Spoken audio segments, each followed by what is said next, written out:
a beautiful mess, but everyone seems most impressed when I'm losing everything.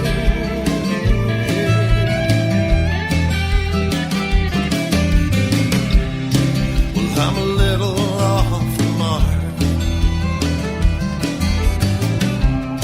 You came at me just like a shot in the dark, yeah. I've been trying to tell my heart it's okay to feel anything, yeah.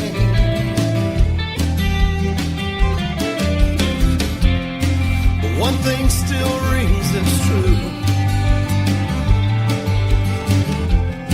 and it scares me through and through. Oh, but I can fall in love with you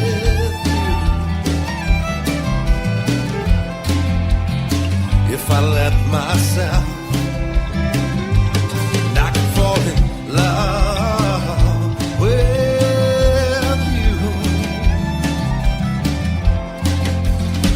but I'm a beautiful mess.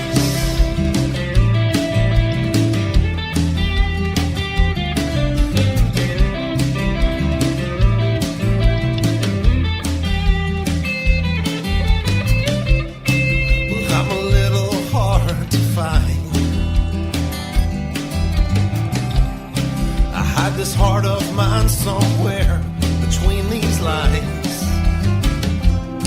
I'm trying to leave the past behind. It still haunts me every day.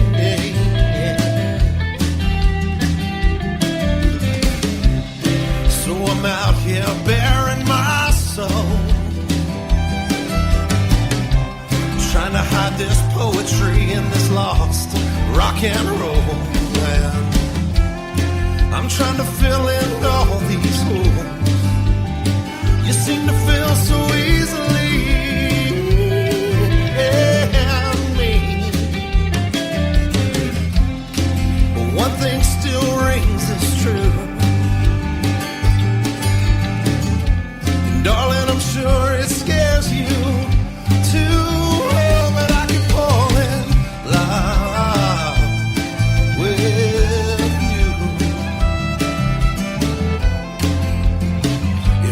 let myself. Oh, I could fall in love with you, but I'm a beautiful mess.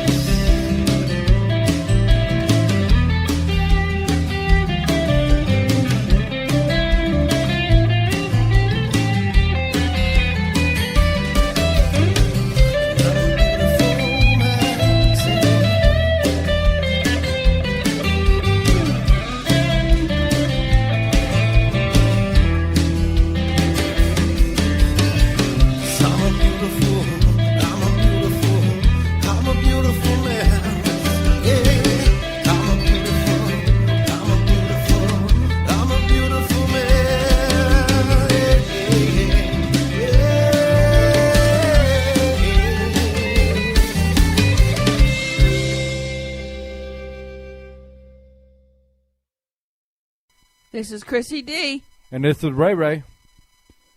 And tonight we have a very special guest. We have a guy, his name is Brad Austin. He kind of reminds me of like a Dave Matthews. Yes, he does. He is a phenomenal frontman, a phenomenal singer. He's also, a Christian. But don't let that discourage you. He's a very talented artist. I think just because he's a Christian man, don't, like he said, don't get discouraged because, he is very talented. And like I said, give his music a chance. You should at least listen to it. All right. Before we put him on, we're going to play one of his songs, Behind These Walls. I know a lot of people have heard this song, but everybody keeps requesting it, so we're going to keep on playing it. Good, because it's a good song. I like that song. All right, so here we go.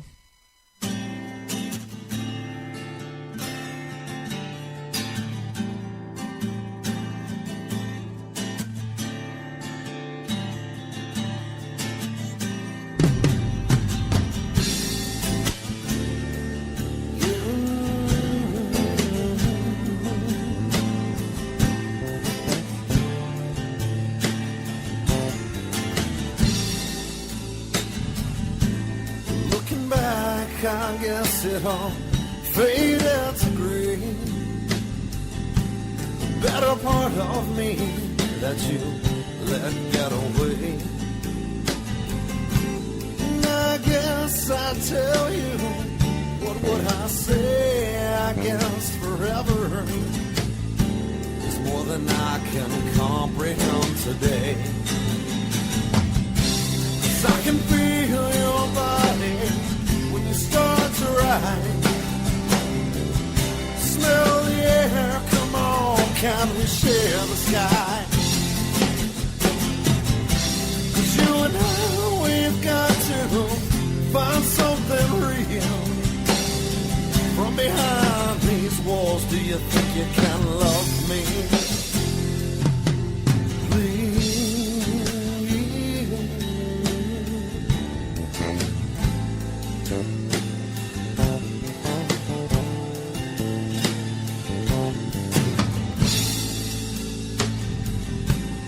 I've been collecting feathers, chewing away. Tiny little rainbows, memories haunt me today. And I guess I'd tell you, what would I say? I guess forever, it meant nothing anyway. Right? 'Cause I can feel your body when you start to ride. Smell the air, come on, can we share the sky? 'Cause you and I, we've got to find something real. From behind these walls, do you think you can love me?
That was Brad Austin, who will be our guest this evening. Yes, he will, and we're looking forward to speaking with him. Exactly.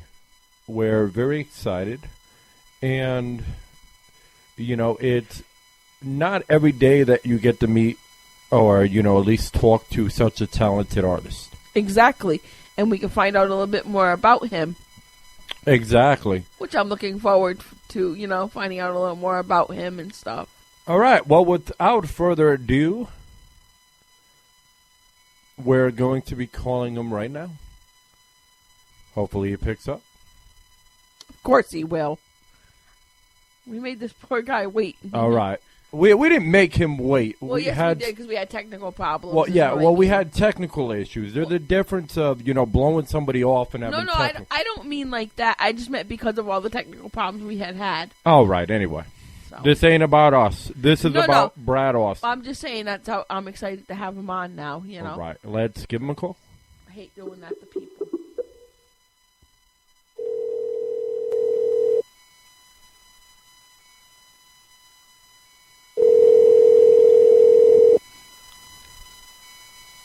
Oh, Hello. Brad. This is Brad Austin.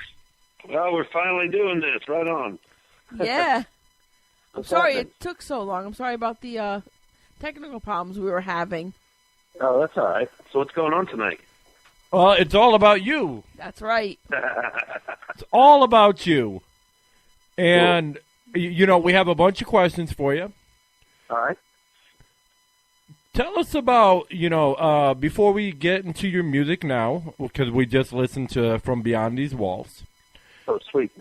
Tell us about Shades of when you were in Shades of Gravity and what it was like.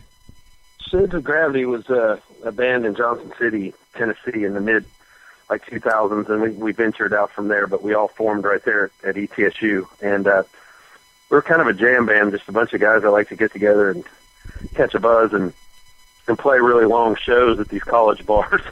And we kind of developed a following, mainly as much for our crazy stage show as for the quality of our music. And so we kind of became part of people's college experiences there at ETSU, and then kind of ventured out into the Southeast and did the circuit and stuff. Just kind of funk, a lot of fun, you know, get drunk and dance kind of music. There you go. That's what life's about, getting drunk and dancing, right? That's right, and having fun. Yeah. When do you think you would you say you found God? Oh, when did that happen? It happened 3 years ago. I got into a lot of like heavy drugs and things like that, and really kind of music went on the back burner, and all I cared about was I was just on a mission to destroy myself. And I'm not one of those people that beats people to death with the Bible or any of that. I just had an experience, and it was in a jail cell. I was, you know, at a very low point, and I actually wrote that song From Behind These Walls in the same cell. And I had an experience, and you know, I just decided that I was tired of not knowing who I was or how to deal with my feelings or anything, and so I kind of wrote my way out of it, and it just gave me a real solid foundation. I think most songwriters by nature are looking for something, and so I just happened to find it that day. That's what worked for me. Well, I'm glad. That's good, you know? So, Yeah. So why don't you tell the listening audience about your background and who is Brad Austin? Right. I was the kid that pilfered my parents' records and just, I was all about songwriters, you know, whether it be Bob Dylan or the Grateful Dead or then getting into like heavier stuff. I loved Hendrix a lot, and music just spoke to my soul in a way that other things didn't. You know, I mean, I liked sports, and I liked you know, reading books, and I liked doing all the normal kid stuff. And for some reason, music was just it. That's all I wanted to do, and so I tried to find any way I could to make that my job.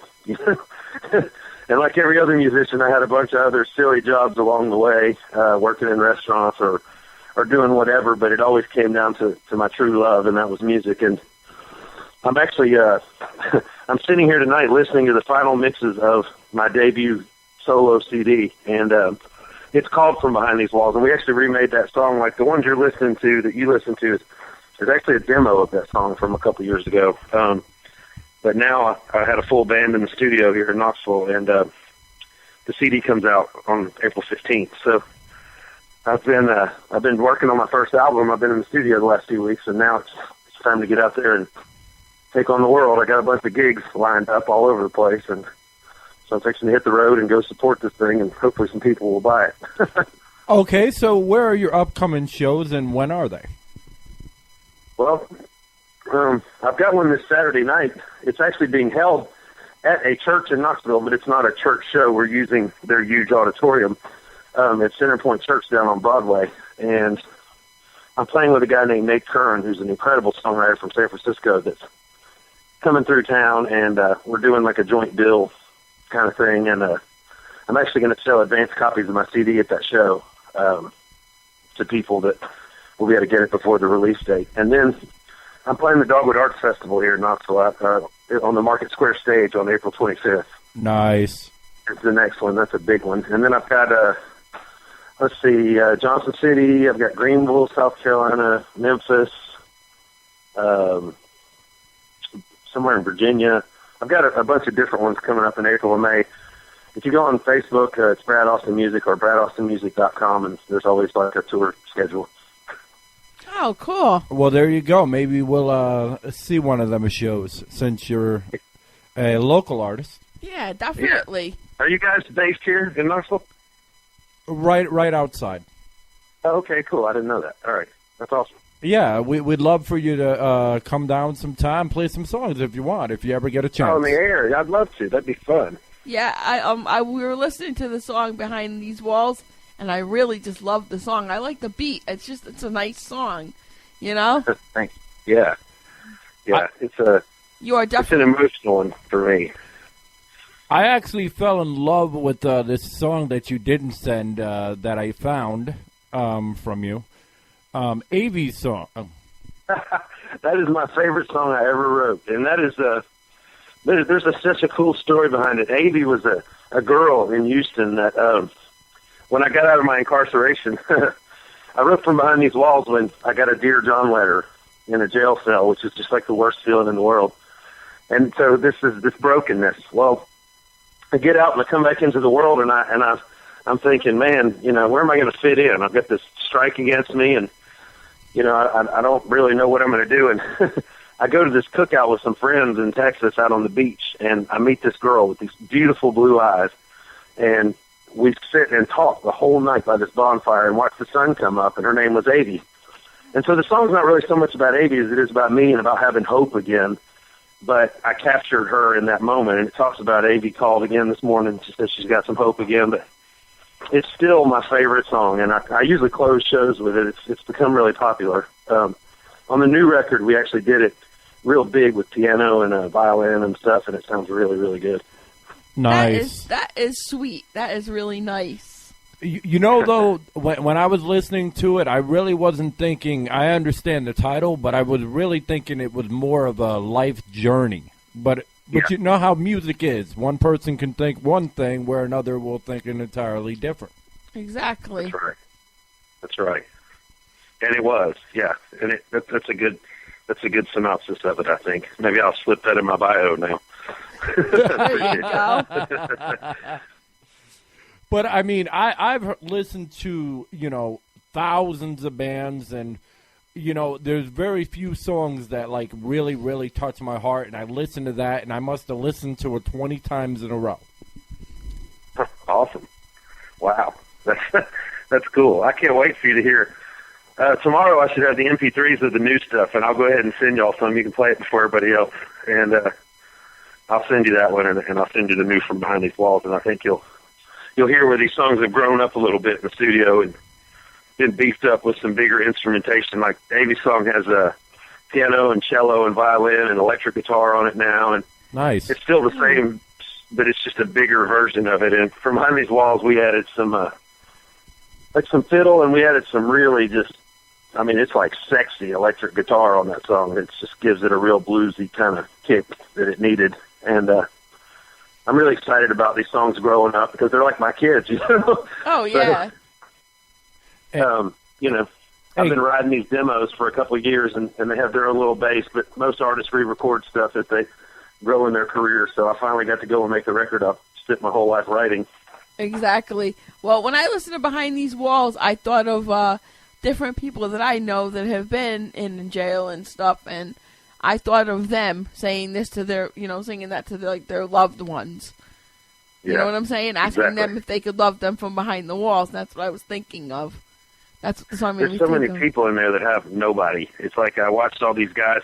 Being a songwriter, I call it the curse of the songwriter. And any songwriter, I don't know if you guys write music, but songwriters have this, we study people. It's what we do. It's like we're kind of the people that record. We're like the court reporters of the world. We go out and record everything that's said and done, you know, and And so I'm always watching people, and prison is a really interesting place to people watch. And you see so many people that are just living and dying on mail call or on visitation or on getting a phone call or not getting one, and really working out who loves them in their life and who's still there for them and who's not. And so that song always seems to resonate with guys that have come from that background. I noticed that's the one that usually if I have a guy roll up at the show and he's got like tattoos on his face, he's into that song. Well, oh yeah, they could all feel for that song. Without being political and all, it just saddens me that many people just don't give a damn anymore. They just don't care. I don't understand why. It's like the higher ups just don't care no more. Nobody wants to give people another chance, and people need to realize that just because somebody went to jail and they did a crime, hey, they made a mistake. They deserve another shot. And I think somebody needs to come out and, put housing up for these people that are coming out of jail and set them up with some kind of jobs or some kind of, something to get them started so that they won't want to go back in. Because they get so, used to being in that they can't handle the outside. Yeah, I agree. I agree completely. And I think, some of the best people I've ever met were in jail, believe it or not. Like, you just meet these people, they're so broken, like they've already learned from their experience. They've learned from their punishment, and they're so ready for something else, but there's nothing for them when they come out. Like, everybody gives up on them, people turn their backs on them, and, that's kind of human nature. It just sucks. Human nature sucks.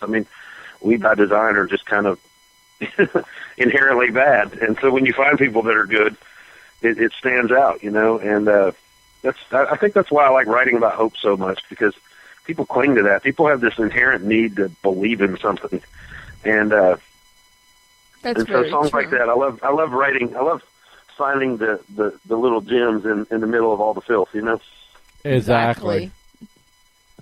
Y'all said that together. yeah, I noticed that. That's what happens after 5 years of being together. Right. Who would your influences be, would you say? Man, I've got a bunch. Bob Dylan is one. I know that's old school going back, but that guy I even wrote in the liner notes to the new record. I just wrote the liner notes yesterday. They're actually pressing the CDs tomorrow. And I said I have to thank Bob Dylan for giving me a starting line from which to chase a dream. Nice. And that's, that guy's just such a poet. And he's so timeless. And the way that he could sum up the human experience. But then more modern, I love Pearl Jam. I think Eddie Vedder's just such a poet. And I loved all the 90s, like Soundgarden and Smashing Pumpkins and Alice in Chains and all those bands. And Dave Matthews? I like it. Huh? Dave Matthews? Dave Matthews is a big one, yeah. And Counting Crows, that's two bands that really, really influenced me. And I love a lot of, I love Sublime. And I love, the bands with a little funk to them. I love Bob Marley. I love a lot of hip-hop and rap. I actually listen to a lot of hip-hop and rap now, which is weird because I make this, sensitive, acoustic, Americana music, but then I'm driving around, bumping Jay-Z. It's just, I don't know, but it's just, musicians are weird like that. I get in little modes where I'm trying to listen to something, I think Daft Punk makes some really cool stuff. I think that, but there's some pretty cool stuff going on out there, electronic music and things like that. I love reggae music. Yeah. Well, when I was in 6th grade, I had a teacher that actually introduced us to Bob Dylan. And he is really talented, I have to say.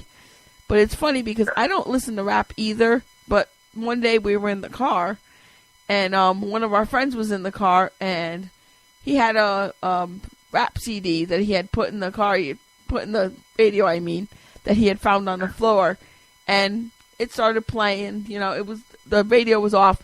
We turned it on, and I automatically, the CD started playing, and he said, "That's rap. I don't think you want to listen to that." I said, "Oh, why not?" And I turned it up.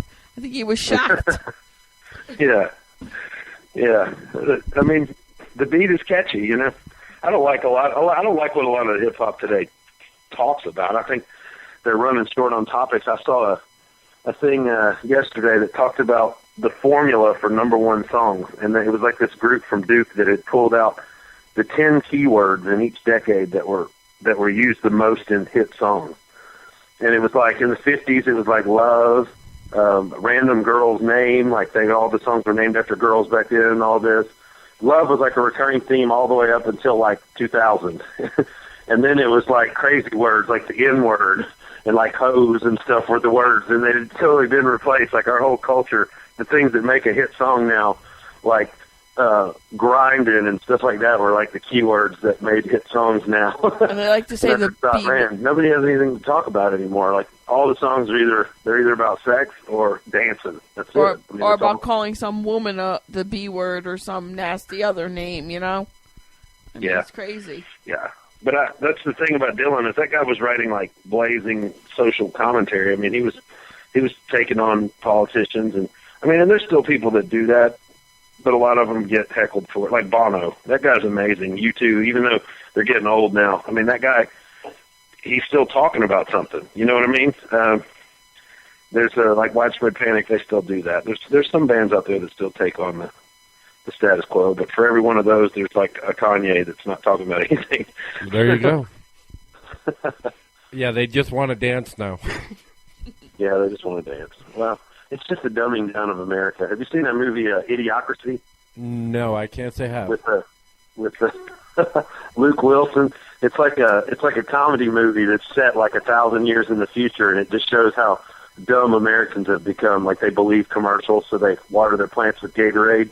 And they can't figure out why all the plants are dead, but the commercial told them that the plants want electrolytes. So, I mean, it's just stuff like that. And so this guy from like the 90s gets a time machine and goes forward, and all of a sudden he becomes like president because he's the smartest man in the world. And I don't know. It's just, I get into stuff like that. I think that's funny. Yeah, I think part of it is social media is killing everything. It really is. I mean, it's great, but it's killing everything at the same time. Timewaster.com, yes. Very true. I'm guilty of it, too. I get sucked into the Facebook black hole. Me too. Oh, well.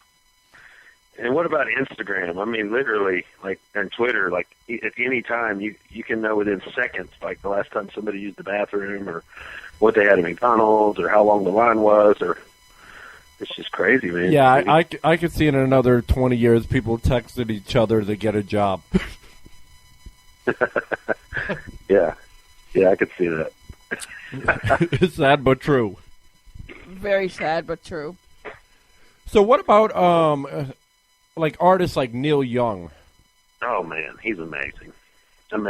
He's another one. That guy, I mean, timeless. Actually, I don't do a lot of covers, but when I do covers, I tend to go back to Dylan. I do Neil Young, The Needle and the Damage Done. Sometimes I do like some old Paul Simon songs, or I'll dust off some James Taylor, and I always put my own spin on them. But if I do a cover, those are kind of the guys that I go to, the old songwriters. You know, nice. My go-to covers. Nice. So who are your movie influences? You spoke about one movie you went to see. Yeah, well, that was just a comedy that I happened to catch the other day. Movies, I like Robert Rodriguez a lot, the director out of Texas that did From Dusk Till Dawn, and he did the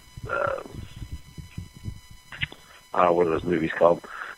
Anyway, he did not El Mariachi, Desperado, and the ones with Antonio Banderas. Once Upon a Time in Mexico. That guy's pretty awesome. Quentin Tarantino is pretty awesome, I think. I like older directors. I love Martin Scorsese. I think that guy makes incredible movies. I actually like Woody Allen movies. A lot of people don't, but I think that guy's really witty, and he's got some cool stuff going on. And Sofia Coppola, Francis Ford Coppola's daughter, she makes some awesome movies. That one with Scarlett Johansson, Lost in Translation, was brilliant. Okay. Nice. So what we're going to do now is we're going to let you sit back and relax for a few minutes and let the audience listen to AV's song. Okay. Awesome. All right. We'll be right back with Brad Austin after this.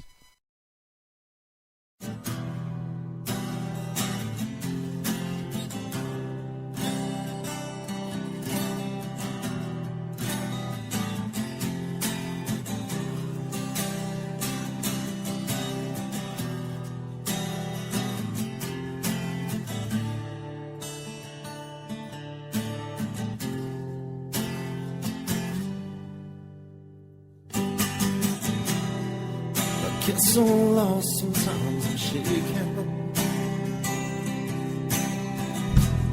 I gave my heart away again, and I've been trapped in these distractions, wondering if it ever ends. Can I feel? 'Cause everyone I know thinks I'm happy. I've learned to smile and say I'm okay, but deep inside something's dying. I've never known any other way. Am I real? 'Cause I can meet you in the morning. I wanna swim in your eyes again. 'Cause all this hope, well, it's just been haunting me. And it's made everything different. I built these walls to surround me. This poetry protects my soul. 'Cause I knew if you knew all the things that you don't know about me, well, you wouldn't love me anymore. Am I clear? But one day everyone's gonna know me. Yeah, I've resigned myself to playing the man. If I do these things to the people that I love the most, well, I just pray they'll understand. Am I feeling at all? 'Cause I can meet you in the morning. I've gotta swim in your eyes again. 'Cause all this hope, man, it just keeps haunting me. And it's me, everything different. All right, we're back. Yeah. Hey. Hello, Mr. Austin. So, AV song, is that what we're listening to? Yeah. Yeah, that's what the audience was listening to. I played most of it. I'm not going to play the entire thing out of respect, but Yep. Because now we want them to want to go out and buy your album to listen to it. I mean, another wonderful okay. song. yeah, we want them to come out to your show. Exactly. I appreciate that. No problem. Awesome. So, yeah, this Saturday night is a big one. It's actually at Center Point Church. It's on Broadway. They have a big auditorium, and so the Big Ears Festival is going on downtown. So, like, everything was booked up for that. So we're having it in the church auditorium there. It holds about 500. Nice. And Nate Curran's got a brand new album. He's at 16 on the iTunes singer-songwriter charts right now. It came out last night at midnight. He's already at 16 with his new album. And he's phenomenal songwriter from San Francisco that has an album that's called You and I Are Ghosts. And so he's going to be playing, and then I'm going to be playing, and my new CD From Behind These Walls will be available there for Knoxville people or whoever's at the show only, and then everybody else has to wait till April 15th to get it on iTunes or whatever. So it's just kind of the only time anybody can snag it before then. Yeah. But I'll have limited, probably about 100 copies or so, and that's all I'll have at that show. And I've got some new T-shirts and stickers and stuff too that go with the album. So. Okay. Nice. And how much is it for your album and your T-shirts and your stickers and stuff for people that want to go to the show? Album's gonna be $10. The T-shirts are $15, and I usually give away the stickers, just because I think it's good advertising. Everybody loves stickers, and Exactly. I try to sell them, but I just always end up giving them away anyway. So I'd rather just see them on everybody's cars and guitar cases and toilet seats and wheelbarrows and whatnot, you know. So, Exactly.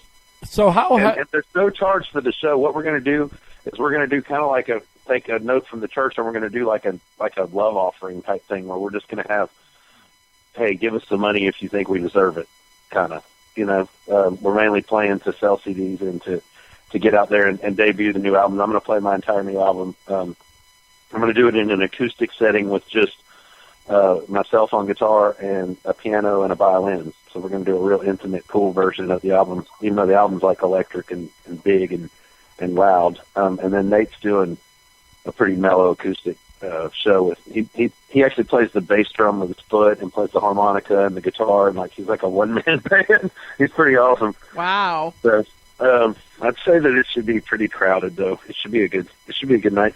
And I think we're going to be on the news at the Live at 5 thing beforehand promoting it. So Nice. it's all Saturday. Awesome. I'll have to watch that then. Nice. We hope that it's jam-packed. I mean, what's better than, you know, to go out in the weekend, you know, grab some drinks and then go see, you know, talented artists such as Brad Austin. Exactly. And not only that, but I hope it's a packed house, and I hope it's a sellout, even though you're not charging for the per se for the concert, but you know, for all your merchandise and stuff. I hope it's a sellout and everybody buys every bit of it, because you are very talented. Thank you very much. Isn't it crazy though how you know, the music industry has changed, where it used to be you just hand out your CDs and now everything's like download this, download that. Yeah. I don't know though. You know, it's funny to me because certain things restore faith in that for me though. Like Radiohead, I have mad respect for Radiohead, but just the way they conduct themselves and the way they've stayed true to their art for all these years. And they released their last album online for free with a button that said "Donate if you want to." Nice. And like they made as much as anybody else putting out a CD that week. I mean, like people just gave because they thought it was worth it. And so that kind of gives me a little faith in humanity that people are still willing to pay for art. They just don't want to. I don't blame them. Like, I don't want to pay a record label and an artist get $2 out of the $10 I spend on an album. I mean, that's garbage, you know?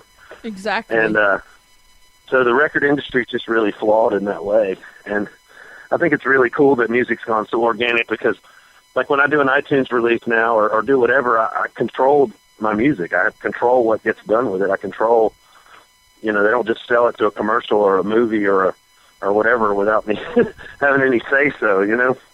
Exactly. Like, I always remember that scene in the Doors movie when Jim Morrison's watching TV and all of a sudden Light My Fire's on a car commercial, and he's like, what is this? Like, I would hate that. I would never want that to happen. I don't blame you.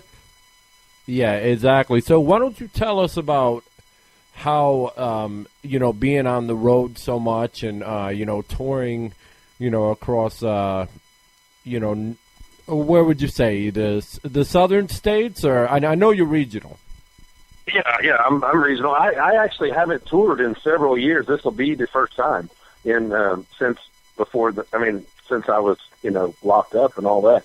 I'm really excited about it. I've done a few out of town shows recently, but this will be the first time that I've done some real concentrated playing like that. And I'm getting excited about it. But I mean, you know, there's certain apprehension about that too. It's just a different life. Being on the road and doing that kind of thing is, you know, it's like a gypsy lifestyle. But you meet so many cool people, and it's all about, you know, connections. I mean, the whole point of going out on the road is to meet people and have them buy into your music. I mean, I always get more excited about an artist if I know them or I've met them or I've seen them or shaken their hand or they signed a CD for me. Right there, I'm their fan. You know what I mean? Like forever. I'm always like, man, I know that guy. He was cool. You know, and so that's the whole reason you go out and do that, is so that you get that human connection, one person at a time, instead of just, you know, being some person that's on the radio. Exactly. I think that's what the whole point of it is, you know.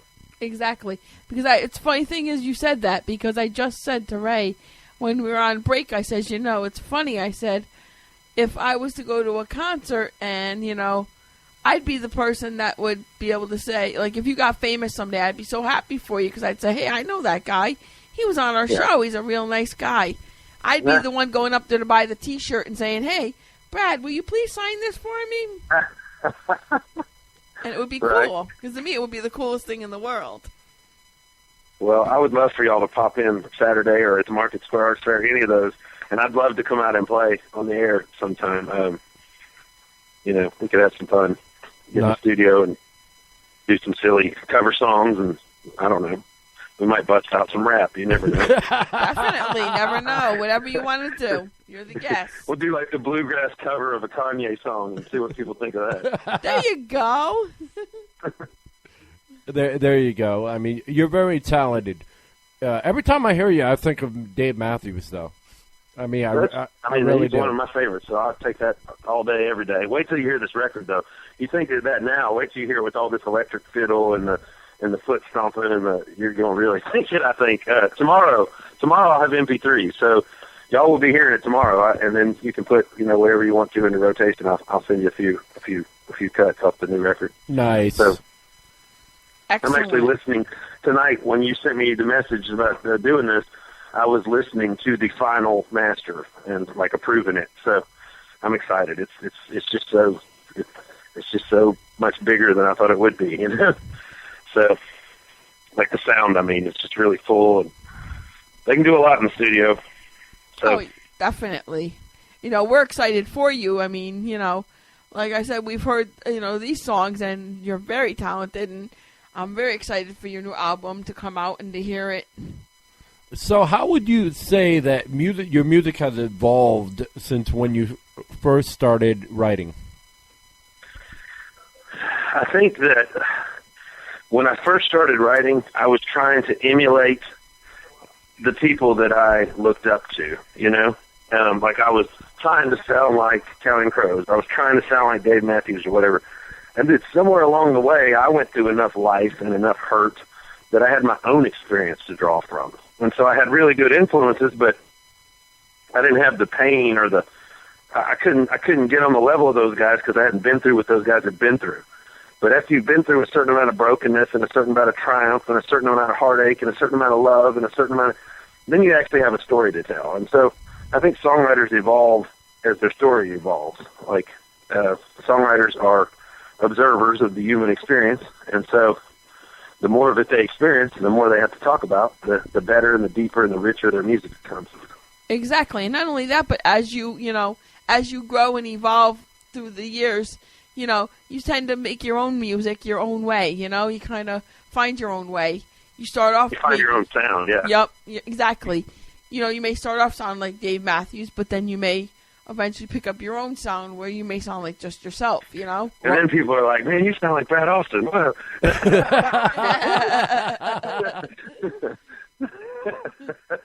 the last time I checked. I want some young songwriter to get told that somewhere. Man, you sound just like Brad Austin. Did you know that? What? So what would you tell the generation of today that's starting out in music? Because the struggles that it brings, and it's not always peaches and cream. Yeah. Well, first of all, don't try to act like the people in the videos, because they don't really live lives like that. Even the biggest rap stars and Rihanna and all those people that are on. They're not just flying around popping bottles of Chris every day, all day, smoking big blunts and flashing diamonds. They work hard. It's hard work. And, there's an image to be sure, but it's an image. And the other thing is learn how to play an instrument. Don't just be some studio auto-tune whack singer that, is just a gimmick. Actually be a musician. Learn how music works. Learn what chords go together. Learn how to use your voice as an instrument instead of counting on some studio guy to make you sound in tune and right. I think a lot of the people that are being encouraged in music today are being encouraged because they look like musicians or they have a certain look. And it doesn't have anything to do with their level of talent. And, they can take anybody and turn them into a star. I'm not going to name drop any big stars, but, Kesha. But they they have these stars that you can't really sing, but they look like musicians and they have a lifestyle, so they can put them in the studio and make them sound great, Yeah, exactly. A lot of lip syncers. I hope I don't get sued. Anyway. Hey, last time I checked, you had freedom of speech, the right to say what you damn well pleased. Who knows? Yeah, I know. But in this police state, who knows? Who knows what? Just today, here's an example. Tennessee decided to eradicate daylight savings time today. Did you know that? That passed. Like, we are the third state behind Hawaii and Arizona. From now on, we're just not going to do daylight savings time. When the rest of the country does, we're not. Did you know that? I mean, that's real. I'm not making this up. No, I didn't. Nah, no spring forward, fall back. It's a wrap. Just here. I mean, so like in South Carolina, it's going to be different time. You know, it's so weird. But whatever. I mean, in a way, I'm kind of glad. I just wish that everybody get on the same page. I'd rather have, the time stay the same all year, too. I really can't stand it, especially that spring forward crap. Man, nobody got time to lose an hour of sleep in early spring. But exactly, especially when you're staying up late at night, already. You need that little bit extra sleep. I need that. Of course, I remember that back in the day being in bars on the night that you fall back, and it was like they're about to close. Oh, wait, they're open for another hour. So it was sometimes you won and sometimes you lost, I guess. But exactly. But when you're young, you stay up all night and you still manage to go to work the next day or whatever you have to do. And you're the worst employee ever, but yes, you're there. Yes, I remember. I remember those days. What's funny is if I tried to tell my other boss that because I'm remoted through up north. That's funny. I'm sorry, I can't. I have to come to work at a different time. There's no daylight savings time. Yeah. I'm still on the northern time. Yeah. I had the spring forward. I'm sorry you didn't. Exactly. It's funny. It is. So, do you have any last words before we let you go? Because I'm sure you're tired. Support live music, please. Come out and support live music. Come to a show. Come up and say hi. I can tell you right now that as a musician, the most fulfilling thing in the world is when somebody comes up to you. I mean, is it nice to get money for your CD or to get for your album? Yeah, sure, of course it's nice to sell some stuff. But it's my art, man, and I'm not in it for money. I'm in it to share it with the world. So more important than anything, what you can give me is come up and tell me what a song meant to you or that you listened to it or that you liked it or, introduce yourself. Let me hear your story. Please, if you see me at a show, come up and introduce yourself. That's awesome because we've had so many artists, come on and whatnot, and this is the first time that we've heard that. Exactly. On the air. And I think that, I think people should go up and introduce themselves to an artist. Just because they're an artist doesn't mean that they won't take the time to say, hey, how you doing? It makes them feel good. It makes you feel good. I'm not a rock star. I'm just a guy from, that lives in Knoxville that loves to make art. And I don't know how you judge art in a competition or say any art's better than any other art. It's my heart. And I'm sharing my heart with the world. And I just want people to come up and tell me that they feel it, Exactly. I agree with you. All right. Well, it's been fun. Brad, we'll definitely have you on again sometime. For sure. You have yourself a wonderful evening and good luck on your show this weekend. Maybe we'll stop by. We hope so. Thank you. Yes, we hope you have a great night. Thank you for coming on. Thanks, guys. Good night. All right. Take care. All right. That was Brad Austin. Before we let you all go, I want to play one more song from him, and then we're going to wrap up.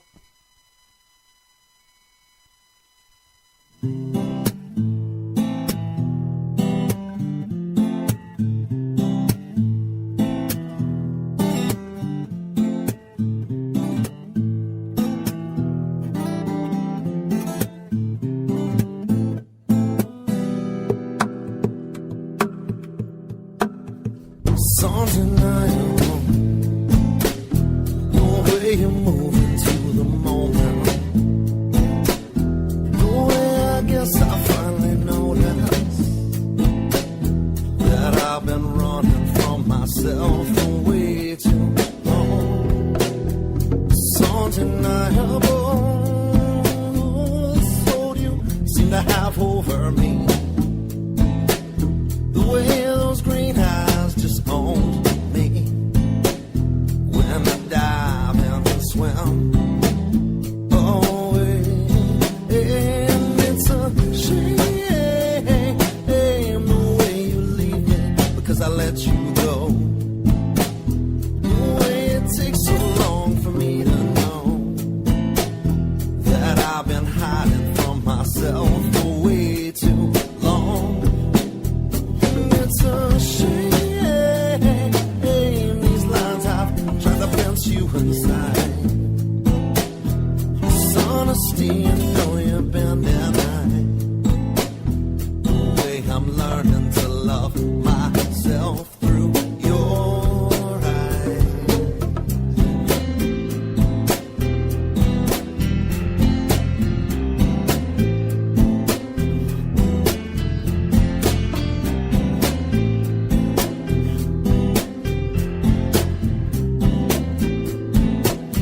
principles I can never cheat on. No way, I'm sure you know you just had me from hello. It's undeniable. Oh, this hold you still have over me. With every word you say, you just own me. And I just dive in and swim away every chance I get. 'Cause it's a shame the way you leave me when I let you go. I think this time maybe I just won't let you go. And I'll dive in and swim into your eyes again. It's a shame these lines I've tried to fence you inside. Dishonesty, you know you've been denied. The way I'm learning to love myself through your eyes. Break it down.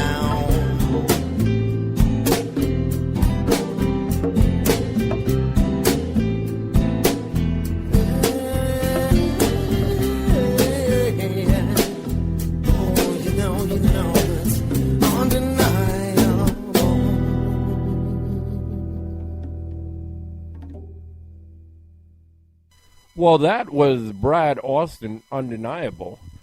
I hope you all enjoyed his interview and everything. Warning, warning, warning, you are not real radio. What the fuck you mean I'm not real radio? Warning, warning, warning, you are just an online wannabe. No, you're the wannabe because you're just about dead. Warning, warning, warning, real radio is played in a car. So what? We're worldwide. You can be heard around the area. Warning, warning, warning, I will self-destruct in 5, 4, 3, 2, 1. That's what happens when you came in the Stone Age. We are... Too Local Radio. Yes, on Strip Club Choppers Radio. The fuck? The people need to sit back, relax, and have a cold one. Yeah, they do, but don't do it because he says so. Who the Do it fuck are because you I to fucking say that? Because I said so. You act like you're the famous Chrissy D and shit. I sure am. And I'm just a fucking asshole named Ray Ray. You are that asshole named Ray Ray. Now, fuck you too. Fuck you. All right, well, let's just start the show. Enjoy.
All right, so who are we talking to right here? Is this Omega Down? Yes. Yeah, this is Kevin. I'm lead rhythm guitar player. Also, I'm Deuce. I'm the bass player. And I'm Danny. I'm the rhythm guitar player. All right, cool. And Thanks for having us on. I just want to say that up front. And of course, we are Two Local Radio, and as you can tell, this is not like even though there's some technical issues because we've got a hailstorm, lightning, a tornado, you name it, a perfect time for a metal. They are calling interview. for a typhoon later too. So.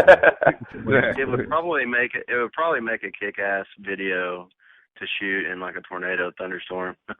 There you go. But we're over on uberconference.com once again, /R, the letter R, the letter U, the number 2, and LOCO. RU, Two Loco. Exactly. All right, so why don't you all tell your backstory, how you all formed Omega Down? Kevin, you want to have that? Yeah, I'll go ahead and give it a shot. We're all actually have been in different bands around in Knoxville. I was in a band called 0 Point, and Danny and our drummer were in a band called Scorned, and Deuce was in a band called Here's to You, as well as a bunch of other bands like Live Kind. And our singer was in another band called My Last Ride, and we all used to play together, in our various bands, do the same shows and whatnot. And, a lot of times bands sort of come and go, and, we all ended up sort of being free at some point, and we just got together and sort of put together this little group here, and it's been working out really well. I don't know if Danny or Deuce, you want to add anything to that? No, man, I think you pretty much nailed it. So, I mean, it definitely has taken its time. I mean, these guys, I've known them for, forever, like Kevin said, in various bands. And as a matter of fact, I actually tried out to be the singer for Omega Down, but they didn't quite have the scream vocals that they were looking for. I'm more like a trained singer, so and I was about to blow my vocal cords out, so that didn't work out. But luckily, I play guitar and bass, and everything they needed a bass player. Called me looking for a bass player, and I was like, I play bass too, so it worked out. There we go. I tell you what, the name Omega doesn't sound too small. It sounds like a pretty big band. Omega Down. How'd y'all come up with that name? Oh, How man. did you come up with that name? We went through hundreds of different ones before we finally landed on that one. Yeah, it's hard to come up with a name for a band that is either not cliche or doesn't sound stupid. And Or that hasn't already taken. Yeah, so what we kind of did was we each just took some time and came up with some, sounds like you got a weather warning there. Yeah, they're calling for a tornado right here till midnight. Oh, wow. It's all right. The show's going to keep going because we got Omega Down on the other end and Two Loco. Well, we're just too crazy. We don't give a fuck, so. Go ahead. Yeah, okay. Sorry about all that. It's the swirling vortex of metal is We got what's 15. happening. We got 15 phones going off right now telling us the same message.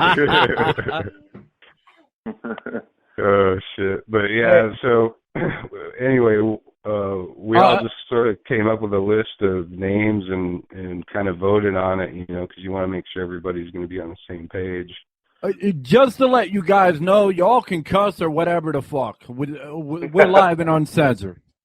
Fuck. Awesome. Yes, fuck.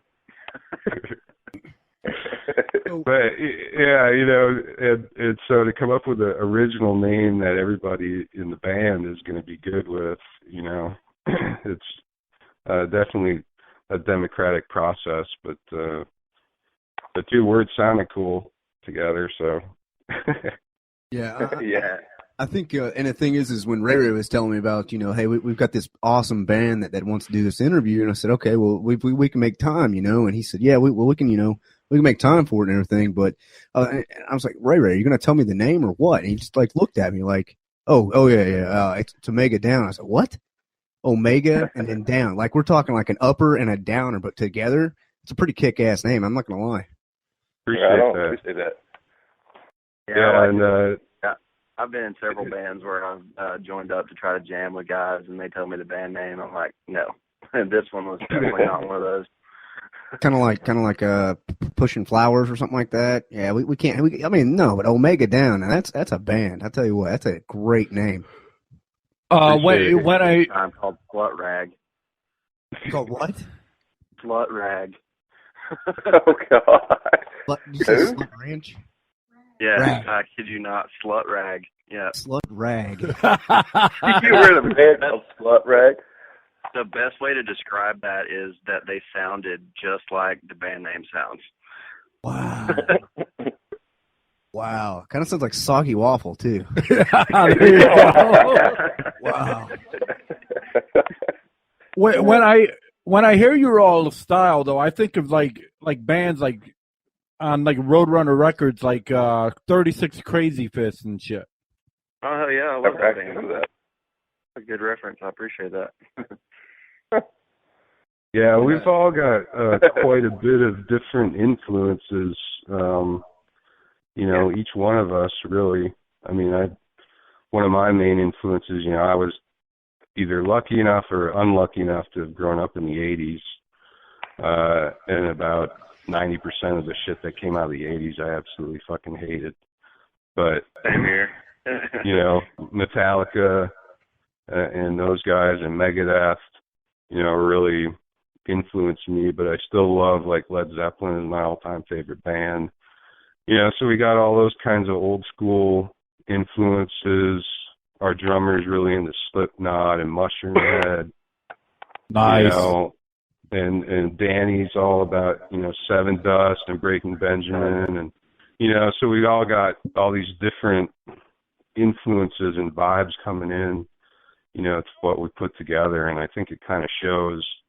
I don't know that you can necessarily nail our style down to one particular type of, band comparison or anything like that, but that's just me.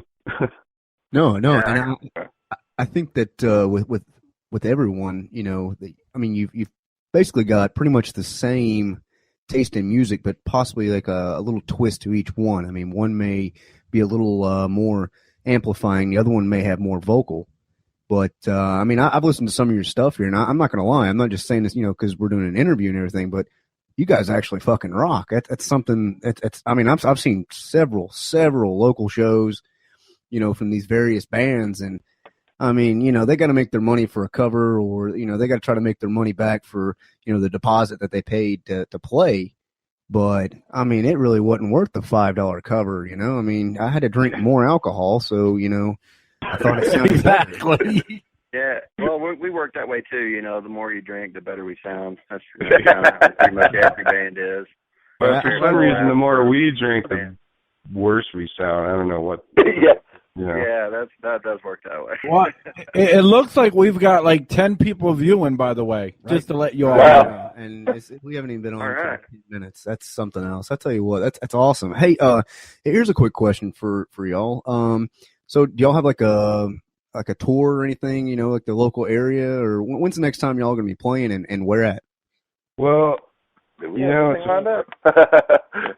actually don't, and it's funny that you asked. Well, it's not funny. I'm sure you would have asked it eventually, but it brings up a point about the music scene here in Knoxville, and it's hard for metal bands, especially, to find decent places to play. There's not too much, in Knoxville for that matter. Couple of places here and there. Now the Bowery, which was a good spot for metal shows, they're not gonna be doing any metal shows or really any live music, I don't think. anymore. So there's another venue that's gone. So we got to try to get out more, get over to Maryville, get up, Johnson City, Chattanooga, and out and about. So, it's hard to find good places to play around Knoxville. So it literally broke my heart when Moose's left. Yeah. Blue Cats, they moved down and opened Blue Cats, and that was a really cool venue for a while. I actually managed that back in the day. So yeah, once that place left, the scene kind of dive bombed a little bit, and then the Bowery and what was it, 90 Proof, I think, and a couple other venues have come and gone. The Bowery still, of course, being where they are. I don't know if they're going to do any more local music, but yeah, the scene is just totally drastically took a turn for the worst as far as venues, places being able to play in Knoxville. So yeah, I think right now we're just sort of trying to focus on getting some songs together for an EP. Okay. While we try to let the scene sort itself out here in Knoxville. Right. So that's kind of where we're at. Yeah. Well, I'll tell you one thing, that the three bands that, that I said, okay, well, would be awesome for an interview where, of course, y'all first, Omega Down, and then we had, Through the Demise, which you all... Yeah, good friends of ours. Know. And then we have Minor 9 as well. Oh, yeah, they're great. Yeah. Yeah, we just played with Minor 9 Friday night. Oh, wow. Yeah. Yeah, Minor 9, they're close friends of ours. So. There we go. Yeah, they're awesome. Both bands are really great. yes. I'm trying to sit here as I'm listening to y'all, and you just said it's kind of hard to find a decent place to play, metal and everything. I'm trying to think of this bar. It's in Oak Ridge. Gosh, hold on. I'll think of it. I will. If I have to, I'll pull out my smartphone. It's a little smarter. Thank God. That's worth a Google. Worth a Google. Technology. A big problem that I think that we have with venues is the size, and it's not just for capacity, because a lot of times if you're the out of town band, you could be playing to like 10, 15 people, but talking about stage size, our drummers get pretty massive. We've got full stack guitars, and we're pretty aggressive on stage, so we need a little bit of room to move around. So.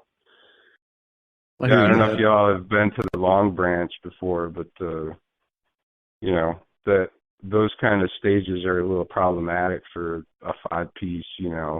That's got our drummer's kit takes up almost the whole stage. So, well, your foot pedal takes up a quarter of the stage. Sorry. Hey, they don't talk. Those sounds don't just come out of my fucking butt. Here we are on Family Feud. No.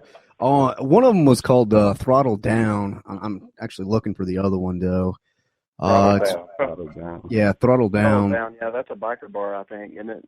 Yeah, it is. That's where they came up with the name. Yeah, it is. But hold on, I'm trying to think of the other one. Well, they got 3 Doors Down out here, but I don't know if they play metal. Actually, when I was in Scorn, I played there 2 or 3 different times. Well, then I guess they do. Yeah. Now that was several years ago. I'm not sure if they still do that or not. But or was it 3 Doors Down or 2 Doors Down? 2 Doors Down. Oh, 2 Doors Down, 3 Doors Down. Same difference. Yeah, 3 Doors Down. 2 Doors Down. Yeah, it's definitely 2 Doors. Yeah. Lincoln's is what it's called. It's a sports bar, but every time I've gone in there, and this just shows how many times I've been in there though, because I couldn't remember the name. But every time I go in there, they've got they got some decent people in there, but some of it tends to give me a headache, so I have to leave a little early. They need a little more, I would say, and if I was to own the place or even have an input on what they should play, need something a little more loud, if you will. Just hearing the violin just isn't getting me in the drinking mood. It actually kills it. Yeah. But yeah. So, what makes you come up with the kind of songs you do? Is it just like life stories, or is it just shits and giggles one day? Yeah, I think at least from the music standpoint, we have a sort of a weird setup because we went through a period, and Deuce mentioned it earlier that he had tried out to sing for us, but we went through probably a year and a half period where we just could not find a singer that fit with what we were trying to do. So we ended up with, good God, 13 songs written with no lyrics. And so Brandon came in and just fucking tore it up, and he was perfect for what we were trying to do. And so he just started writing lyrics to all these songs, and he's a pretty personal guy. I think a lot of his very intelligent too, very deep. Yeah, and so I think a lot of his lyrics are really introspective and discuss political and social issues, and not in more of a covert manner. I'm kind of I don't know about y'all, but I am sort of like, people that I like lyrics that aren't obvious, that are sort of surreptitious and abstract. Abstract. And so they make you think a little bit, and it's not just, ooh, baby, I love you kind of bullshit like that. Yeah, exactly. So. But most of the songs, Danny will come up with a riff, or I'll come up with something, and we'll just kind of fuck around with it, and things just start to morph, and but now that Brandon has lyrics to all the stuff we've already written, now it's even more of a collaborative process because he can be involved in writing the music too. Okay. And he is actually a well-established guitar player as well. So we have like 4 guitar players that create all this stuff now. So we're getting a little creative with our process. Yeah, one of us will come up with something, whether it's a cool drum beat, a bass line, a guitar part, or Brandon just has an idea for some vocals and a melody. And we had the new stuff we've been writing. We just kind of go off that, kind of free form and see how things go. And however everybody's vibe feels, how we think the song's going, and we just arrange it however we see that feel like it needs to go for the song. Yeah, and our drummer as well, he comes up with stuff too, and then we can feed off of him as well. Can y'all hear me right now? Yeah. Okay, all right. I was just making sure. Did we miss something? No. No, you didn't miss anything. It's just it's thundering, and I mean the wind's blowing, and it's like the lights are starting to flash on and off, but we're not stopping. We're keeping it going. Yeah, I got a tornado warning here as well. The hail, exactly. My deck, so I got hail going on down in Loudon where I live. So, if we hear some pop and sizzle, then we know the show's probably over for the night. Hey, if that happens, I'll tell you what. I'm trying to find Toto or Dorothy, and we'll go see the wizard. Right. Other than that, we'll keep it going. If I just drop call, that means I had to get in the hallway and hunker down or something. But honestly, have you ever been on a show where you got all these people on at one time and the sound is crystal clear? No. No, I mean, as an artist, you're always probably the most critical of the way you sound. I guess your work of art, and I think that's definitely true for people who play live, because you're never really going to find that perfect acoustic environment, where it sounds exactly like it sounds like when we're jamming at our spot where we practice, which is awesome, and I think we have the perfect setup in there. So things are always going to sound a little bit different. You just kind of have to play your part and just rock out and feed off the emotions of the people who are watching. You see the dude down front, banging his head, and you just kind of get into that, and you just feed off the crowd and just play your part and just do the best you can. So Hell yeah, I hear that. If y'all don't mind me asking, what let's go with like probably the most extreme or most like odd thing you've seen a fan do. You're talking about maybe a guy possibly like banging his head on the stage, but what would you say is like probably one of the most odd things you've seen? Well, in Omega Down, I would say that guy that lost his teeth at the Bowery was pretty awesome. Holy shit. He was marching, and he just got too hardcore, and this chick actually, like, threw her shoulder into him, and he hit the deck, like, mouth first. And he came up like he was missing his teeth, and, like, he came up on stage, and we all took a picture with the guy. It was pretty awesome. He was a good sport about it. I remember one time I was at a Chimera concert, and I watched this dude, bleed. He kept on beating himself with the microphone. I'm like, this is the best thing ever. Oh, the guy. That's the best thing about a metal show is you never know what the fuck you're gonna see. Yeah, I mean, it's a fucking crapshoot. There you go.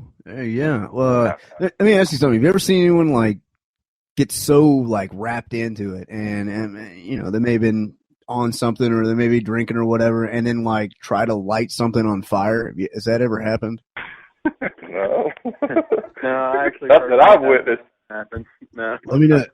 Let me know when your all's next show is, and we can all make it a life You can do experience. that. Oh yeah. Right on. I'm gonna We find did have the a one. guy get so excited when we played at the Long Branch that he threw a chair off the balcony and screamed "Omega Down rocks." So Holy that shit. was pretty cool. Luckily, there Wow. wasn't anyone down below, but Yeah, that would suck if you were hit with a chair. That would. Yeah, I'd be pretty where the pissed. hell was I at? like, this ain't the I WWE. missed that. Come on. Yeah. I'd be pretty pissed. I'm not gonna lie. I would attempt to go in there and find that one person. Yeah. But, odds are that wouldn't happen. So I'm just gonna pick an innocent victim. All right. Yeah. So do you have any, cool ass, badass road stories? No. Well, there's always a few that come to mind, but it usually always involves extracurricular activities. So it's There you usually go. the after the show, like after party, where like all the really, really interesting stuff goes down. Hell yes. Yeah, well, everybody's got families now, and Yeah. so except for me, but so you can't be talking about that kind of stuff on the radio. No. It'll be all right. You got a point there. We all do have extracurricular activities, though. Mine is moonshine, and I do not buy it in a store. Oh, dude. That's kind. I That's don't. not in the store, definitely. I buy it from the hills right up here, Smoky Mountains. That's where I buy it. But I tell you what, like how long has Omega Down been together? You said that everyone's played in various bands, and you would meet up and then possibly have to do a fill-in, and then you were asking, well, can you play this? And how long has Omega Down been a group together? Well, I guess we started. Danny and Oz, our drummer, and I started together in 2011, right? Yeah, I believe so, yeah. Yeah, and so then Take them until now to get it beautiful. Yeah, the current lineup. We started out. We had a bass player, and then we added a keyboard player. We had a keyboard player for a little while. And we were Omega Down at that time. We were looking for a vocalist. So, but with Deuce and Brandon now, it's been probably a year. Yeah, Not quite a year. September. Yeah. It's not quite been a year. So. Okay. Yeah, so, Brandon came just a little bit before that, a few months before that, didn't he? yeah, he was. Yeah, so I think the current lineup, which is the permanent and best lineup, has been a little less than a year together. I tell you what, for less than a year, y'all really got your shit together. I will say that. Like I say, I've listened to several locals, but this right here is pretty. This is something else. Omega Down, something else. We've got a pretty good resume. I mean, all of us combined. We were talking about how we played in bands before. I mean, Kevin and Danny and Oz, who I was more familiar with because my band played shows with them. I mean, when a headlining act came to town, I mean, we were, one of the first bands they called up. I mean, the last show that I actually played guitar in a band, we played the Excess at the Coliseum. We opened up for, who was it? Buck Cherry, Avenged Sevenfold, Saving. Yeah, and my previous band, 0 Point, played with Deuce in that band. So so, I mean, together, we've been together for a little less than a year, but all of us together have a lot of experience being in bands and playing shows and whatnot. So it definitely helps, bring everything together a lot quicker than maybe it would if, we didn't have quite as much experience. All right. Well, it looks like we've got a fan. Let's see if they want to ask you a question. I don't know if it's a friend of y'all's or who it is. Cool. I do know there's a bit of an echo, so whoever this is needs to either shut down the computer or shut down the phone. Turn the volume down. Turn the volume down. I just farted and I heard it. So, yeah. All right. Nice. But here we go. All right, caller. Well, caller left. Caller, she didn't. They didn't like that fart part. Okay. That's how tempo. Offended. How dare you tell me? Hey, that's tempo. I cut shit straight. I don't lie about shit. I don't beat around the bush. It's just how it is. Oh well. I mean, we were talking about how we have our shit together. What you said specifically, as I think I was in the band a month, maybe 2, when we got that bill opening up for Jackal when they came to town. You weren't in long. I think it was my second show. That was crunch time. I was still learning songs, and it was like, you guys were opening for Jackal. I was like, oh shit. What do we do? Yeah, that was an interesting time. Those guys were actually pretty cool, though. Oh, yeah. So what would you say is your ultimate goal right now? I mean, to get signed somewhere, or you just want to, play it at like a big place with a ton of people now? Or what's your goal now? And since, it's been a while since you started. Yeah. Well, I mean, exposure would be what I would say would be first priority. Yeah, it shows in front of, as many people as we can expose ourselves to. That's a good start. Yeah. Venture out a little bit and, Yeah, play some out of town shows and stuff. Yeah, get a little more. I mean, ultimately, we'd like to, get signed, get a record deal. I think it's the most bands' dreams is to be able to, have a career making music professionally and be able to do it and live comfortably, you know what I mean? So not living in a fucking VW bus driving around the country. Right. But, I mean, you got to take it step by step and keep working at it. And as Deuce said, try to get as much exposure as you can. And I was listening to one of your repods or rebodcasts of one of your shows and talking about, some bands, oh, you're not on the radio, well, then fuck you, we don't want to be on your show. And it's like, why you're limiting yourself and the main goal is to get your music out to as many people as you can and connect with as many people as you can. So why would you want to just tell somebody to fuck off that wants to interview you and hear what you have to say? Right. Exactly. I've had people actually email me from Canada. One of the first times I was on here at Two Loco in the studio, I introduced myself, told the whole story about, the military and all this other stuff. But, put out the email there, one brother one at Gmail. And I have people from Canada, all over the U.S. just email me asking, what's this about? And then what about Two Loco? And they'll, send questions. So, I mean, if you were to look at like doing something live here in Knoxville at a regular radio station, I mean, you're not, I mean, yeah, the message gets out, when people are in the car, but I mean, hell, everyone's got a smartphone, you can pick it up right there.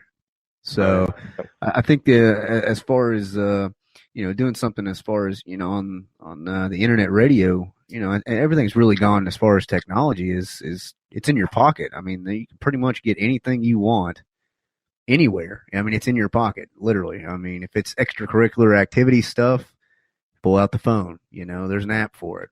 It's crazy. And, I think it is a good way to, try to pull other people in and, get the overexposure and everything else. So I think y'all have got a good step. That is good.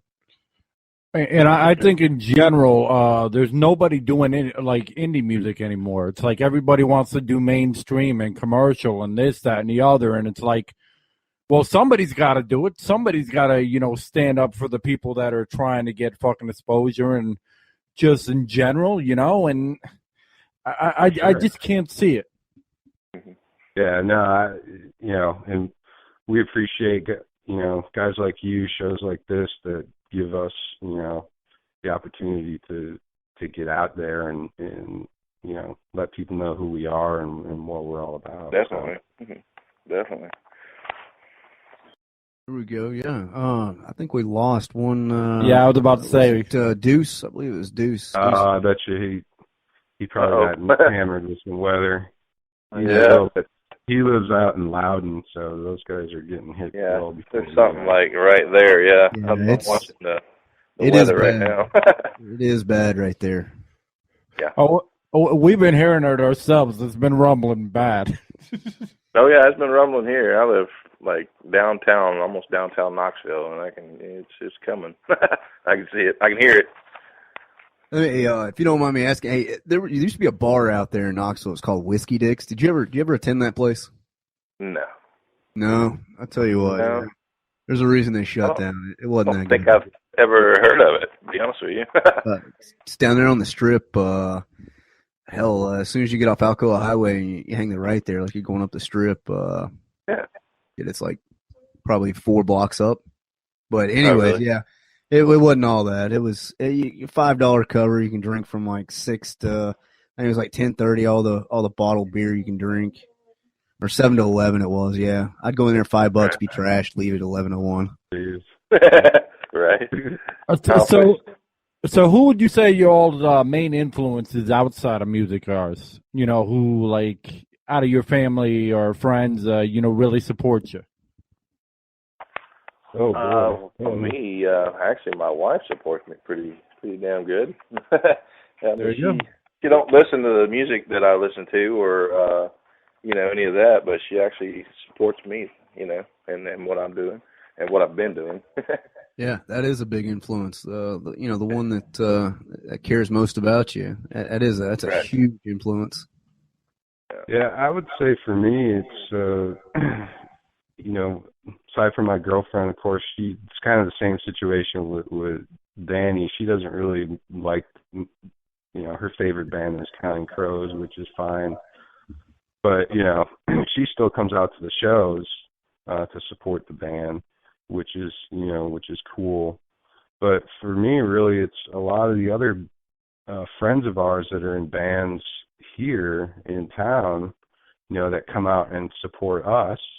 And we support them the same way, and so that really helps us, I think, or at least for me, it helps me keep going, because I know that our friends in the other bands support us and believe in our music the same way we do for them. Right. So it's like trying to make this community to help support each other and try to build the scene, And so that really does it for me, I think.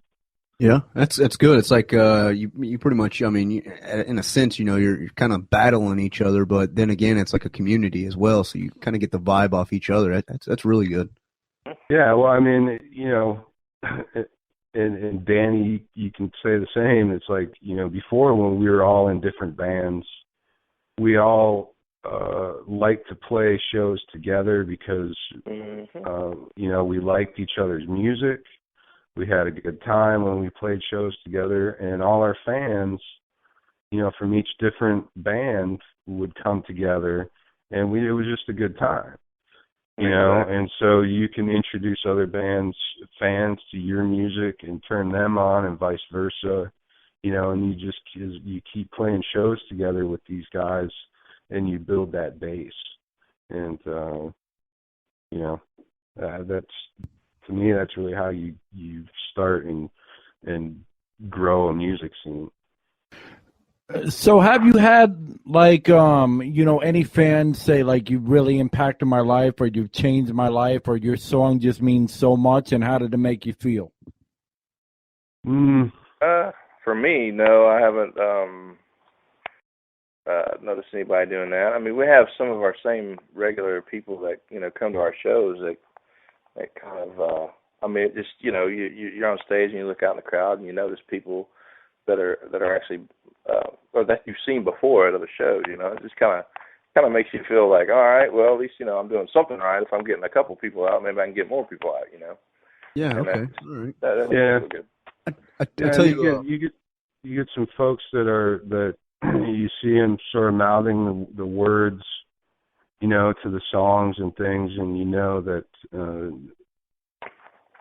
they're not just casual fans. And as Danny said, they, you see them in show after show, and it's really great to know that, obviously you're affecting them in some manner because they want to come out and see you whenever you play, and they know the words to your music, and so, right.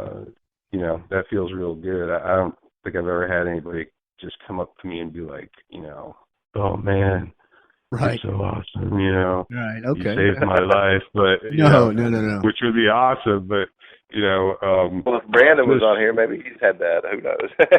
Yeah, I mean, but just having the people out there time after time really is what it's about.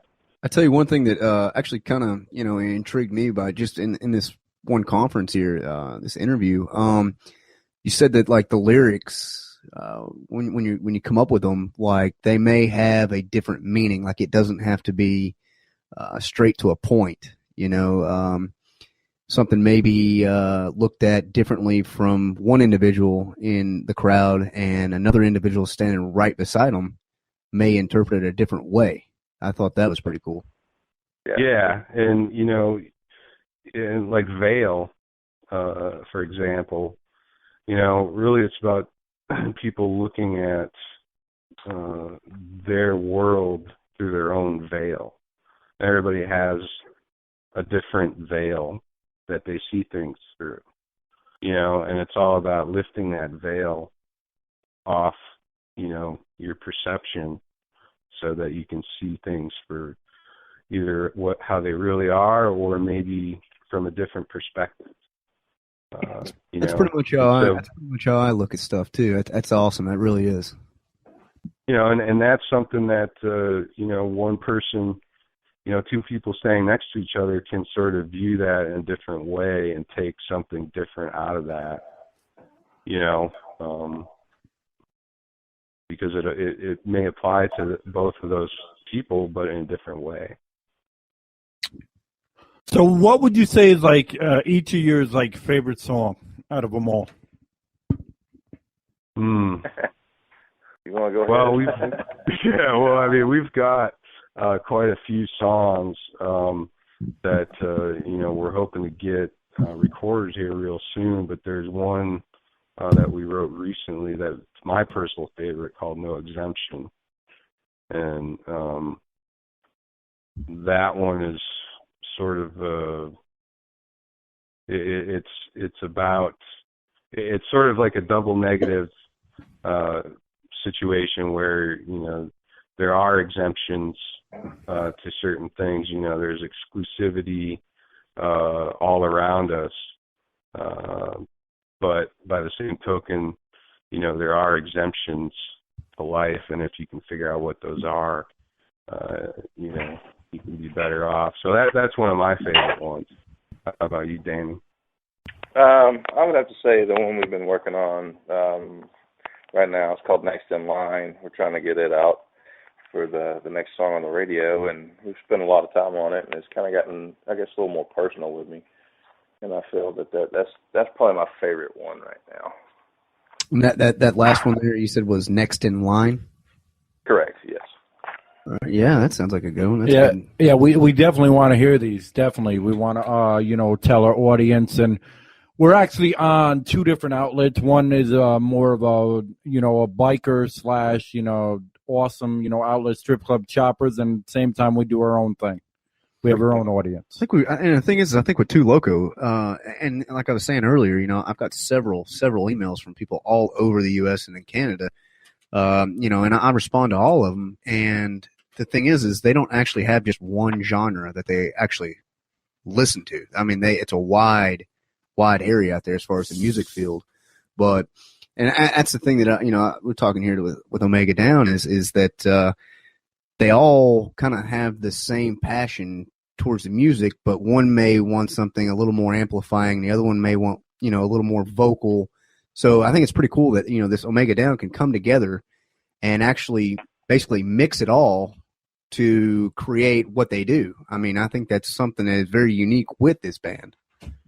Mm-hmm. Appreciate that. Yeah, I mean, we try not to, we don't want to sound like everybody else. You know what I mean? I mean, I'll come up with a riff or something, in the basement here at the house, and then I'll go, oh, wait, that sounds too much like, these guys. So I'll try to switch it up, because we want to try to, be different, but by the same token, stay true to who we are as musicians. Everybody's got influences. I think for me, it's a matter of how I use those influences to create something that is my own instead of just trying to copy somebody else. I'll tell you one thing though.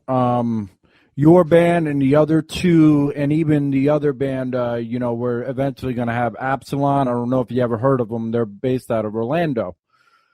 But you all, really talented. And I've been to a bunch of Battle of the Bands, and compared to y'all, they all suck. Well, I appreciate that. Yeah, thank you. A lot of those bands are our friends. Oh, but, I'm sorry. Some I'm just fucking with you. But, no, we totally appreciate that, man. I'm just fucking with you. Yeah. I don't know. It's a thing, and I'm still stuck on the name. I really am. Omega Down. Like, that's an upper and a downer. And as he was saying, you pull the veil, you could look at that however you want. I mean, if you want to look at it, in a certain direction as far as what one believes, or if you want to look at it as a name just standing out, there's so many like messages that I'm pulling just from the name Omega Down. Like, I can't get over it. Yeah. I appreciate that. I sort of view it as a sort of like a final falling, because Omega is like the end, and down, you're going down. So for me, Omega Down is kind of like the final falling or end, and that's what we are at the end of it. You know what I mean? That's how the power and the message, that we've got in our music and lyrics and stuff like that is just kind of, we're what you're going to find at the end of the shit. You know what I mean? Yeah. I like that. Well, we wish we could actually, play your old music right now, but to do so, it would sound like shit, and we're just not gonna do that. Right. I mean, your music rocks, and to have it sound like shit would just be a slap in your face. It'd be a that's not butcher. what we're gonna do. I mean, the lights are flashing on and off here at the studio, and we don't want to take that chance and actually screw that up, because that wouldn't be good for y'all. Exactly. Well, and hopefully we'll have a new song here another week or so. Once that's ready, we'll make sure and get that out to you. That'd be sweet. Also, let people know who we are. I mean, we're unknown. Definitely. We've already been, promoting. Actually, us being on there tonight with, so hopefully people will see who you guys are and what you're about. Yeah, and we'll put the rebroadcast up, make sure that we've got that on our website and all that stuff, and get that out to folks. You were saying that. Go ahead. I'm sorry. But yeah, make sure that we get the rebroadcast podcast up there, the episodes up for folks to listen to, and get your guys' names out there, because it's awesome what you guys are doing. Nobody else does this, so nobody cool. Nobody gives a fuck no more. It seems like the world's changed. And also, you said that you had a website. What is this website, so everyone can hear it? Well, we're building it right now. Under construction. What's that? Under construction, yeah. And it's OmegaDownBand.com. OmegaBand.com. Omega Down. Okay. OmegaDownBand.com. Okay. Correct. And we should actually have that up this week. So. Well, that'd be cool. That's good for y'all. That's good. Yeah. Nice. Well, Facebook is kind of like, it's getting to be a pain in the ass. And, now they're starting to limit posts and all that stuff unless you want to pay. And, it's just turned into a clusterfuck as far as we're concerned. Well, it's run by the powers that be. What do you expect? I mean, nobody thought about Facebook, and then you had MySpace, and then all of a sudden they got sold out, and then all of a sudden Facebook popped out of nowhere. Come on now. Yeah, exactly. Yeah. So, and you can't even on Facebook, you can't have your music on Facebook unless you have like 5,000 likes. Get out of here. So the only way you can put your music on Facebook is through Reverb Nation. You guys are on Reverb Nation. And they let you make a band profile. So you have to base it, it makes it just a real pain in the ass. So why not, let's have our own website where we can do whatever the fuck we want and, have our music on there and everything else. And, so. Yeah. Not to cut you off, but originally we had twolocalradio.com, which we're actually going to be putting that back up in a few weeks ourselves. And once we do, we're going to have your MP3s up there and everything so everybody can listen. If that's all right with you. Cool. Yeah, that'd be great. Cool. Okay, cool. I think we speak for everybody else. Yeah. So what message, being, family people now, what message do you have for the kids out there that want to, start a band? And because I know it's a lot of hard work. What message do you have so they persevere and do what they got to do? Oh, man. Wow. I mean, I have a 6-year-old at home, so I mean, I just do what you believe in and continue to strive, at everything, I guess everything in life is, practice, just strive to do what you enjoy to do, and don't let anybody tell you that you can't do that, because I was told at a very young age that I'd never be able to play guitar, and I'm left-handed and I play guitar right-handed, so I think I fooled a couple of people, throughout my years, but just persevere, just continue on and strive for your best and do what you want to do, I hear that. That is a good one. I do like that. Yeah, I mean, you can't. If I quit playing every time somebody told me I sucked, I would have quit a long time ago.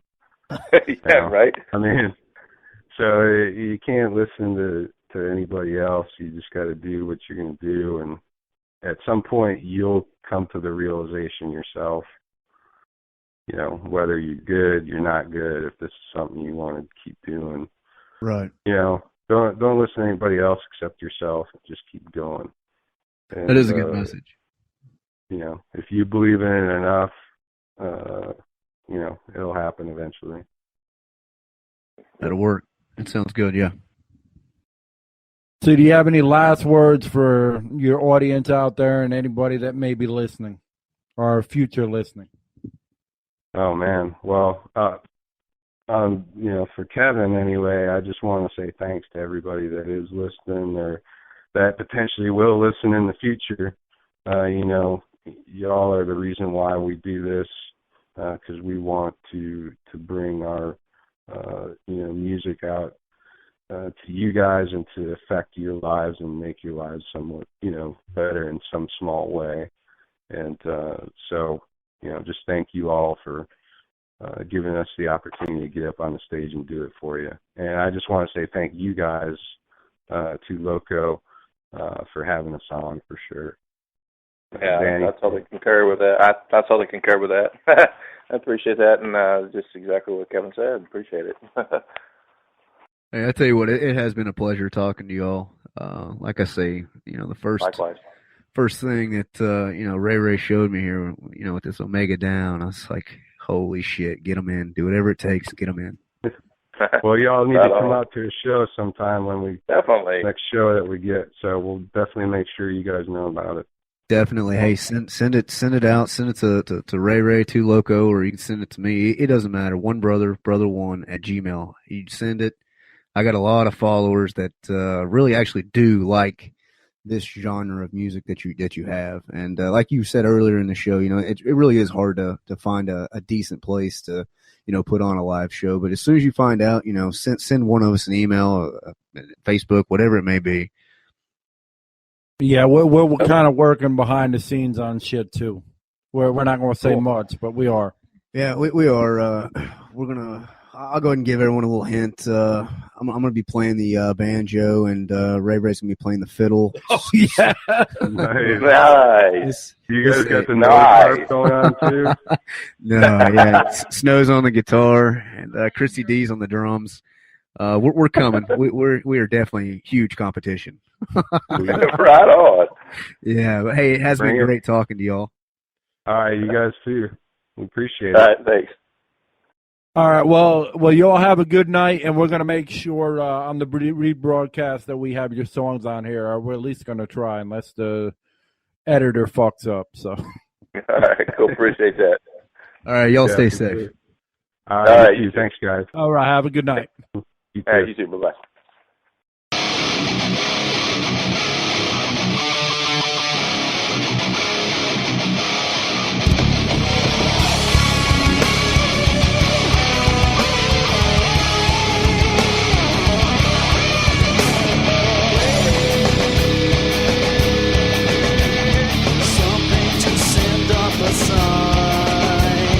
Searching, hoping that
dream about it, babe.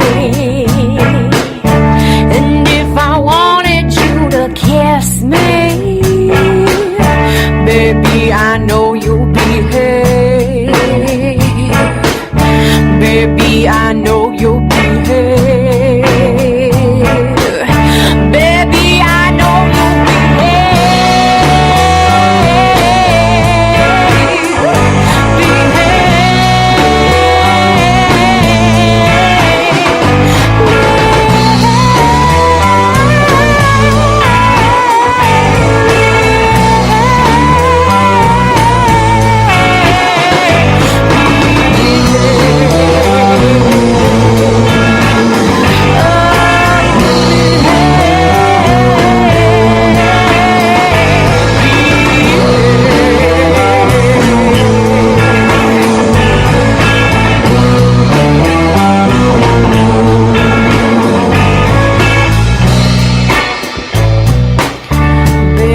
you'll better behave.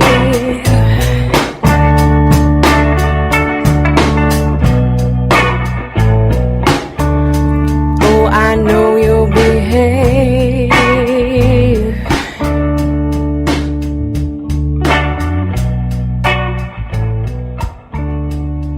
Oh, baby, behave.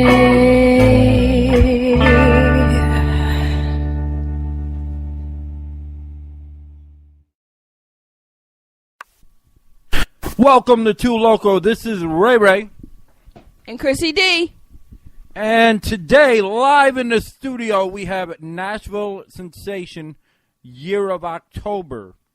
If you'd like to call in and ask them a question, you're welcome to at 1-855-403-9071 or locally 1-865-643-8832. Now, without further ado, I'm not going to waste your time. Let's just get to the music. This is Year of October.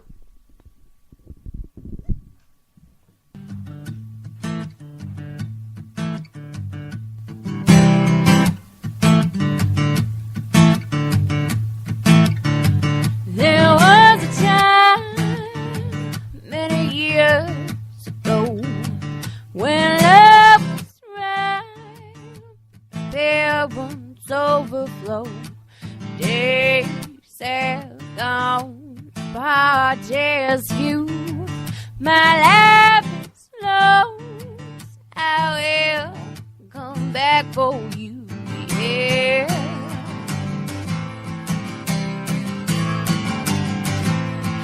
I will.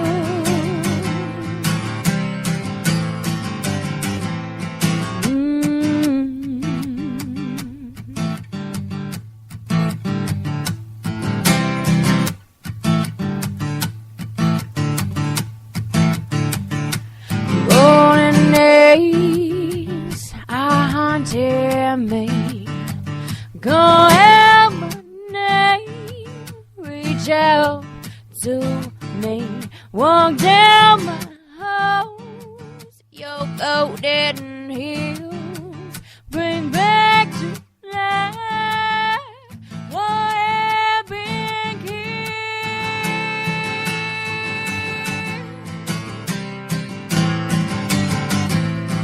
Ooh, yeah.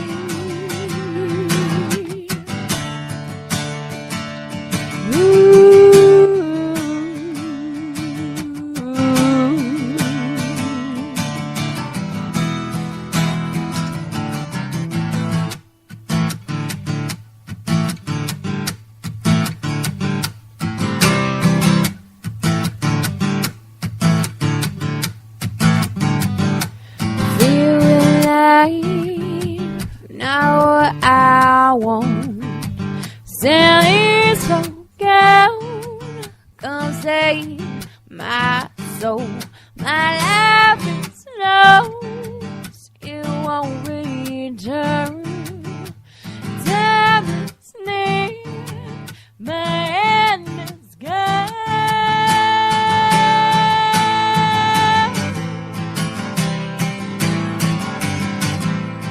Ooh,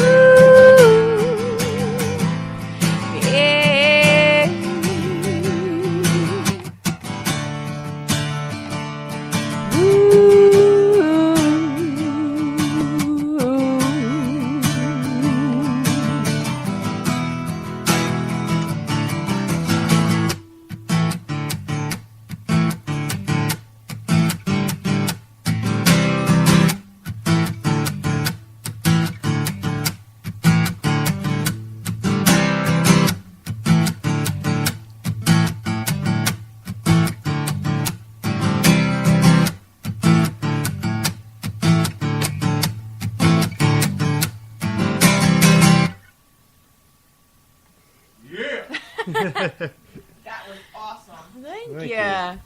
That's called Golden Days.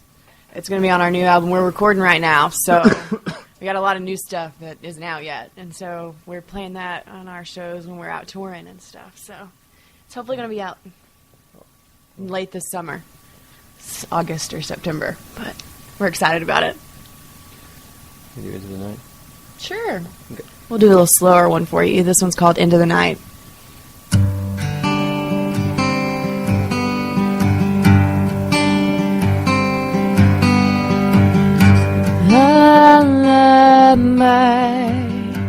Sing me to sleep tonight with the sky up above so bright.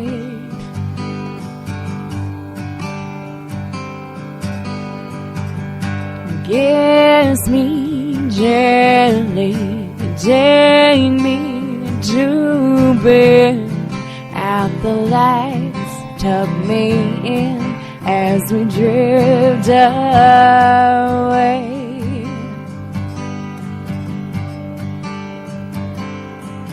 Let the moon be our guide into the night.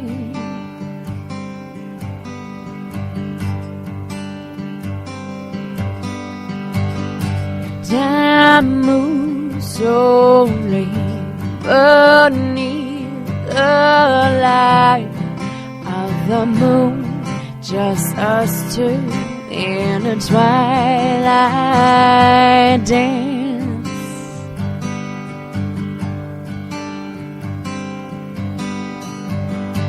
Take hold of my hand, lead me deeper into a sleep underneath blanket stars.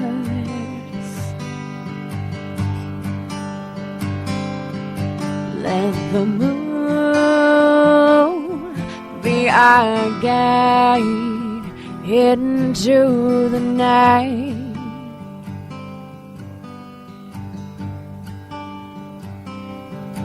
Let the moon be our guide into the night.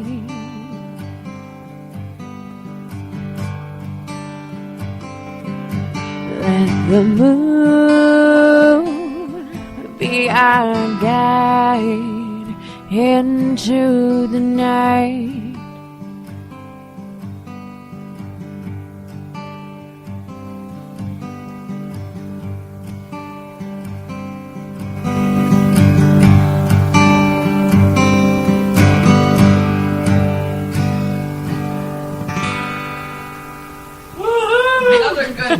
Thank you. You guys are so talented. Thanks. I wish we had the drums here. I know. Like sitting there. He's having fun.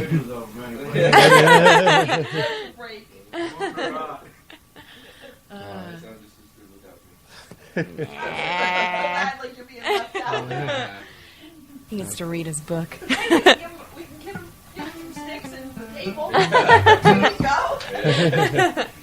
You want to do one more? Want to do something going on? Something going wrong? Let's do something going on. Sure. I wrote this one. We're bank tellers, and I wrote this one while I was working in the drive-thru at the bank. So, yeah, it's good stuff. Here we go. Yeah, this one's called Something Gone Wrong.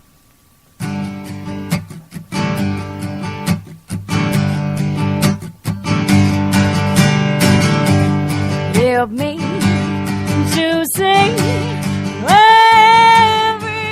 Everybody keeps moving a little bit faster every day.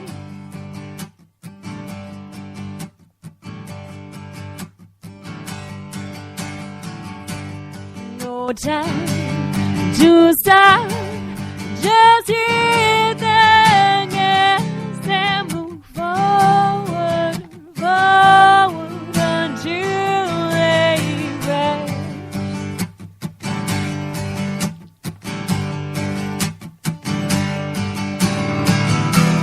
Something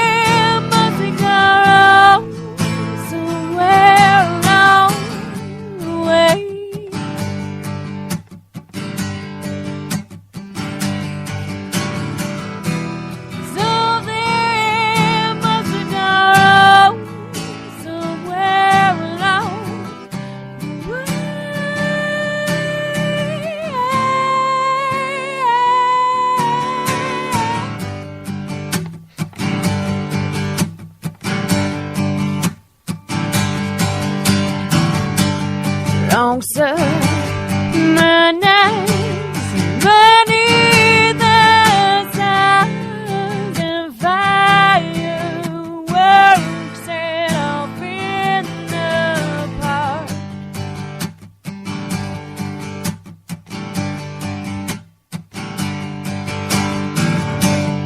And picked up games no longer play. They've lost themselves to the newest upgrade.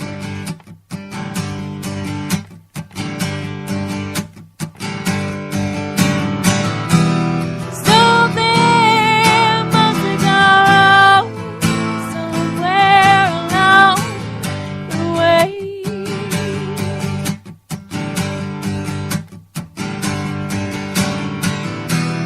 So they must go somewhere along the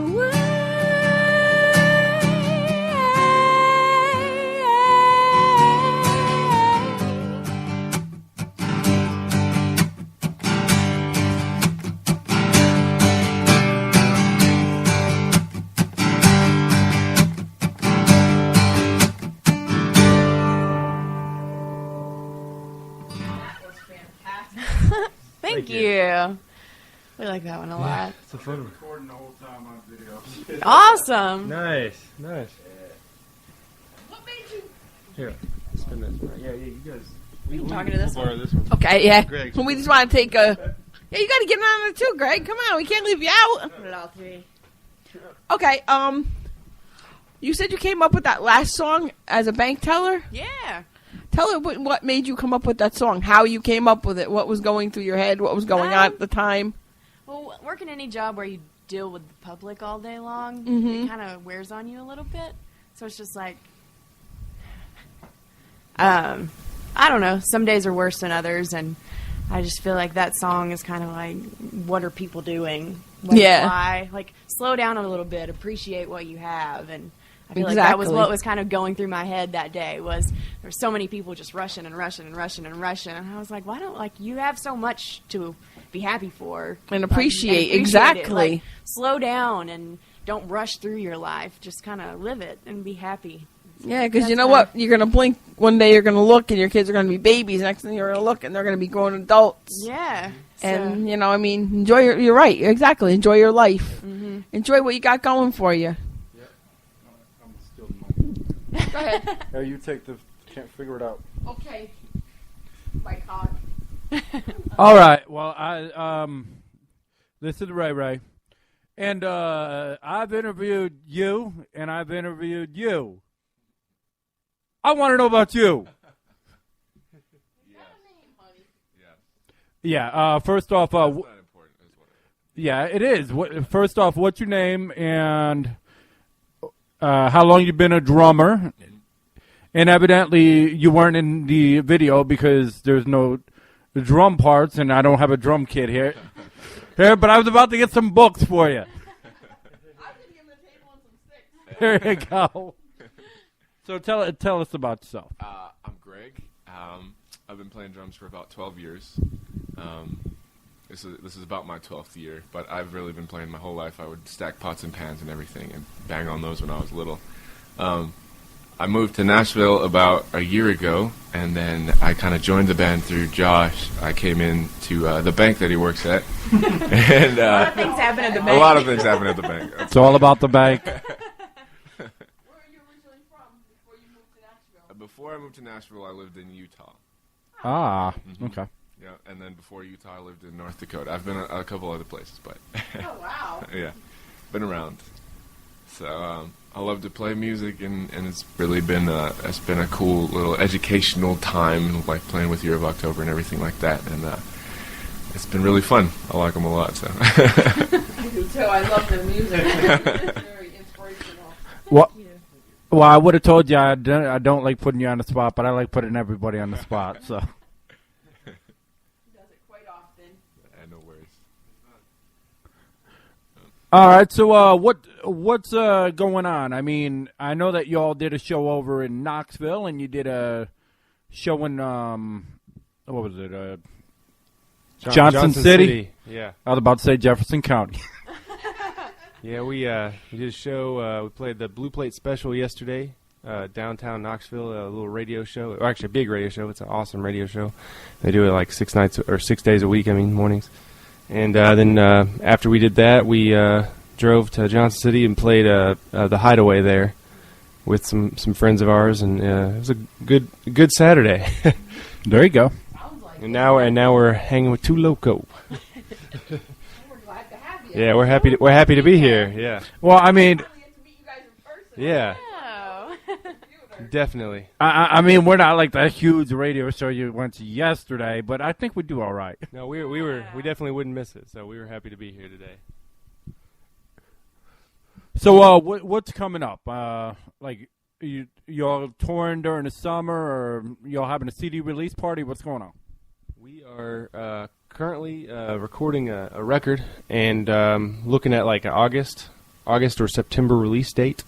Don't have a date nailed down yet, but we're working on that. Record's almost done. We're playing shows about every week. We usually travel on the weekends. Definitely setting up some little mini tours and some other Nashville and Tennessee shows. Also about to shoot a music video in May. So that's going to be nice. Cool. Yeah. So that's exciting. So yeah, got a lot going on for sure. Where's our next show at? Yeah, next show is at Douglas Corner in Nashville. We're playing there Thursday. Oh wow. Yeah. So yeah, April 17th, and then we're playing Spring. Oh, my birthday. Oh, it's your birthday. Well, happy early birthday to you. Yeah, happy early birthday.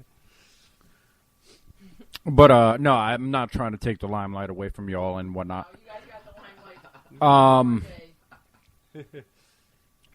But yeah, we're like, okay, well, at least it's not the bank. You know, the world famous bank over here. Definitely. Yeah, got a lot going on. We're still setting up some stuff. We usually set up stuff about 3 months in advance, so we like to stay busy. Yeah, we got all our shows listed. You can go to our website. It's yearofoctober.com. It has all of our shows. It has videos, pictures, all that stuff up there. And when we do announce the release date of the new album, we'll put it up there too. And that has links to where you can buy a hard copy of our album, which is very sparse places right now. But there are a few places in Kentucky and one in Nashville. And then there's also links to where you can download or listen to it on Spotify. And so it's just a good source of information of all things Year of October. So this is going to be my last question, and I'm going to put you all on the spot real quick. Kentucky or Tennessee? Kentucky. I go with Tennessee. House divided. House divided. All right, you're the last vote. What do you say? He's like, I'm damned if I do, I'm damned if I don't. Tennis.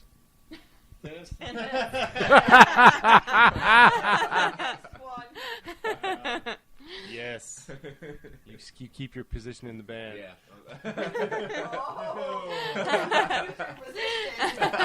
Wow. Yes. I did have a request though. I did want to hear Buried. I don't know if y'all can do an acoustic thing of it. So.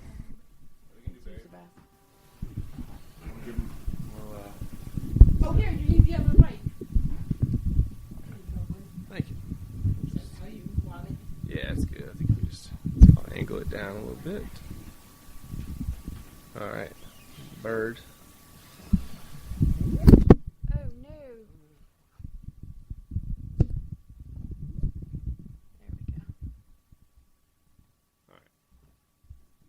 All right. This one is on our old album. So if you like this song, you should go download it.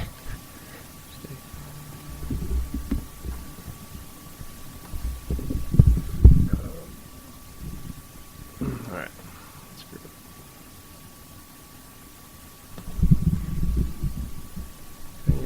Can't get it to stay. And this is Bloopers 101. Yeah.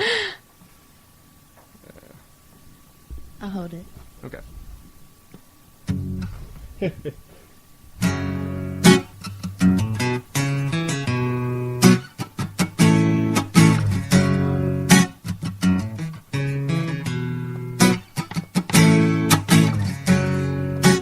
There she stands,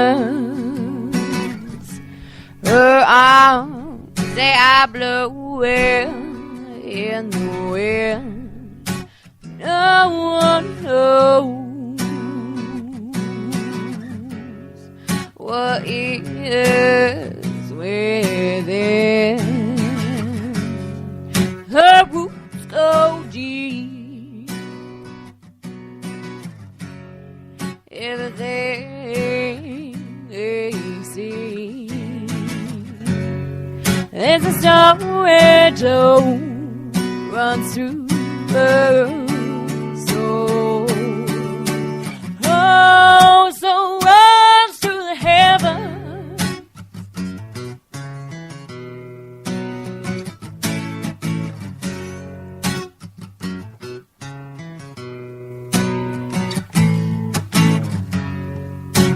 Dark secrets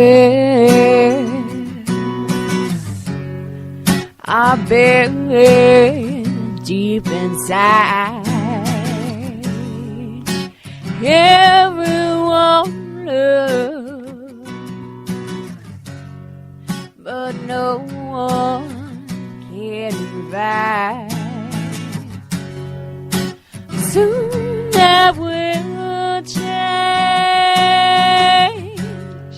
Whole life shall rearrange. She can no longer hold, runs through her soul. Oh, so runs through the heaven. Her soul runs. Her soul runs. Her soul runs. Her soul runs.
Thank you. I saw you trying to put it up. Like you want to put it up.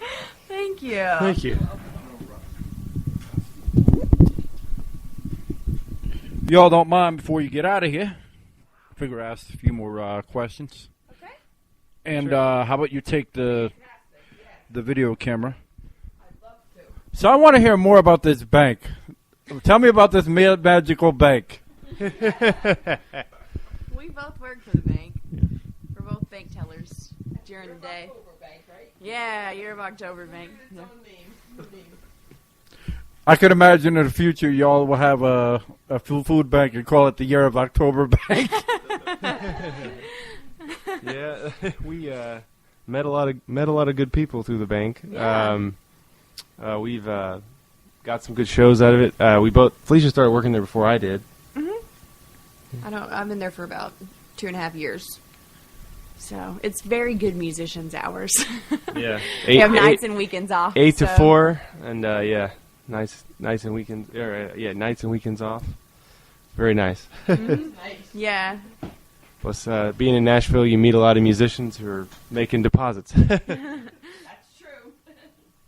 Yeah, I mean, out of all places to be out in Nashville, that's got to have like the sweet spot, to work at a major place where people have to go, and there's a lot of musicians that go through. Mm-hmm. Yes, definitely.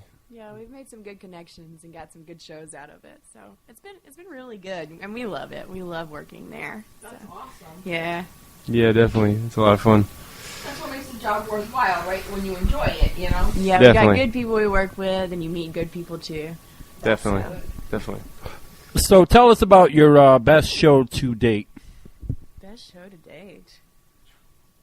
That's a hard question. That's a tough one. We've had a lot of great shows. We've had a lot of fun ones. Yeah, I put you on the spot a little bit. You're like, I don't know. Well, I'm supposed to. Well, shoot. I had a lot of fun last time we played JP's. Yeah, that was a lot of fun. My hometown. Yeah, we played in Kentucky, up in Paducah, at a place called JP's Bar and Grill with some good friends of ours, and we played really well. We played a really long set. We played pretty much everything we have, probably about 25 songs or so. We only did I think we did 1 or 2 covers, but it's pretty much all originals, and that was probably the best show we had. We felt really tight, and people were dancing and having a good time. That's what it's about. Yeah. That's when they enjoy your music when they're dancing. Exactly. It always makes us feel good too. So Yeah, that was better on stage when you see people out there enjoying it. Definitely. So was there a drum set there for Mr. Old Drummer? There was. He actually got to play. So he wasn't reading a book. He did that too. Yeah, he did that too. He's always got a book. He's like, all right, here we go. All right, drum. Book. Hold on 1 second. I just got to finish this one chapter. Okay. He's like, well, at least it wasn't for a cigarette. Oh, goodness. Well, most drummers I know usually just have a cigarette hanging out of their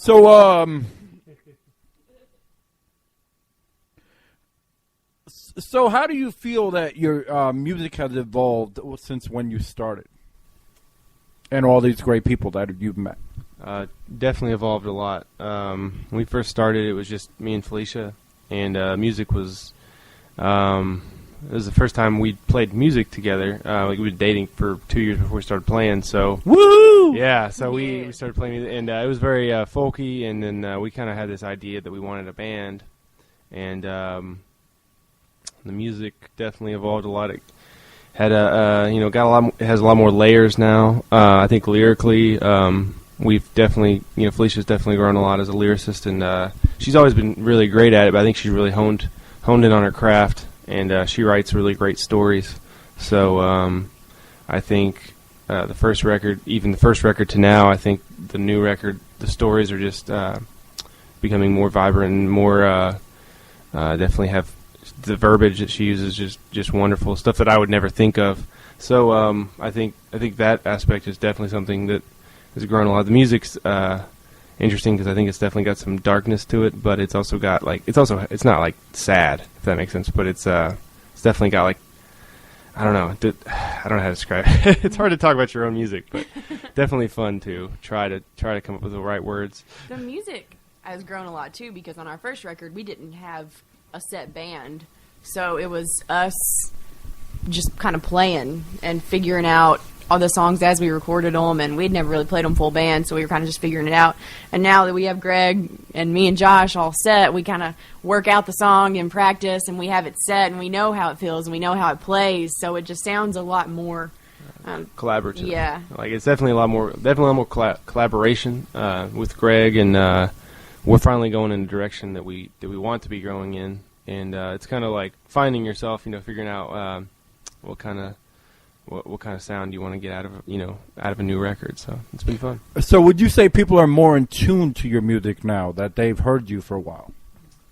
They definitely we're definitely getting callbacks on stuff. So yeah, I definitely think that people are starting to be receptive to what we're doing, and it's interesting because in Nashville there's not necessarily a lot of bands that are doing what we're doing, that are popular. So it's been pretty cool to get some good responses and hear people say that they dig our stuff. So out of town too, like it's cool if we go to places like we went to Chattanooga and somebody had heard us online and they came out to our show and we didn't know them, like we'd never met them before, and they'd found us on Twitter and they came out to the show to see us, and it's really cool to have people that we don't know that like us and come out and tell us that they like us. And so with us, our music growing, and with our old album and the new album, I just think that's going to keep building, and it really means a lot when people come and tell us that they found us and that they like us.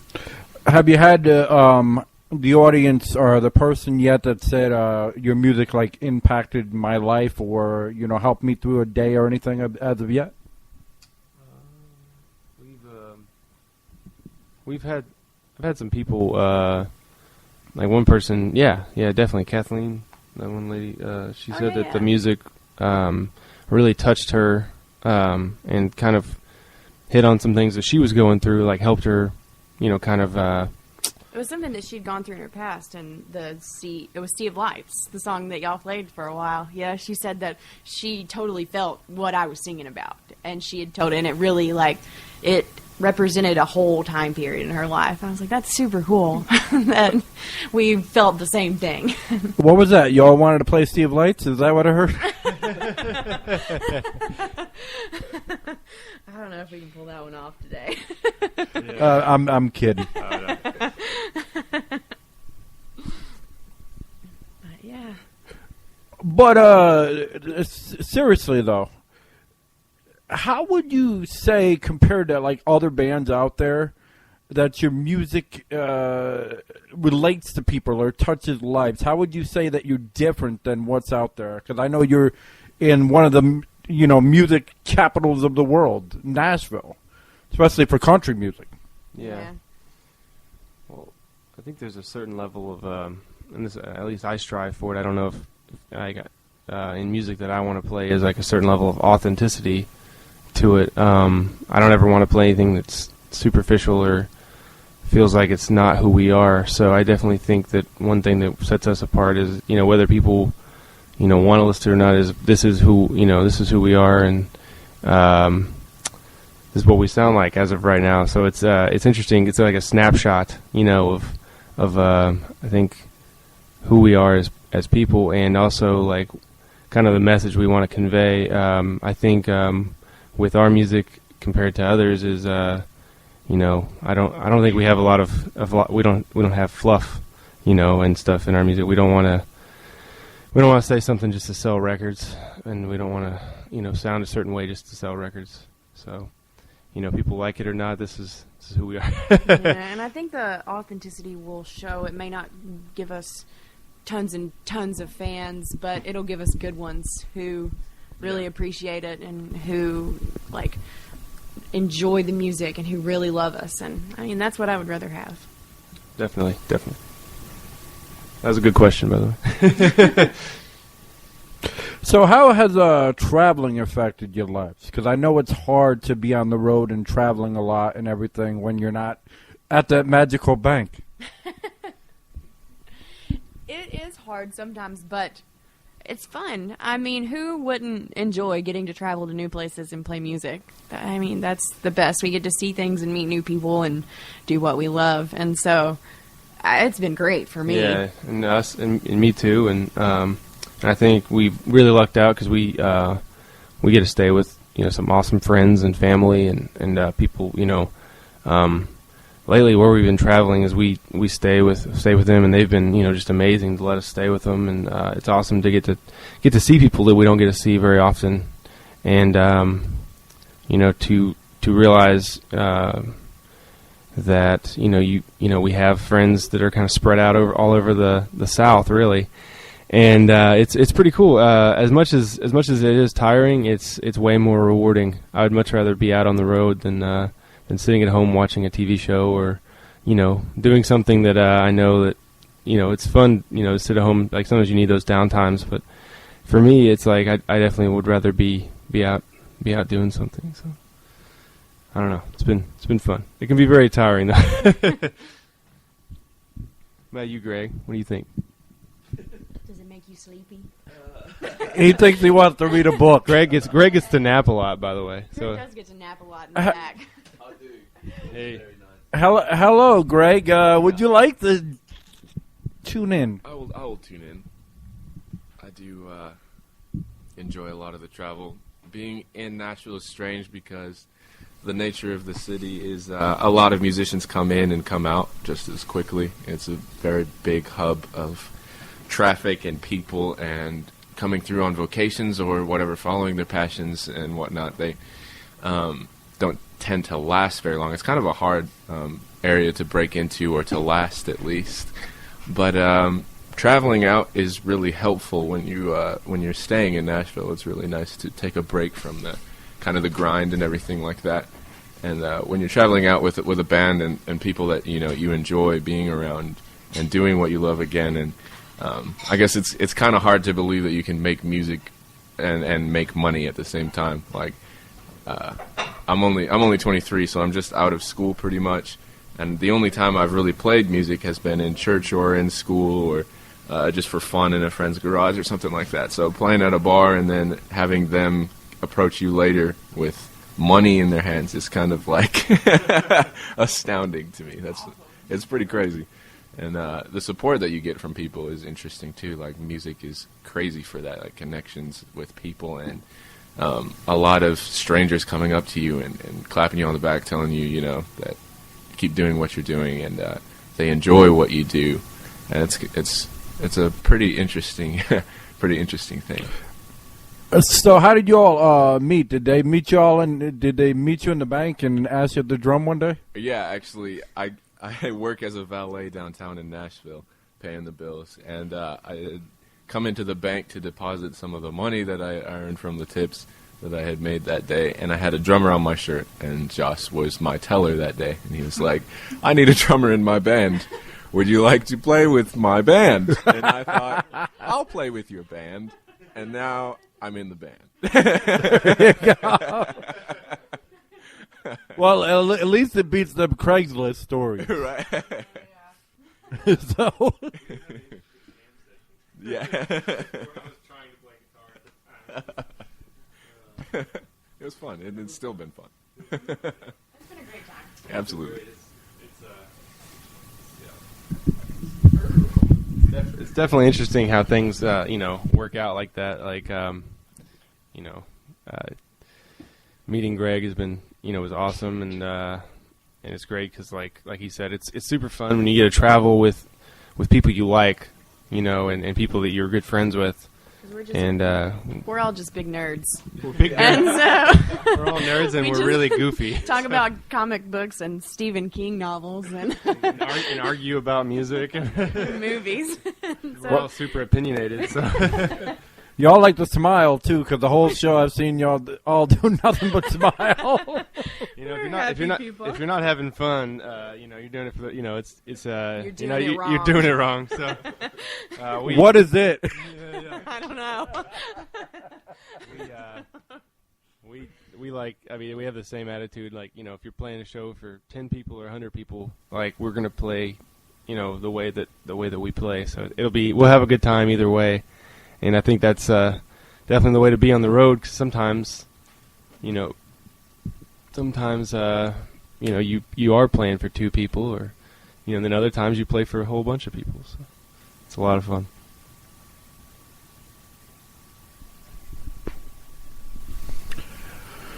All right.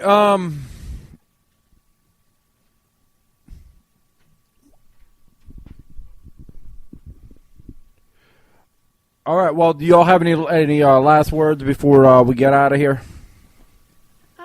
Well, just check us out online. Go and like us. If you see that we're playing a show near you, come out and listen. We always love to meet new people and have them listen to our stuff and like it. Yeah, definitely. And just check us out at yearofoctober.com. From that website, you can get to all of our links. We have our email on there. If you want to, shoot us an email, get a show together, or we're just shoot an email just to ask us a question, whatever. Yearofoctober.com, and it's been a lot of fun being on Too Loco Radio. Yeah. Thank you, Ray Ray. Not a problem. Is there anything you want to say, Chrissy D, before we get out of here?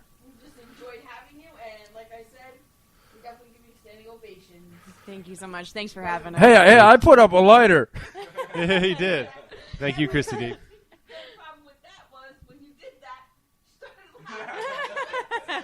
Hey, at least they can't say they weren't on Too Local and they didn't laugh. We had a good time. All right, y'all about done, or y'all want to sing one more? I think we're done. You want to sing one more? We can sing one more. What do you want to sing? Sing Kentucky. Let's do Kentucky. All right. All right, we'll sing one out.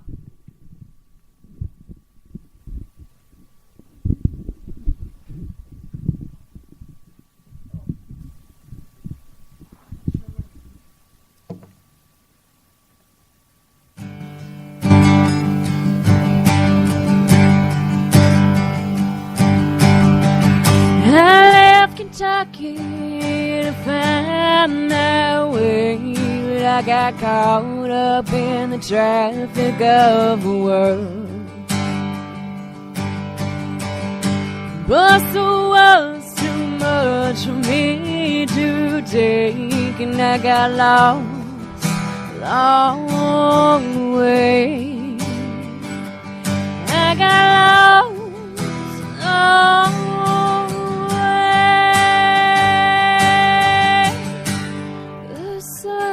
goes down, I'll be coming around for your love, for your love.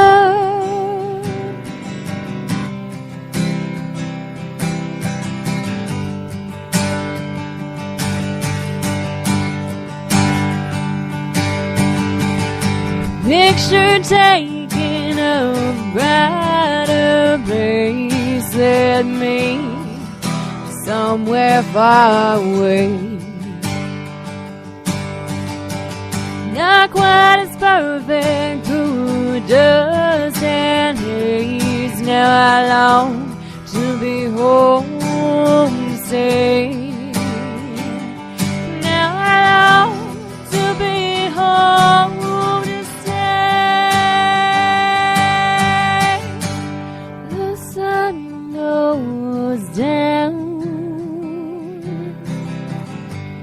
I'll be coming around for your love, for your love.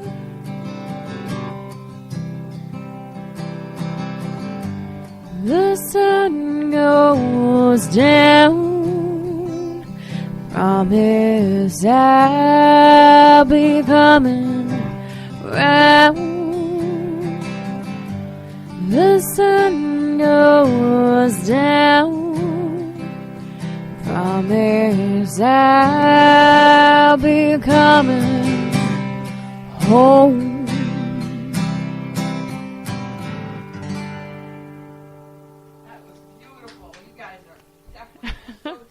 Thank y'all so Thank much. You. Thank you, Chrissy.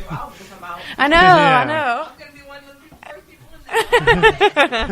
Thank you. Thank y'all for having us out. You're welcome anytime. I just need one. I don't need two. Well, we appreciate you coming down, and everybody that's listening, be sure to check out Year of October. That's yearofoctober.com to get all their great links and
go home,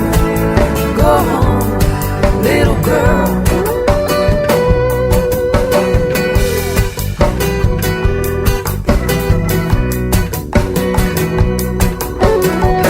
Rolled into Nashville without reason or rhyme. I didn't know my way, so I just followed the signs.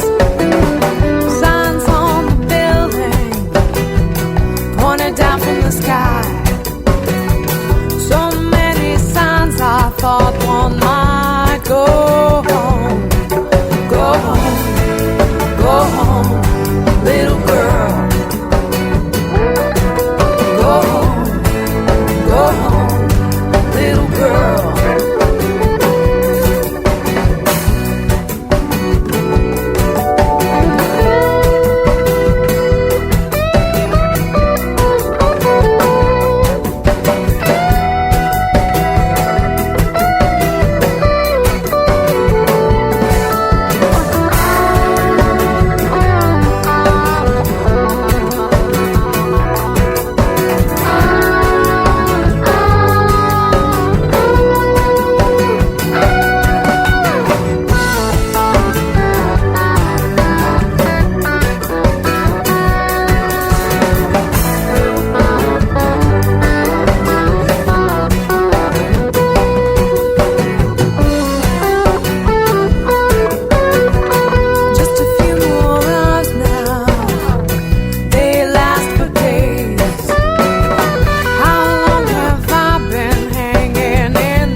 Sugarline Blue too.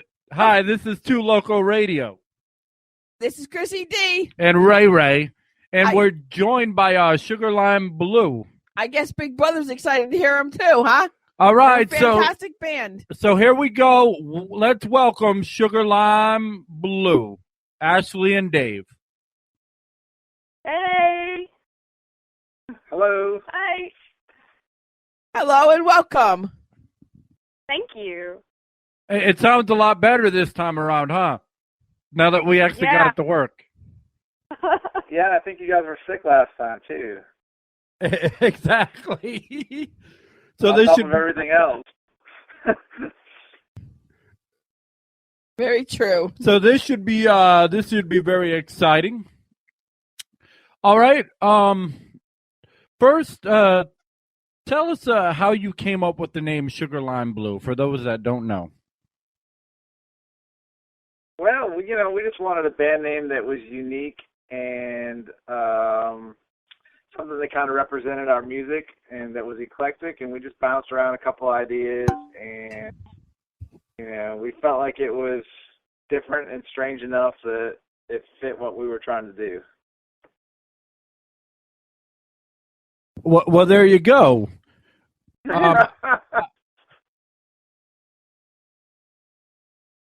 Okay. How's the new album going? The new album is going great. We're actually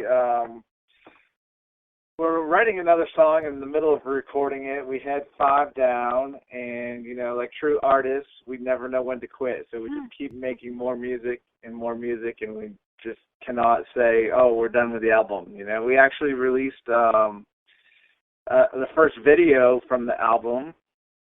Move That Earth. Yeah, you can find that on YouTube. Just look up Sugarland Blue, and we've got a whole bunch of shout-out videos and whatnot on there. But if you look up Sugarland Blue, Move That Earth, you can see the whole music video of it. That's exciting. We had a good time. Yeah, we're really excited about it. Have you guys seen it yet? No, we we can't haven't. say that we have. Oh, okay. I'll have to share it to your page so you can check it out. You let us know what you think. Oh, definitely. All right. Because I'll cry otherwise. Knowing you guys, it's good. Oh, thank you. You're welcome. All right. Well, we're extremely sorry about the late start. We are speaking with Ashley Beth and Dave Beth, correct? Yeah, correct. And why don't you explain what each of you do in the band and how you all formed Sugarline Blue, other than the name?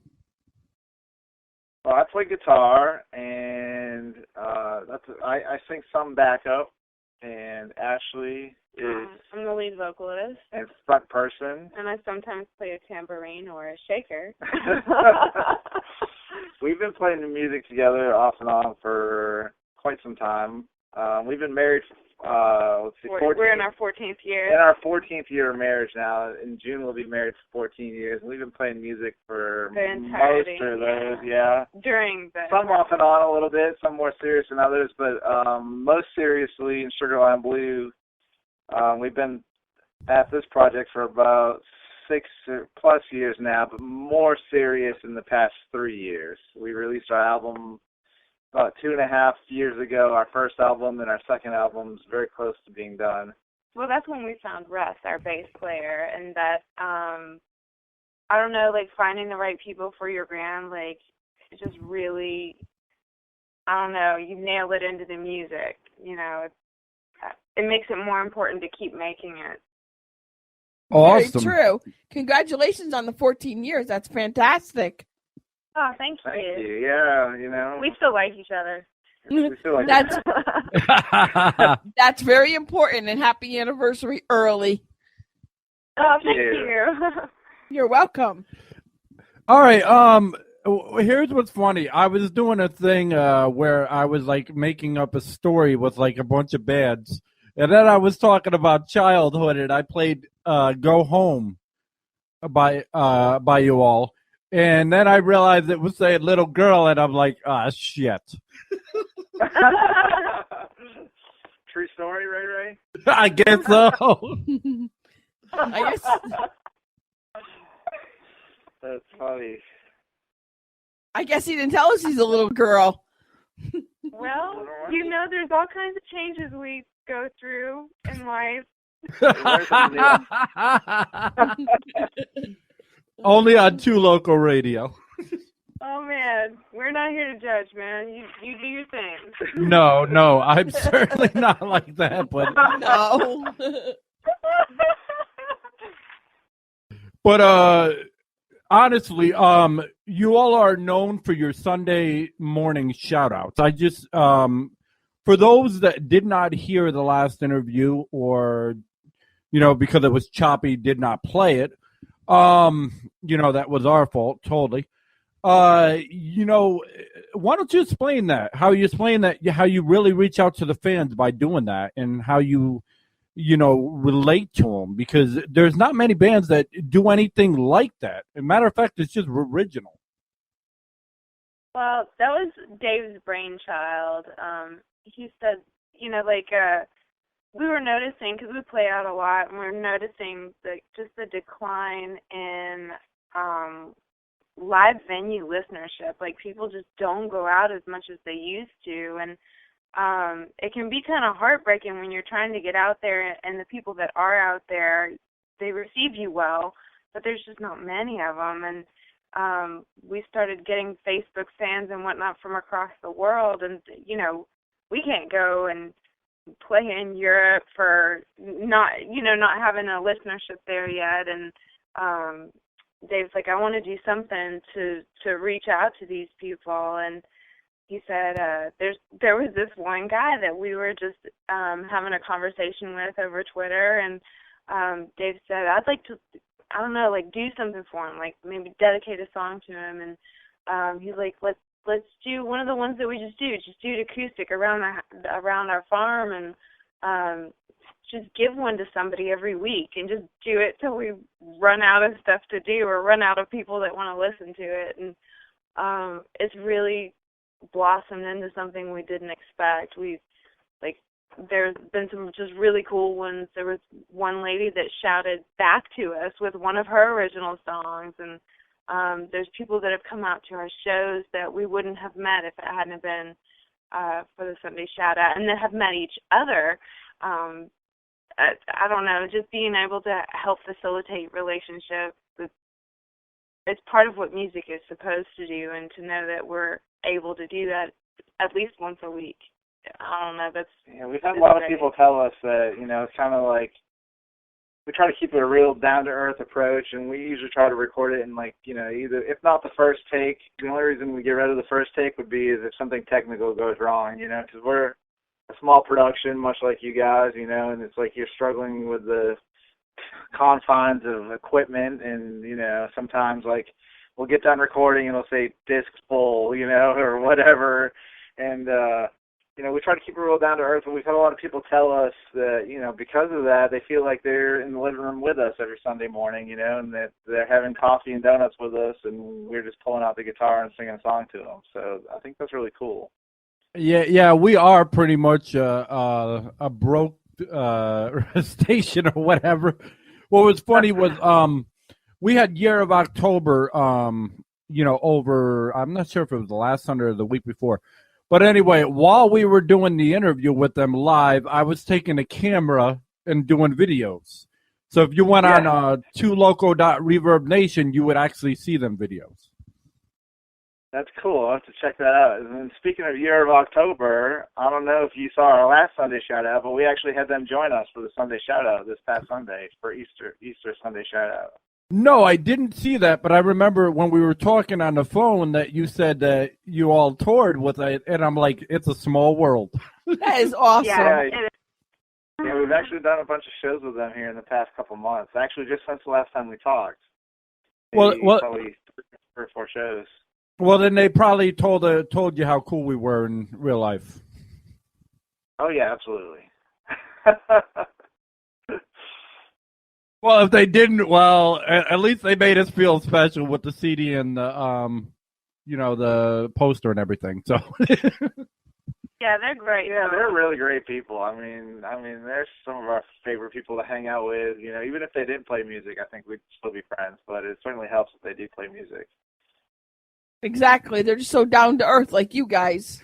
So their story is they all met in the bank, the magical bank. So what's your story? Where did you all just meet? On the street, or through ads? Dave and I met in a magical guitar center. There you go. Yeah, I saw Ashley and I was like, I didn't even care if she was a singer. I just thought that girl was so fine I had to know her. And here we are 14 years later, It worked. It worked out, It just worked out. As far as Russ, man, it's funny how sometimes you get those things that you need when you least expect them or when you're not really looking for them. Ashley and I, in one of the earlier versions of the band, we written some of our originals, but not maybe just a handful. And we had talked to our keyboard player that night during the show, and he's a close friend of ours, and he decided that he was going to, step away from the band for a while. And our bass player was moving out of town, and we weren't really satisfied with the drummer that we had. And Ashley and I just said, we're not going to do this if it's not fun. So let's just take a break from this, and we'll just hang out, maybe play some acoustic shows here and there, and maybe see how it goes for a little while, and, just whatever happens. And then, that night we came home from the show, and there was this email from a bass player, and, his name was Russ Dean, and basically it said, here's a bunch of my influences, and I found you guys' ad, and I know that it's an old ad, but, I wanted to answer it because it sounds, interesting. And, we started talking back and forth, and I was kind of standoffish because, I kind of had it up to, over my head, I guess, with just like conflicting personalities and stuff like that. And, we just kind of corresponded back and forth, and we couldn't say no. And then we started playing coffee houses together just acoustically, and we really enjoyed it, and we enjoyed each other's company, and found we had a lot in common. And we've been playing with Russ now for like 4 years. So he's like family. He's like, he's truly like a part of our family. We talk to each other, if not on the phone, then at least through text messaging every day. Nice. So did you all finally find the drummer? Last time we had the interview. No, we're still, plodding away with drummers. We're kind of an adventurous group because we like to improvise a lot on stage anyway. Like we're a lot of jam band fans like us, people like the Grateful Dead, stuff of that nature. Because we are always like improvising on stage. And, I guess like part of that improv now is playing with different drummers. So, we never really know how exactly stuff's going to come out. In fact, we had a really fun experience this past Saturday. It's kind of stressful. So we didn't really have a solid plan in place. We thought we were going to play an acoustic show. We were playing at a festival for Earth Day up on Hippie Hill in Christiana, Tennessee. Nice. It's kind of like a, I don't know, it's like a hippie commune, but not. It's just cool. Like a hippie campground? It's like a hippie campground, and we're up there, and we had no drummer with us, and for some reason I brought my electric guitar instead of my acoustic, just, hoping that things work out. And we got up there, and the band before us, who we know some of the guys in that band, but never met their drummer. They're called Stagger Moon. They're called Stagger Moon. They're great cool guys, band, too, great guys, and, we were like, well, maybe we should ask this guy. So we asked this guy if he wanted to play, just leave his drum set up and play a set with us, and he did, and it was just a really great time. Then we invited a bunch of there was a bunch of guys up there that play like hand percussion and hand drums. Yeah, there was a lady. And a young lady came up, and we had 3 people playing hand drums and our drummer, and we played probably like a 10 or 12 minute version of Nice. Grateful Dead Fire on the Mountain. And it was just like all, full of hand drums and drums jamming out everywhere. So it was really cool. Yeah, it a lot was of fun. so cool. That is it cool. Was, it was beyond like just making music. It was really cool. That sounds cool. Who would you say you guys' influences are? Well, I think that's one thing that is nice about this band is that we have a lot of influences, and hopefully it shows in our music. But, for me personally, I'm a big fan of the Grateful Dead. Big fan, growing up I listened to a lot of Carlos Santana. All those guitar greats from the 70s, really. Jimmy Page, of course, Led Zeppelin. Huge fan of Led Zeppelin. Government Mule nowadays, Allman Brothers Band. Just like Ray LaMontagne. Yeah, and as far as newer artists like Tedeschi Trucks and Ray LaMontagne and all that good stuff, Fleetwood Mac. Okay. Has her own set of. And what about non-musical influences? Well, that's more like where I'm at. I'm influenced by mood and emotion and color and how I'm feeling that day and the people that I choose to surround myself with. I feel like that, like the music that I've listened to throughout my life, it influences the sound, but like the feeling that comes out, that's really where I get my inspiration is, in sunshine and days and in like bad venues and broken hearts and babies laughing. It's like that's life influence, Yeah. Well, I do know if you all came down this way towards Knoxville, that would love to have you all live do an acoustic set or something. Oh, definitely. Yeah, okay, cool. We'll definitely have to keep that in mind. We head that way fairly often, so. Good, because we'd love to meet you in person. Yeah, definitely. And you could see me use my fake video camera. Well, that's okay. Don't tell anybody, but when we did our Move That Earth video, we shot it all on phone cameras. So. Oh, there you go. That's how we did ours too. And that's how we did our shout out. I mean, every Sunday we just set up an iPhone and I plug my microphone into my phone and we videotape it off of our phones. So it doesn't take a lot of technology nowadays to make a pretty cool impact, I don't think, Nice. Yeah, technology's great. And I understand what you mean about, it's hard to find people. We were searching for a while, some more people to join us. And then we were lucky that we found out, this great guy named Tempo and his old lady Snow. They're phenomenal. Hopefully they'll be there and you could meet them as well. That would be great. Awesome. You said his name is Temple? No, his name's Tempo. He's ex Navy as well as he used to be a drummer. No, you can't steal him. Tempo. Oh, cool. Yeah. You got to be careful, though. Those drummers are kind of weird.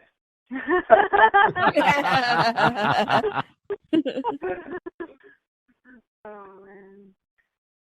Not to change the subject, but I'm sure you can tell the difference of sound quality this time from last time. Oh, yeah. Absolutely, yeah. I mean, I'm not hearing back what I said before I finished saying it.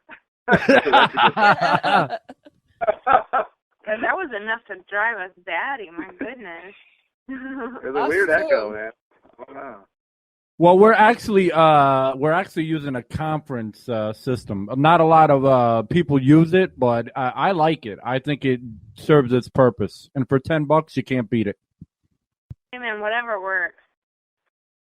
That's it, that's what we found out doing the Sunday shout out, It's not necessarily about perfection as much as it is about, delivering a good product on a budget, Exactly. Like, do the best you can what you have. Well, I can't cook worth a shit, but if I did, I would mix all kinds of ingredients. So what kind of ingredients would you say make up your band as far as musical styles? Well, I never heard it really put that way before, but, I like that better than, like, the question, like, what type of music do you play, for sure. Yeah.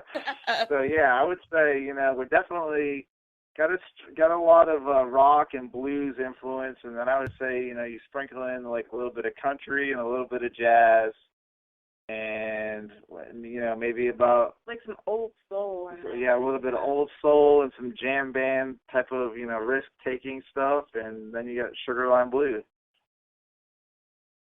Very true. So who would you say is your influences outside of the music? Like, do you have any friends or family members, or is there, like, that one fan that really, influences you to really keep on writing and, write more and, better and better each time, or whatever, however you want to put it? I mean, I think that, like, the way we look at it is just like serving the music to us. It's like, there's songs out there that we're supposed to write, and, if we don't write them, then no one will. It's kind of how we think of it, It's like there's no other band out there that plays like Sugar Line Blue. I mean, there's bands that are great, and there's bands that do their own thing. And hopefully we do our own thing enough that, we are the best at being Sugar Line Blue, and nobody else can do it any better, Very true. I'm not saying, we're definitely not the best musicians maybe out there, but, we're the best at doing what we do, which is play the music that we feel like has been given to us to play. I would say for me, like, my fellow band members really encourage me to continue to write and continue to perform. And it's like, if I have an off night and we have another gig the next night, I got to pick up and keep on going. And like, to complete songs, that's Dave that pushes me to complete songs, because I'm really good at starting a thing and really bad at finishing it. So Dave's the one that's like, come on, we just got to write one more verse or whatever for that. But, like, knowing that he and Russ are putting their talent out there, I don't know, it encourages me because I consider them to be such excellent musicians that they want to play music behind my voice. Like, that really encourages me to continue to sing because they think that what we all do together is a good thing worth our time and worth our energy. So I'd say that they influence me definitely. So speaking of songs that you need to finish. No. Oh, there's no acapella tonight, huh?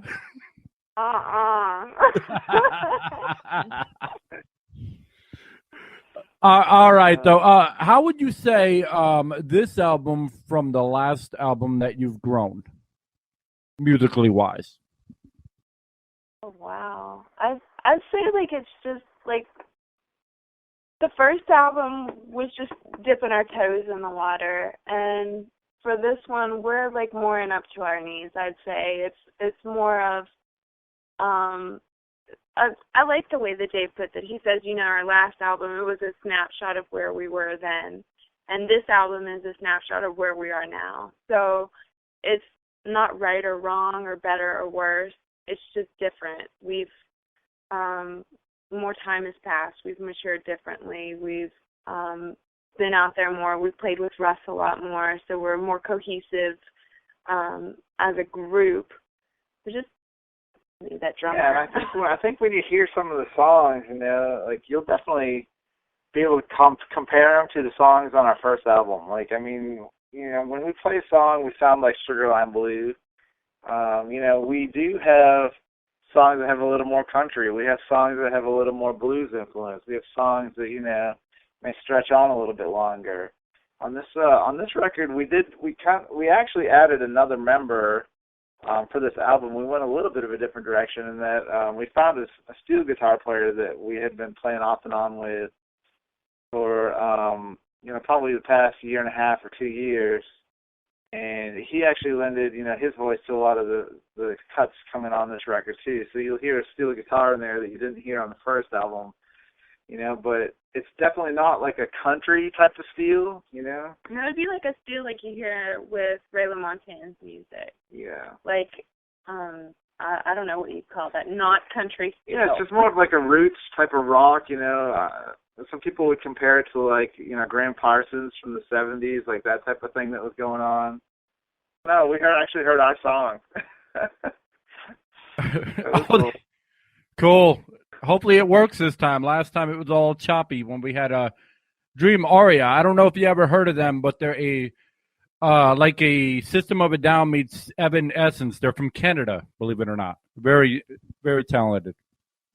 Well, if it doesn't work on your podcast, they can always head over to sugarlineblue.com and check it out there. Shameless plug. Shameless plugs. Hey, we're always willing to share. It's no big deal.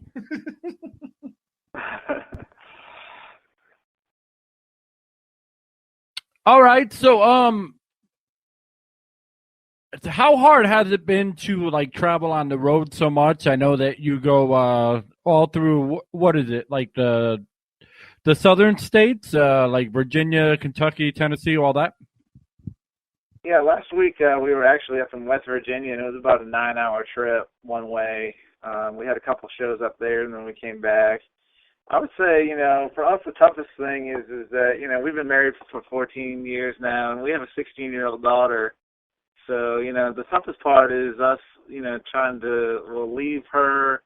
You know, it's getting easier because she has a lot of things going on and a lot of different, you know, she spends the night with her friends and she has a lot of school stuff going on. But the harder part is, you know, trying to manage with her schedule now too. It's, you know, it's like another grown-up schedule, you know, plus our work schedule, plus the touring schedule, you know. So as a band that hasn't really broke yet or made it, or, you know, whatever you want to call it, you know, or is making good money, you know, traveling, it's hard to balance all those things together. So I'd say that's probably the hardest challenge.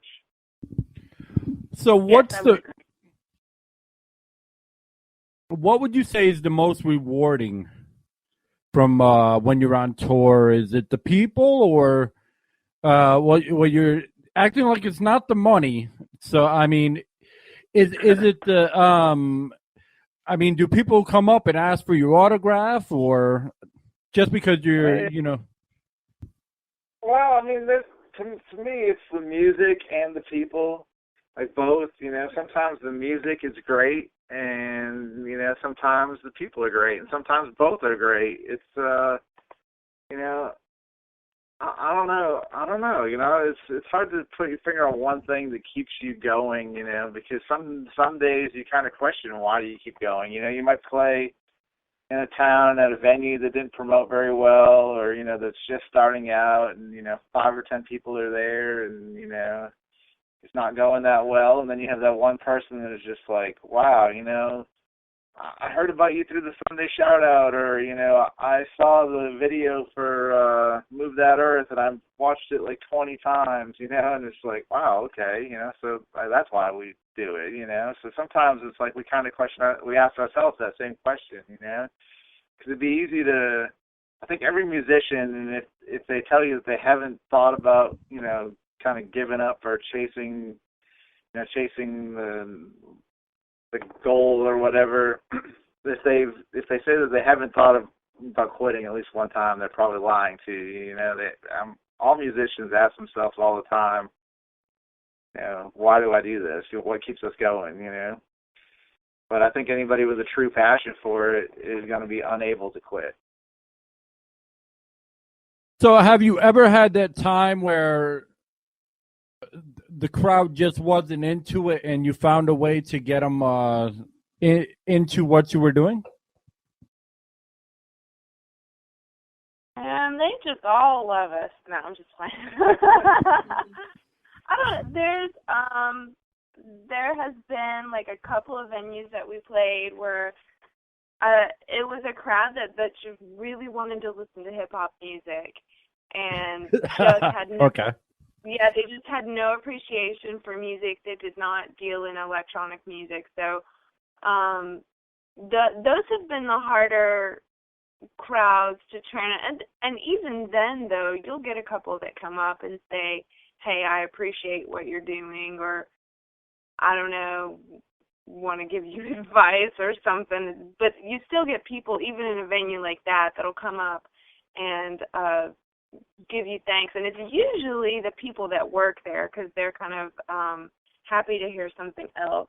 So, like, even if the crowd just wants to listen to hip-hop music or whatever, generally speaking, the owners and the bartenders and the bouncers and the wait staff will approach us afterward and be like, oh, that was so nice to hear something else for a change. So I don't know about turning a crowd because they kind of come in and, you know, they're there for a reason. So they do their thing and move along, but our stationary audience is fairly appreciative. So, Come on, Ashley, you can play. You can get down to Walk This Way.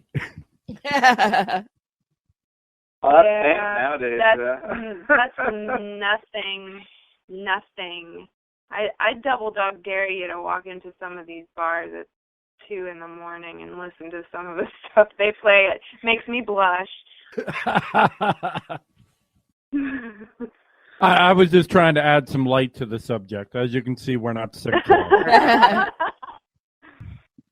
No, definitely we're not. What's weird is I figured you would say like the bar crowd, and then you came out with the hip hop crowd, and I'm like, whoa, wait a second, times are changing. Yeah, like the bar crowd. Yeah, the bar crowd is kind of a crowd hip-hop crowd now. Yeah. It's kind of strange, you It's know. because they have like the music or whatever that is that they keep. It's like the new jukebox thing that you can just touch the screen and tell it what to play. Man, they just want to play really loud, booty bumping music, I guess. I guess so. I don't know why they wouldn't want to listen to you guys. I like you guys better. I'd rather listen to you guys than some of that booty bopping music. Right. Thank you. Yeah, like nowadays it is kind of strange because I mean, like electronic music has taken like a big part of the segment of you know, the bar going crowd, and there's not that, you know, to each their own. People like what they like, but I mean, you know, in the 70s or 80s or 60s or, you know, we would have just been like a rock band. You know, it's like we play a bunch of different styles of music, but we're a rock band, you know? Yeah. That's what rock bands have always done, but now it's like, you know, everybody has to be like so like minutely categorized, otherwise you can't find the people that want to listen to you. You know, if you're just a rock band, then everybody assumes that you sound like Nickelback. Yeah, exactly. Well, see, you know what it is? Like, I like a lot of the underground rap that we get on here. I like because it's a lot different than what you hear in the clubs. It's just there's a different beat to it. Just like you guys, they have their own flavor to it too. You guys remind me of you remind me of the '70s music that I grew up on a little bit when I listened to you. Cool. Yeah, we were actually we went and did this cool thing this last week. They do like a different decade every so often at this bar, and they have like 9 bands come and play, and you play 2 songs from the decade. And we did 80s songs with these folks, but there was one guy that got up and did a Run DMC song, and we're like, dude, that's really, you know, that was good rap. That didn't make me blush. So it has changed. So it has changed. So, and I don't mind like stuff that I can understand and like doesn't curse every other word. You know what I mean? Like it still has a musical quality to it rather than just how fast can you say shocking words. Or how vulgar you can be. Exactly. That's not the place for. It's not art to me. I liken it to the you know, even the way that women dress. You know, like in the 50s, it's like my mom always used to say, you know, you should leave something to the imagination. You know, and it's like that part of you leave to the imagination, that suggestiveness is what kind of makes it like playful and fun. But when it's the same thing with a song, when you just kind of come right out and say it, it's not playful and fun anymore. It's just kind of like vulgar, like you said. Yeah. You know? Exactly. I mean, like these women walk around with their chests hanging out, and it's disgusting. Right. Leave something to imagination to the guys, then they'll want to look more. Exactly. You know? It's not art anymore. It's not something of beauty anymore. It's just nasty. Hanging out. Yeah. Yeah, I really want to smack the person that came up with the "I'm juicy" on the back of the pants, especially with pedophiles out there and shit.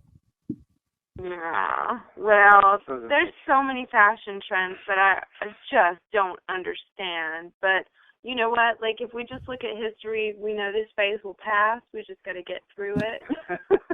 Just hang on. Bell bottoms will come back. Yeah, exactly. Spandex. That went away. Thank you. Yeah.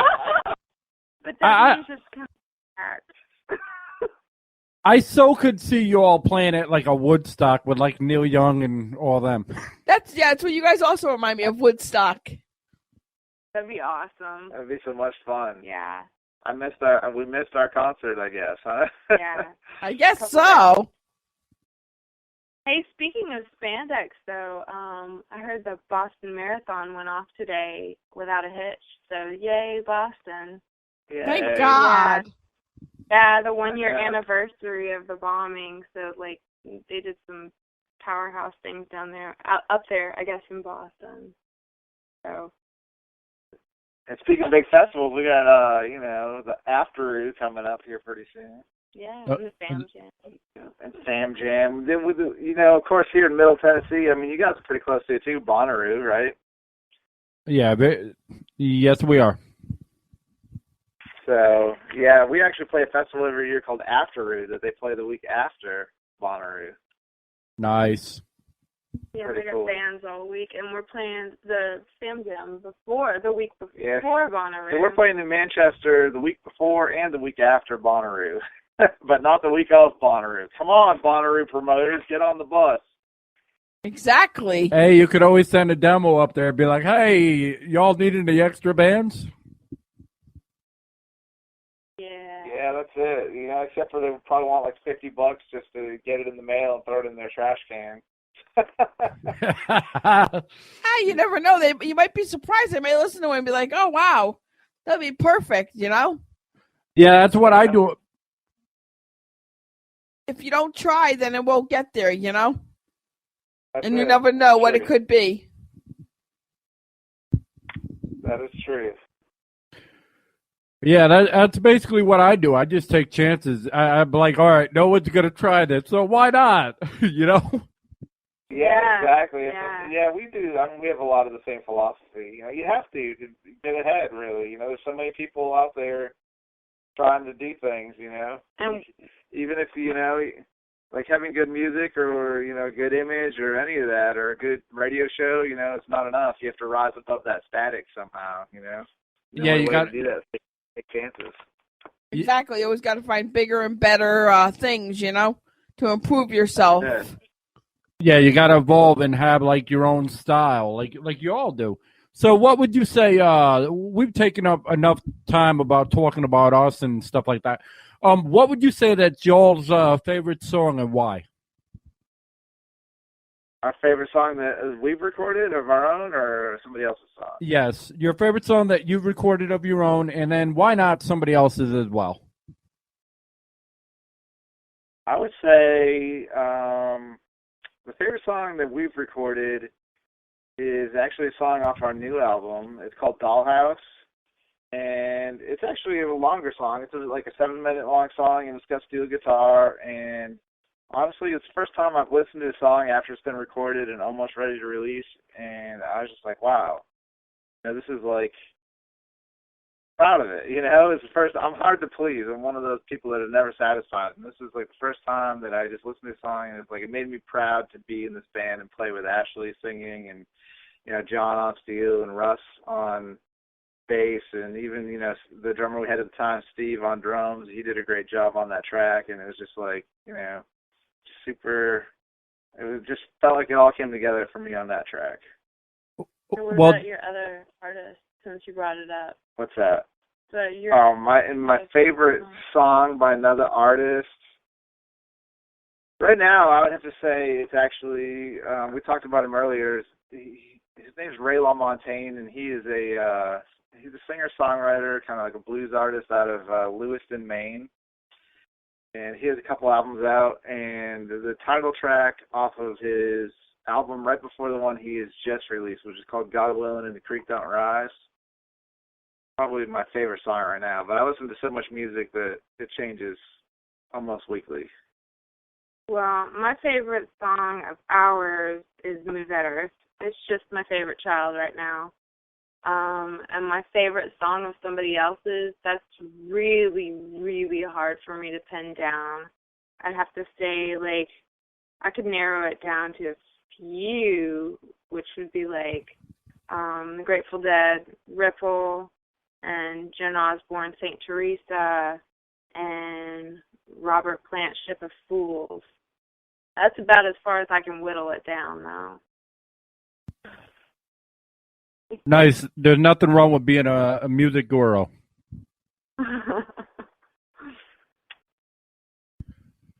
So what would you say if somebody were to want to get into music? What advice would you have them to, you know, get them on the right path? Because we all know that it's got its ups and downs. First of all, I'd say play keyboard or piano, because nobody else does. Very few. It's a lessening trait. Like, less and less people play it, and you don't have to have a band behind you. You can go out and play piano at like a little blues bar and sing all night and make as much money as bands. Yeah, and everybody does guitar already, so yeah, I think that's pretty good advice. And I think, like, just you have to do something to keep your creative river flowing. You don't want to be stagnant, and you don't want it to be rushing, like, so that you don't have enough energy to, you know what I mean? You're putting out too much without having anything left for yourself. So you want, like, a steady flow of creativeness in your life, and yeah, pace yourself. But I mean, you want to have things around you that stimulate your creativeness. You know, that remind you that you got into it for a reason, and that stimulate you to make more and better and bigger and just keep going.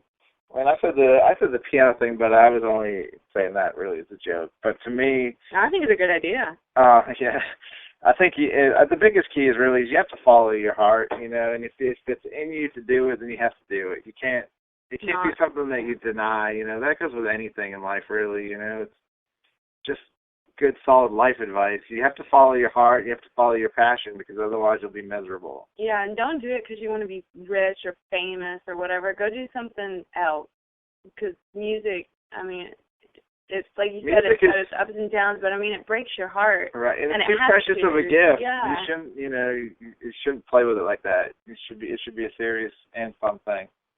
Yeah. Well, I agree. I agree with that. All right. Well, Chrissy D, do you have anything to, ask them before we let them go?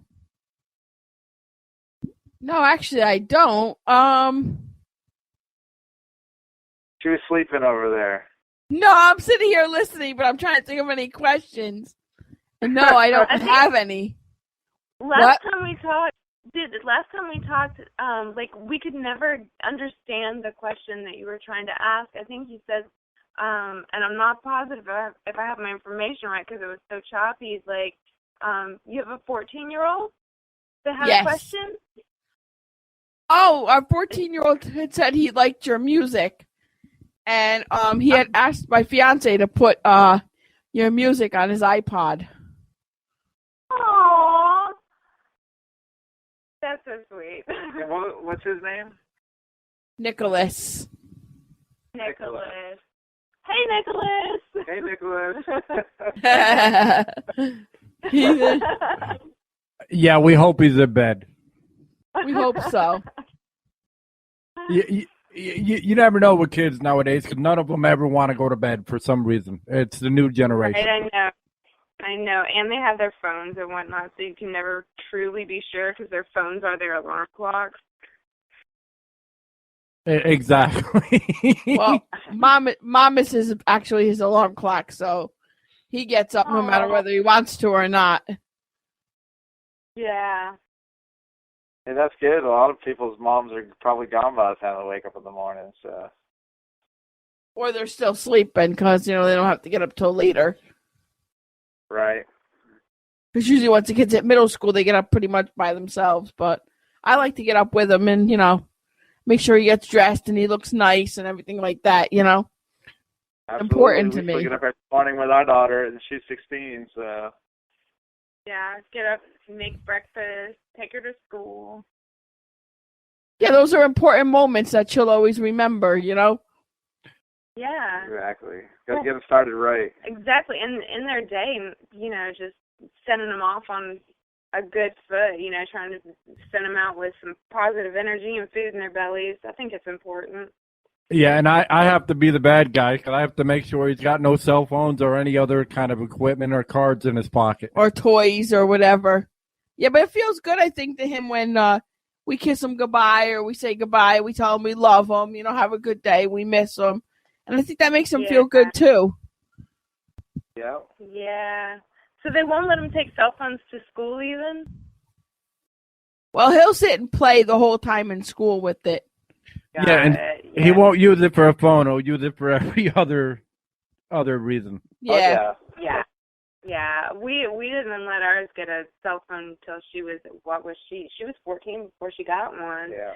Yeah, she complained until she was 14 that she didn't have one.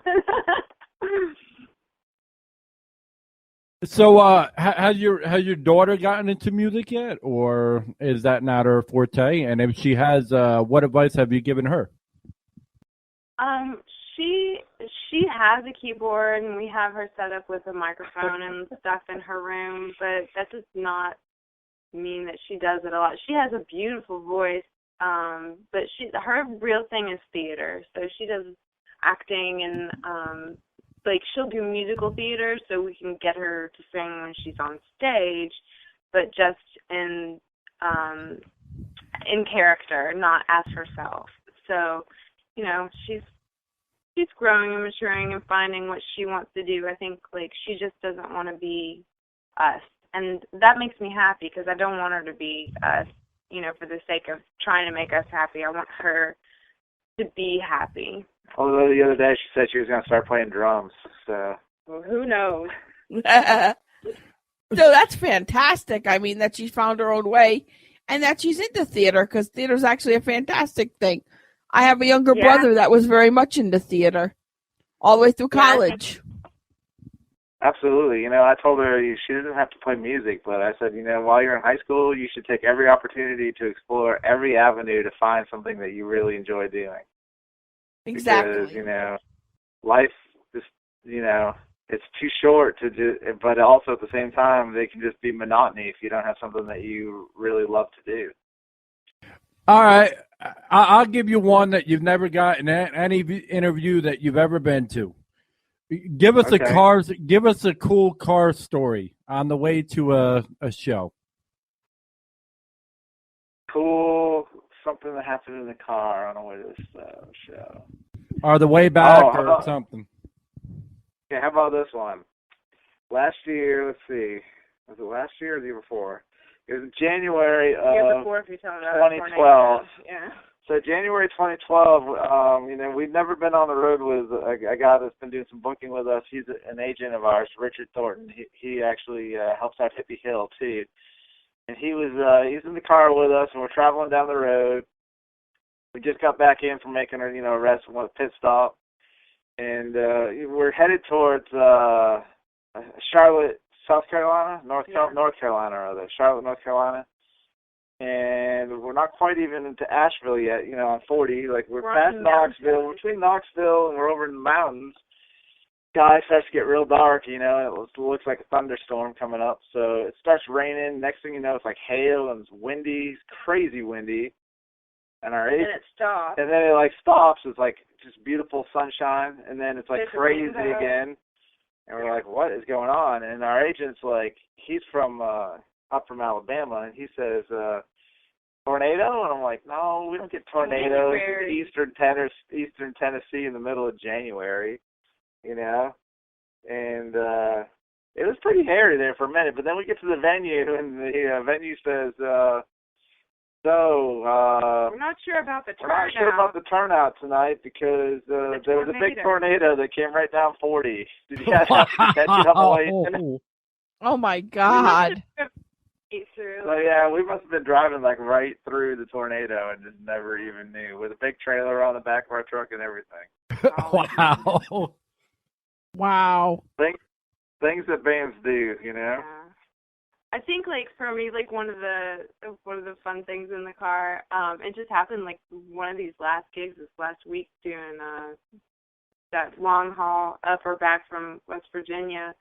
Dave's, like, tired, and Russ and I are tired, and we're all just trying to stay awake supportively, and which is hard for me because if you put me in a car, like, I really want to go to sleep. And so Dave's like, tell me a story. And so Russ and I take turns telling this really goofy story. It got very, very, very silly very quickly, but it was entertaining. So I think that's a fun car story. Kept me awake, made me laugh. Yeah, Dave was laughing pretty hard. We were laughing pretty hard. That's a good idea, though, if you're riding in the car, because I'm like you, I will fall asleep in the car. Ray will tell you. The minute I get in the car, bam, I'm out. What was... Go ahead. Go ahead. Yeah, I like to sleep in the car. That's just me. I was about to say ladies first. Oh, I went. Your turn. Well, what was funny when you were talking about tornadoes and everything, my mother's boyfriend actually got chased and my mother got chased by one for over 2 hours in Virginia until they got, there was like a fork in the road where you can go like one way or the other way, and the tornado went a different way. But what was funny about the story is they kept on saying that people kept on calling it a tomato. Tomato? Yeah. Not only that, but they were telling him, go under the bridge, you'll be safe. He said, nah, he kept going straight. the tornado went right for that bridge, and everybody that went on that bridge got killed. Tell me that's not crazy.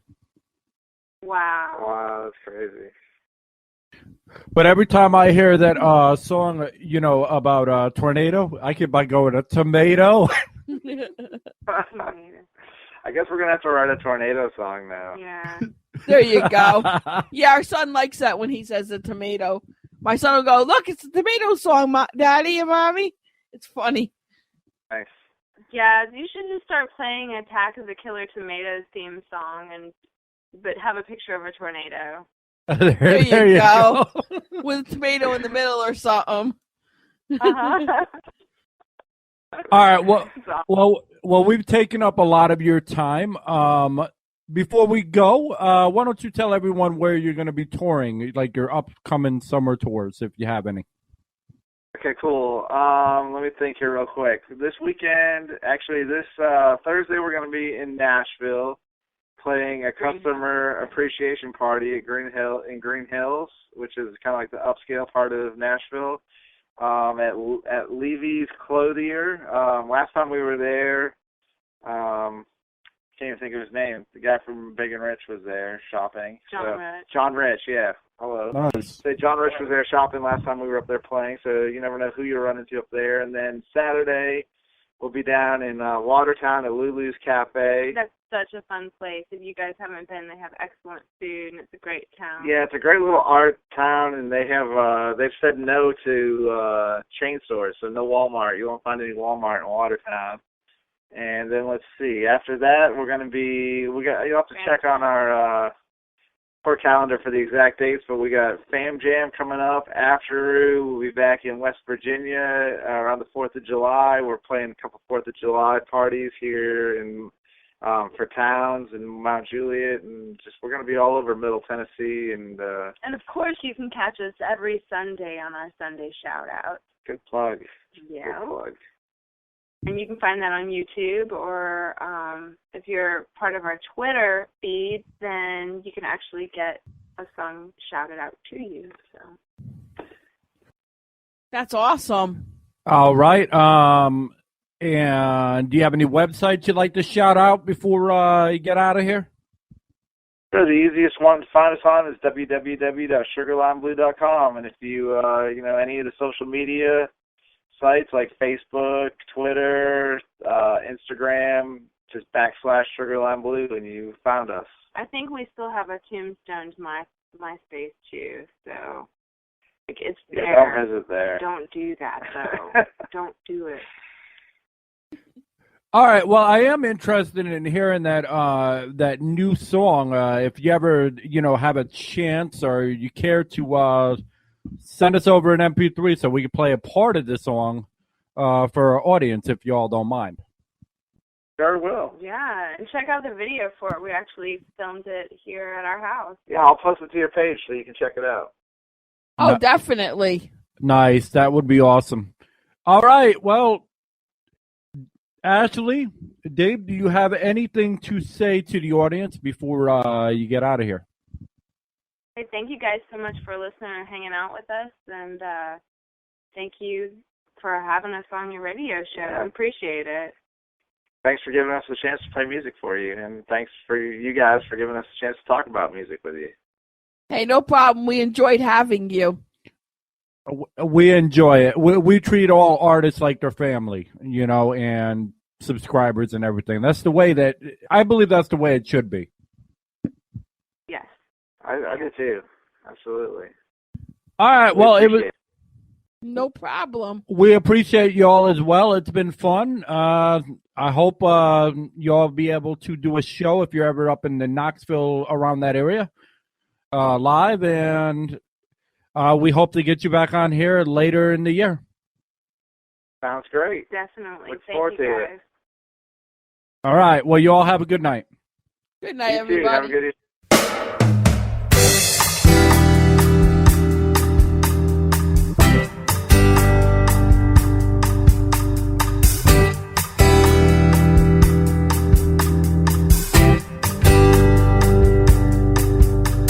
Try so hard just to please,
this lovely candy, and it's so shiny, tastes just like cherry, but I'm sure there's something more.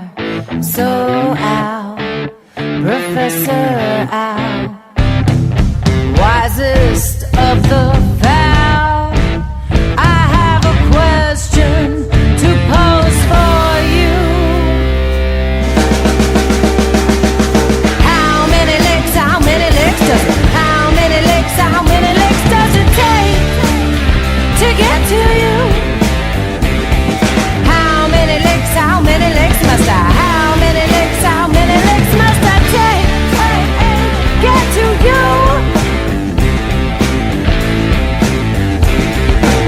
Well, I fell for your line. To truth, I was blind. Those eyes blew my mind.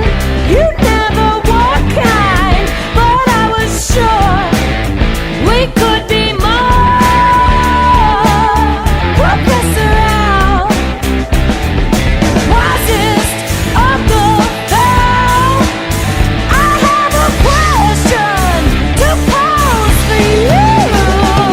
How many legs does it? How many legs does it take to get to you? How many legs must I? How many legs must I take? Get to you.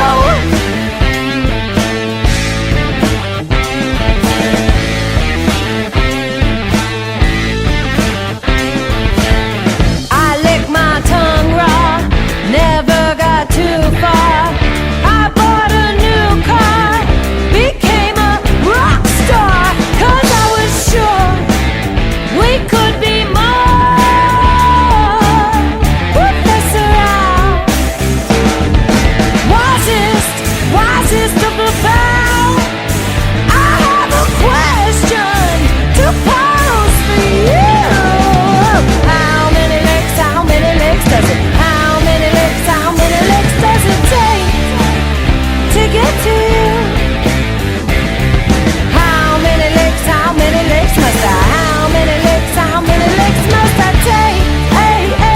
Get to you.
Welcome to Two Local Radio. This is Ray Ray. And this is Chrissy D. And tonight we have Pretty Prefect. They're a band out of Knoxville, Tennessee. And from what I understand, their bio says they rock like Blondie met the Pretenders in a dark alley night fight as the Replacements drunkenly cheered while tottering on a ledge. Awesome. So this is going to be amazing. Can't wait. All right. Well, let's welcome Chad and is it Laura? It's Laura. Yep. So how are you all tonight? Good. How are you doing? Oh, we're doing wonderful. We're doing real good. Cool. So, to begin with, where did y'all come up with your name?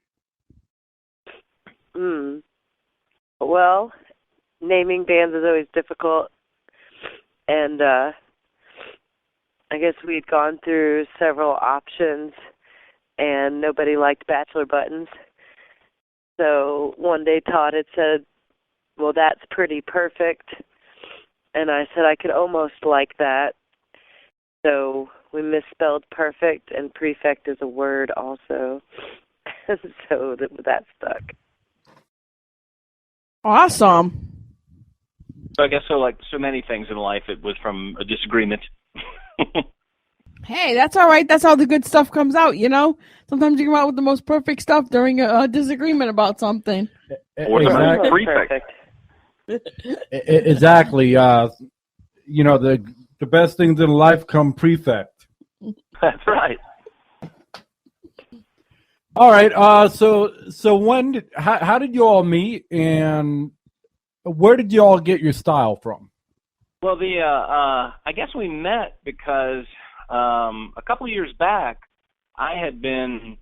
for many years, I had been in the local improv comedy group called Einstein Simplified. And after I stopped doing that, I was kind of fishing around for something else to do, to kind of an artistic outlet, as it were.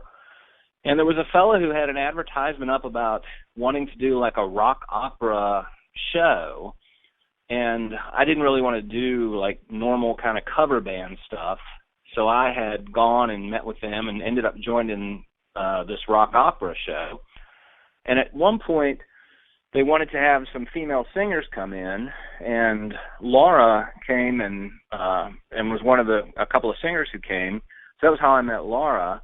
And we played a few shows as the rock opera thing. We played the Rocky Horror Shadow Cast at Relics a couple years ago. And the problem was it was just a whole lot of people in the rock opera, and it was just a lot easier to kind of coordinate with just bass drums, guitar, and a singer. So we ended up deciding to do our own band.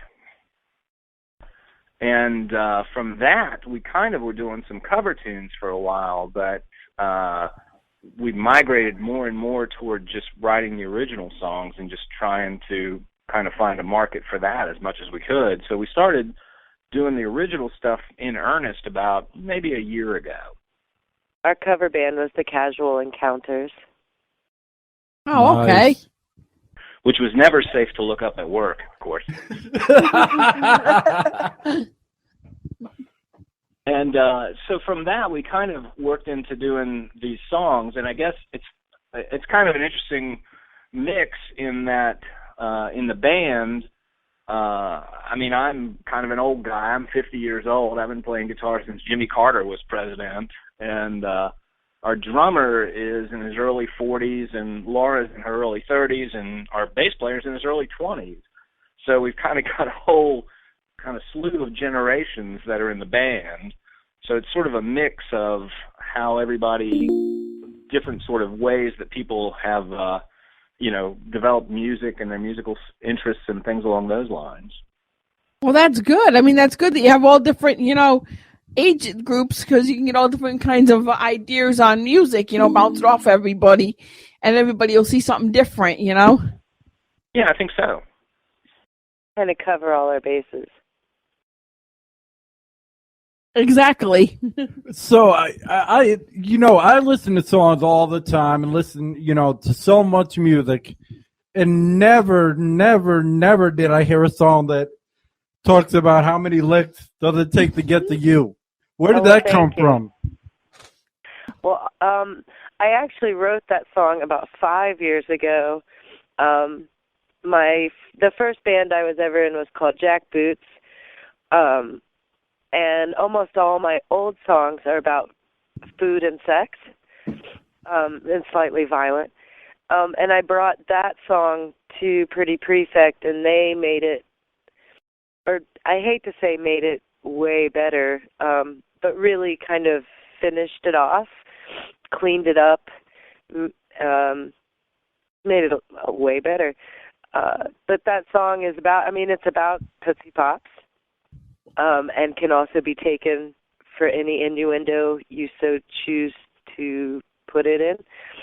And it was actually, about a fella and about doing everything you can and still not getting anywhere. And that's All what right. that was about. Just to let you know that we are always live and uncensored, so if y'all want to say whatever, feel free. Yeah, don't worry about cussing or anything. We don't care. Oh, Fucking A. I'm all for that. There you fucking go. Have whatever. Have you at can count on him. Yeah, I like that song. I really do. I just think it was so different. I was like, wow, this song's different. I've never heard a song like that before. The whole style is different. Yeah, really. It's like each song you listen to, it's like another piece of the puzzle, or another bit of the musical talent of the band. Yeah, it does.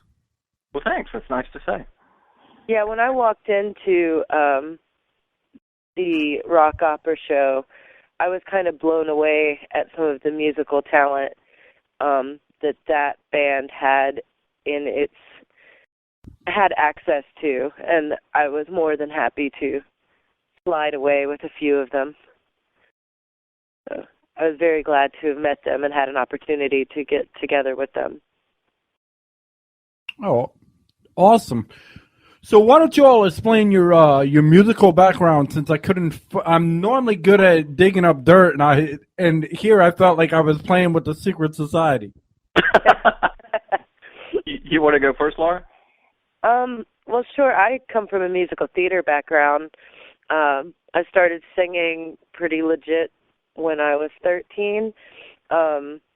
Mostly, well, not just mostly, completely in doing musical theater, school activities, community theater, later into college. I have my degree in theater. I started doing rock shows, rock and roll,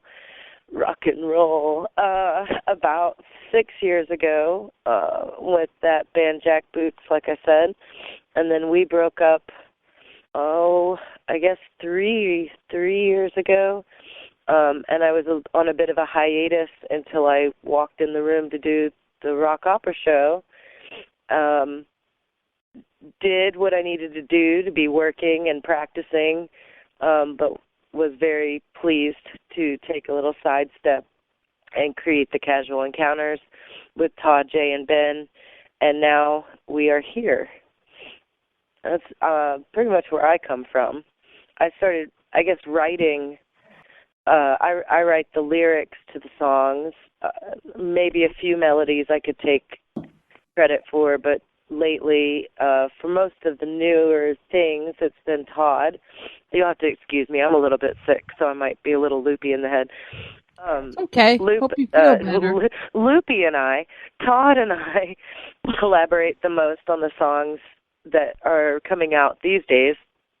But I started writing, I guess, about 7 years ago, thinking about writing songs. But I definitely have a theater background. That's where I learned to sing.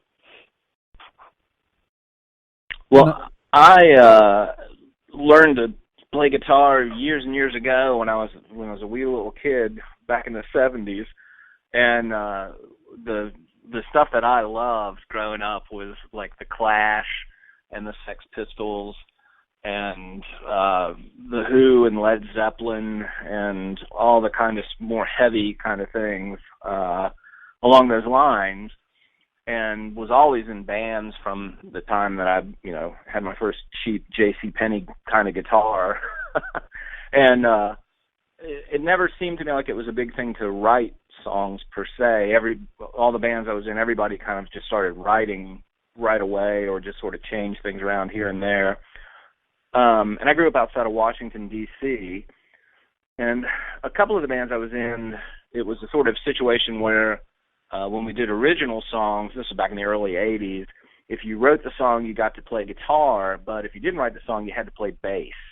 So we would show up to practice, and, you'd show up with 25 songs and be like, well, I'm going to play guitar today. I'm like, I've got 25 songs. Here we go. And, 20 of them would be absolutely horrible, and 3 of them would be pretty bad, and 2 of them would be, questionable. So So over the years, I've kind of always sort of taken the approach that, just I'll write as many things as I can, and anymore what I try to do, because Laura writes the lyrics, and I'm not all that concerned about, she's got to sing them, so I'm happy that she wants to write the lyrics. So I'll write melodies and just play them on the guitar or something along those lines and do the music to it and just give it to her to kind of fill in the lyrical content of it. I have come up with some of my own melodies. A few. Well, that's cool.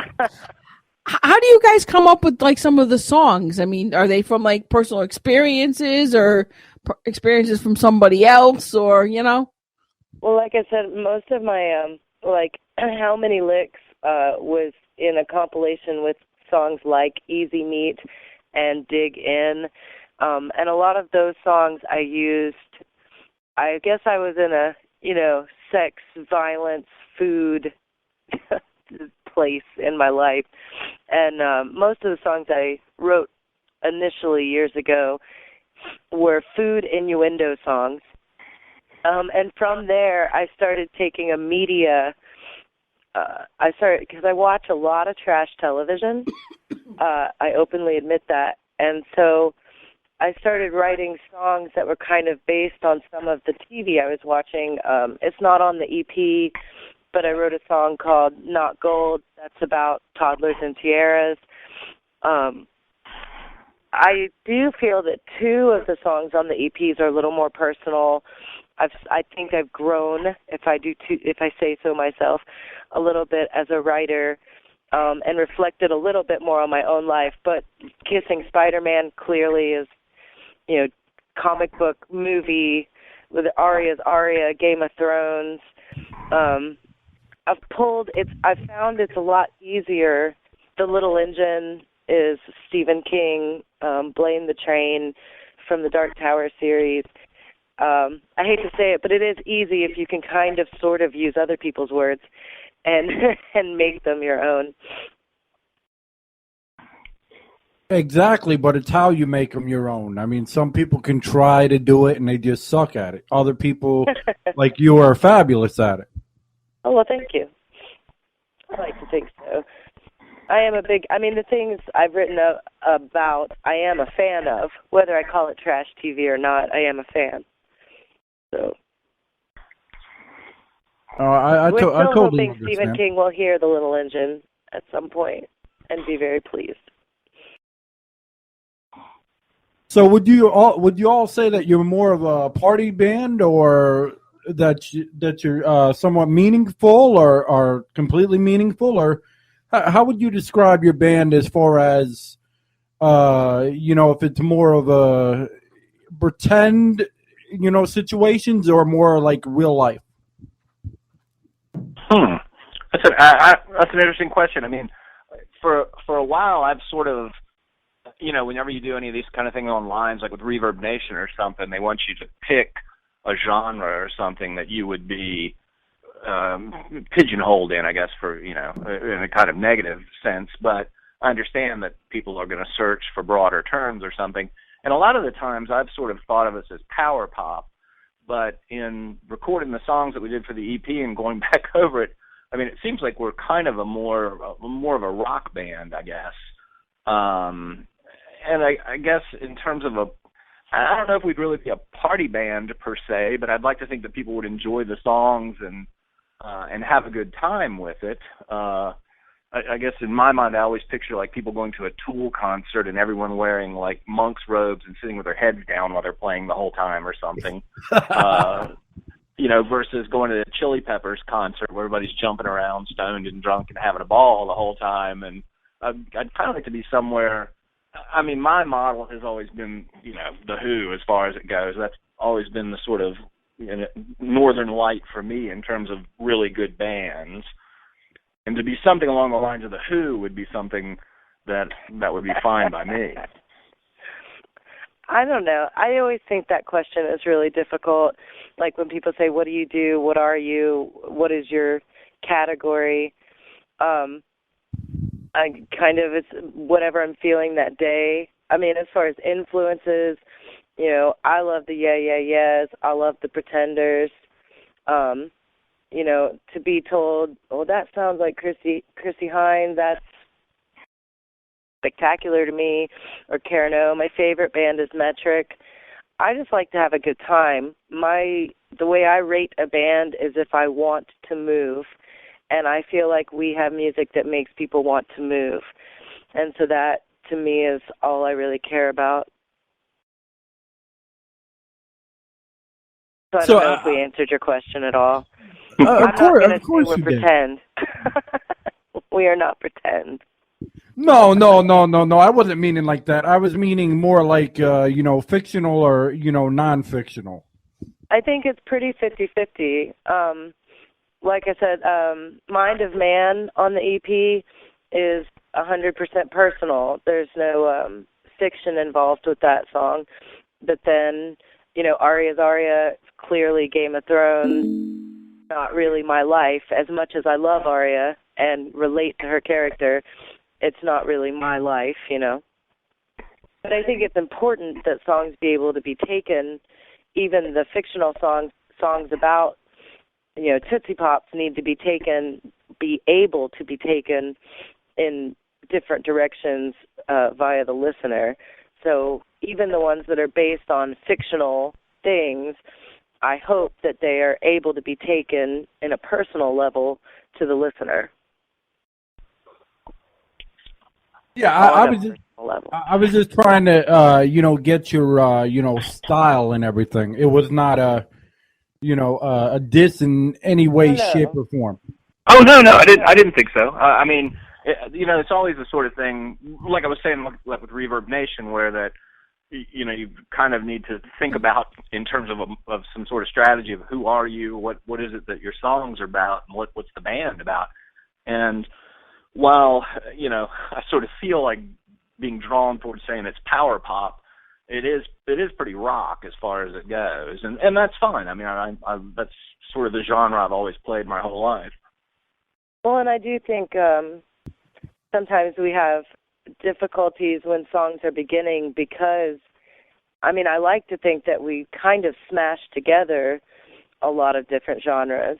I mean, I think that, I sing rather jazzy, but we do have very clear rock standards, whereas at the same time there's pop influence and punk influence and indie influence. I always say the one thing I know we're not is math rock. Because I think that's probably one of the only things I haven't heard in our room. Right, and it's true that when Laura if Laura has a melody in mind for something, when she sings it to me, it invariably devolves into playing a lot of seventh chords along the way. What was it like to be the only band not dressed in black leather at that show you all did? Oh, that's actually coming up. That's on June 7th. Oh, I apologize. No, that's no problem. It's there's a band out in New York City called Danny Blue, and they seem to be pretty aggressively lesbian, bisexual, gay, trans oriented. And I listened to some of their stuff on Reverb Nation, and it sort of was kind of in the Marilyn Manson 9 Inch Nails vein. And they had just contacted us on Reverb Nation about playing. And I saw where they had the other bands scheduled with us, and I took a gander at them as well, and they all seemed to be kind of more heavy metal. So it's kind of interesting to me because we're not really a heavy metal band at all. Yeah, that sounds like they're more like goth. Yeah, I think that would be fair.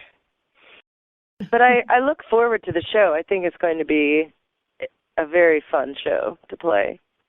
I think you guys will bring a lot of interesting concepts into the show also, because your music is good, and I'm sure their music's good too. But it'll be interesting because I'll have different kinds of music to listen to. Yeah, well, that's one of the greatest things about playing in Knoxville is that you get some very interesting mashups at the local venues when you're trying to get your name out there. And I've played some pretty interesting mixes. We get a couple acoustics, a metal band, and us.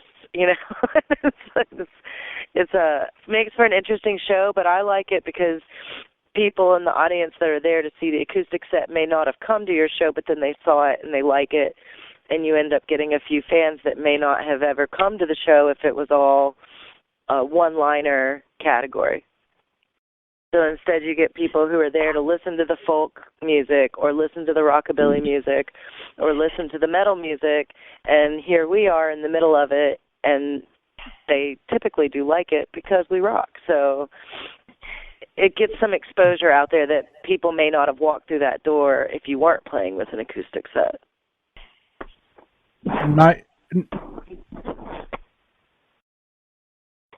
Oh, what happened? Still there? Yeah, we're still here. We're still here. We seen that there was a caller that wanted to say something, so we just shut up. Oh. Hello, caller. Caller, did you want to say something? I guess not. Okay. All right. If they change their mind, they can. Exactly. We like to do that. If there's somebody else on there, we're just the ones that have the outlet. That's all. Yeah, we basically hand it over to the band and we let them tell us their story or whatever they want to tell us.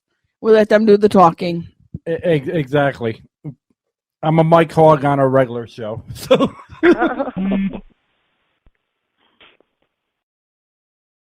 we're just, mostly right now we're just focusing on getting known and trying to have the fan base and the draw to get into some of the better, or shouldn't say better, the bigger venues here just locally in town. We're looking out of town a little bit too. Well, I think you all will fit in the goth, spectrum perfect. And the reason I think is because it's just the style that you play. It doesn't necessarily mean, the look that you present, but the style that you play, I just think just meshes well with goth. Mm-hmm. Huh. I guess I sort of see what you're saying. I guess I hadn't really thought of it in those terms, but there's a certain dramatic flair to it that goth seems to have involved. Yeah, you guys are drama. It's kind of like a goth rock kind of mesh together. It is. It's a good mesh though. Like I said, I really like it. I think it's different. I love to hear different. That's what made me stop and want to listen. But if you look at their music as a whole, when I was listening to it, it's phenomenal in my opinion. Well, thanks. But if you listen to like the old, Rocky Horror like movies and whatnot, it just feels like it could mesh in there. Huh. Well, we did open for Rocky Horror. The Shadowcast. Liz Davis is Liz Davis in the Transit Beams is her little. I'm so sick. Liz Davis is a local director here who has the Transit Beams, and they do the Shadowcast of Rocky Horror every year. In fact, they're doing it at Fanboy coming up at the end of this month, and she had Pretty Prefect, or we were Casual Encounters when we did that, weren't we? Yeah, and then when they did the Buffy the Vampire Slayer thing. That's right. Pretty Prefect opened for Buffy Shadowcast. They did the Buffy the Vampire Slayer Shadowcast, and we opened for them. That's interesting. I think that's thought of it. Oh wow! I think that's awesome. How you guys could just like mesh into anywhere, and your music is just so like I don't know how to describe it. Like it's totally original. Yeah, it's so original. They could mesh into anything. Well, thank you. Yeah, I don't see it meshing into. That's the only thing it wouldn't mesh into is country. Well, yeah. That was always that has been a problem for this area. Not so much a Pretty Prefect, but for the cover band, it's always, do you know country? Do you do any country? And it's like, not really. And then, yeah. So do you mainly, at your shows, do original songs, or does the audience kind of force you to do some covers as well? We've just been doing originals. Audience doesn't force anything, so I'm just kidding. We've just been doing originals and doing the Pretty Prefect band. I think Casual Encounters has pretty much been laid to rest, or is still putting ads up on Craigslist looking for a WFW or something. Yeah, for the Casual Encounters was what we had originally just were going to do was covers, but it just wasn't terribly fun. And part of it was because a lot of times people would come up and ask for a lot of country songs, and we would just sort of shake our heads and say, well, thanks, but we're not really playing country. And we were playing things that were kind of a little more obscure, I guess, even as a cover band, because we were doing like Army of Me by Bjork and Phenomena by the Yeah Yeah Yeahs, and Kingdom. Possum Kingdom by the Toadies, which were kind of, it seemed like people knew them, but like the bar owners weren't used. You know, if you're not playing, Bob Seger or Mustang Sally or something every other song, the bar owners are kind of like, "What the hell are y'all doing? You need to play what we heard last night. You got to play Jesse's Girl 5 times in a row right now." Kind of a thing, and that's just not something I'm really amped up about doing. So that was why we kind of drifted over into doing the more original songs, and somehow Laura and I just started writing the songs together, and just kind of, I guess at this point we've got probably about an hour and 15 minutes of original material. And if she'd write more lyrics, we'd have more than that, I guess. So you can't rush perfection. The whole thing about it is once you constantly do coverage, you never can get out of it. So I'm glad you all went to originals. Well, and that was the thing. I didn't mind to do covers at all if I could do the covers I wanted to do. I envisioned that our cover band would be like your best friend making you a mixed CD of things you did know, things you sort of knew, things you had never heard before, but it was all really good music. But I suppose that was a little big-headed because the bar owners, like Todd said, want to hear the same thing that they, that standard that they can count on. And I guess our artistic contributions to their bar weren't always as appreciated as I had hoped it would be. Although the audience always seemed to really enjoy it, and many people were like, "Man, I've never heard that song at a cover band. That was so awesome." Or, for example, the Possum Kingdom Toadies. Most cover bands won't touch that, not only because it's not standard, but because it's exceedingly difficult. Or covering Bjork with a live band is not the easiest thing in the world, and I had thought maybe it would be a little more appreciated. But neither Todd nor I were really all that interested in bending to those rules.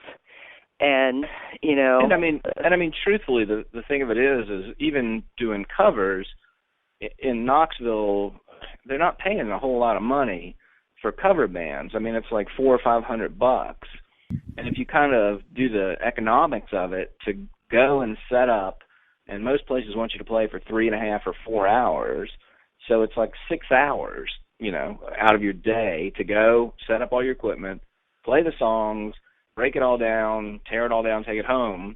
And if they're going to pay you $400 for 4 people, that's $100 for 6 hours of your time. I mean, it's not much money. And plus the rehearsal time to learn all those songs that everybody wants, songs that you don't really enjoy playing in the basement, but you have to do. It just becomes much more of a job, which I would not mind to sing for a living, for a job, but I also don't want to not enjoy what I'm doing. So yeah.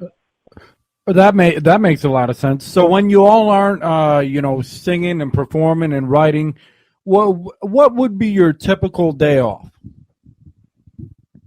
Well, I'm actually a lawyer, so for me, I go into the office in the morning and I work, and sometimes I have jury trials, and sometimes I travel. Oh, the day off? Yes. Oh, that's actually a typical day if we're not playing music. Gosh, Well, I don't know. sue us. No, I don't do that kind of law. But I mean, that's what I do on almost every day is that. So I read quite a bit. I should get out more. I've been trying to get out more. I used to go out more years ago. I read a lot. I watch trash TV. I crochet. I write in my spare time. I'm a pretty domestic rock and roller, really. I really enjoy being at home. I like easy days. I like the sunshine, back porches, lemonade, that sort of thing. I don't really cause a ruckus, or at least I try not to. I get in my fair share of trouble, but I try to avoid it.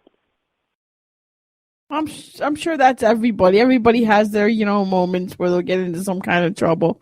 But yeah, I'm the same way. Rather just stay home and keep quiet, Yeah, I think that's kind of shocking, or not, well, maybe shocking, but it seems like the opposite of what a lot of people would think, I suppose. Like when you say you have a band or you're playing shows, I think a lot of people don't expect that you're like, oh my God, I'm so ready to go to bed. I'm just ready to read a book. I need to work on that blanket I'm making for my sister. Make some biscuits in the morning and gravy.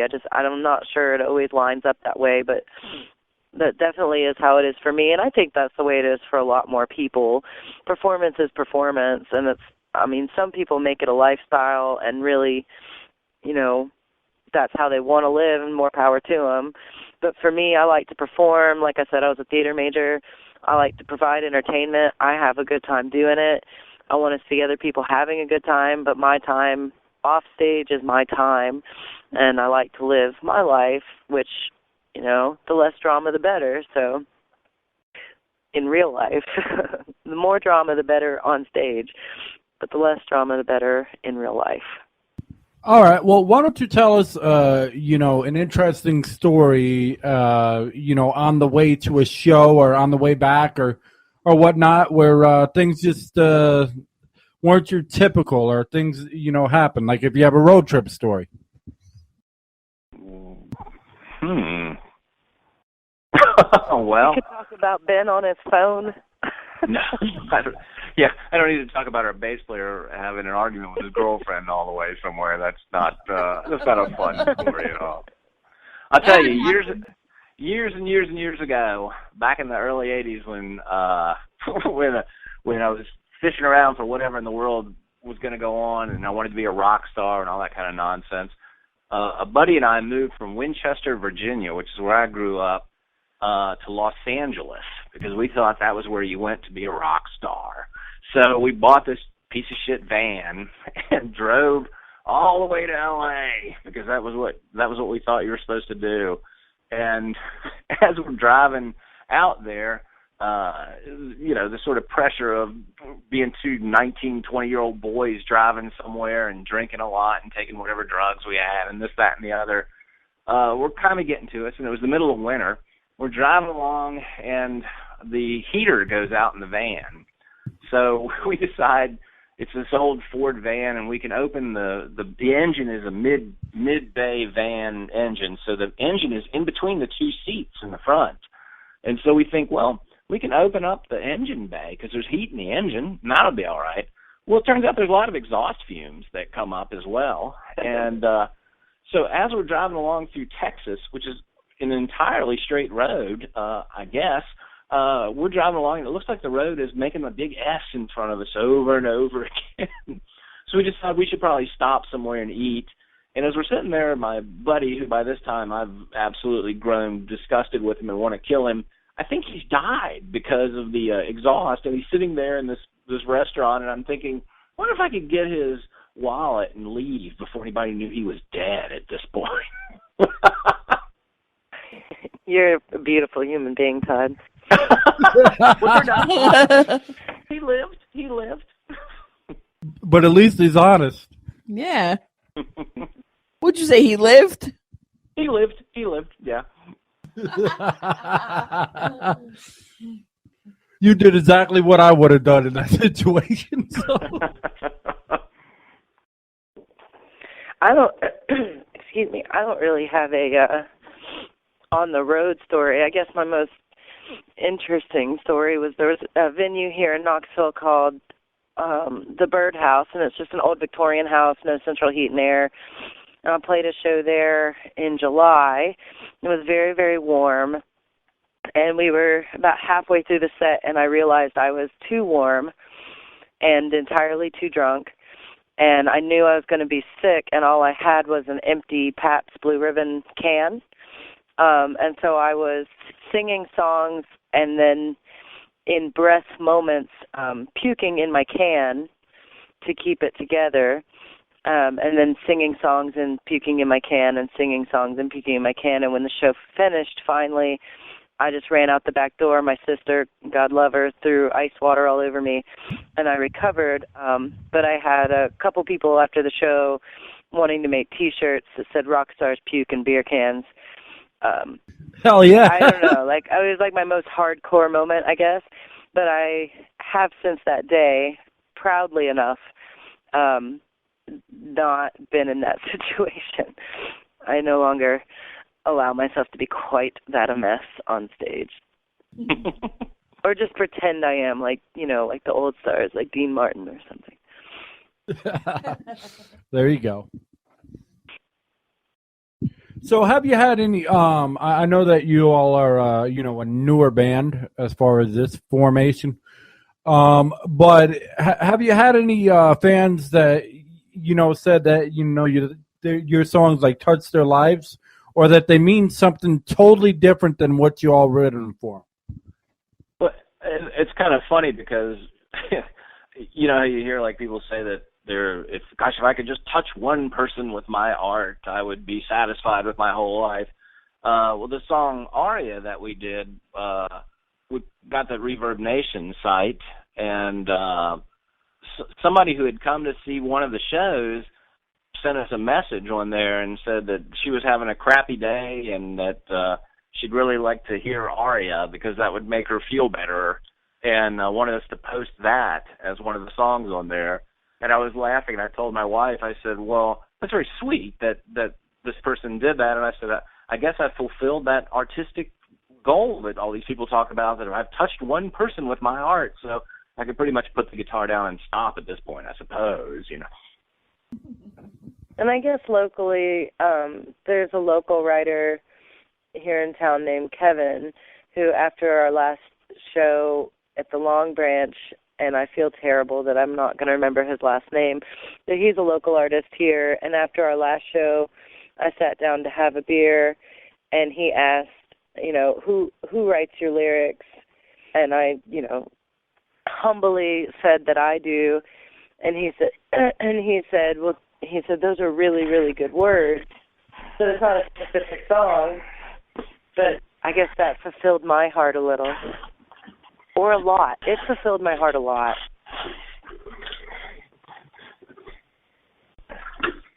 Gosh, was it that loud when I went up the stairs? Yes, it was.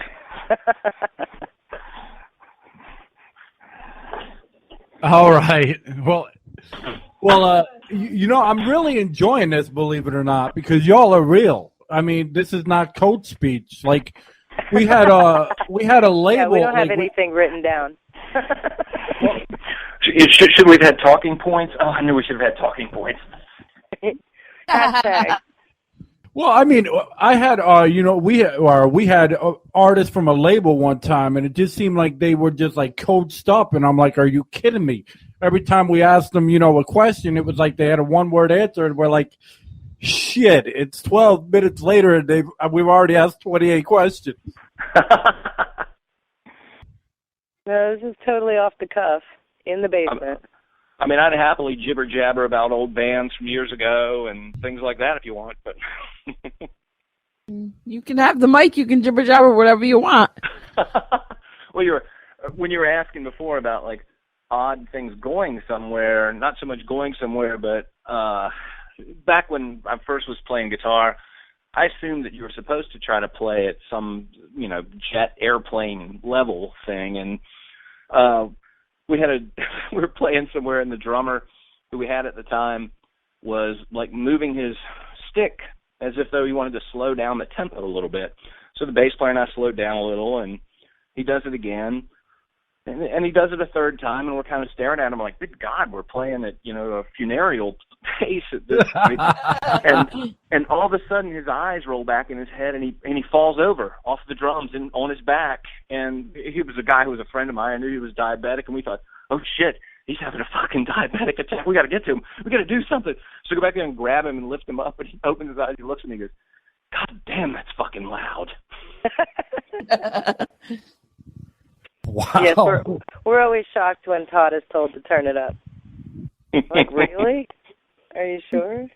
Yeah, we played a show not too long ago with some guys who we like in a band called the Portals up in Oak Ridge, and we were kind of warming up, just testing all the levels, and their guitar player came over, and everybody was kind of nodding at the same time, and he said, you can turn your guitar up. And I started laughing, and I looked at everybody else in my band, and they were all like, oh, fuck.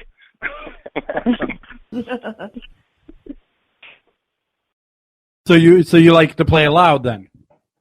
I'm sorry, I didn't hear you. What?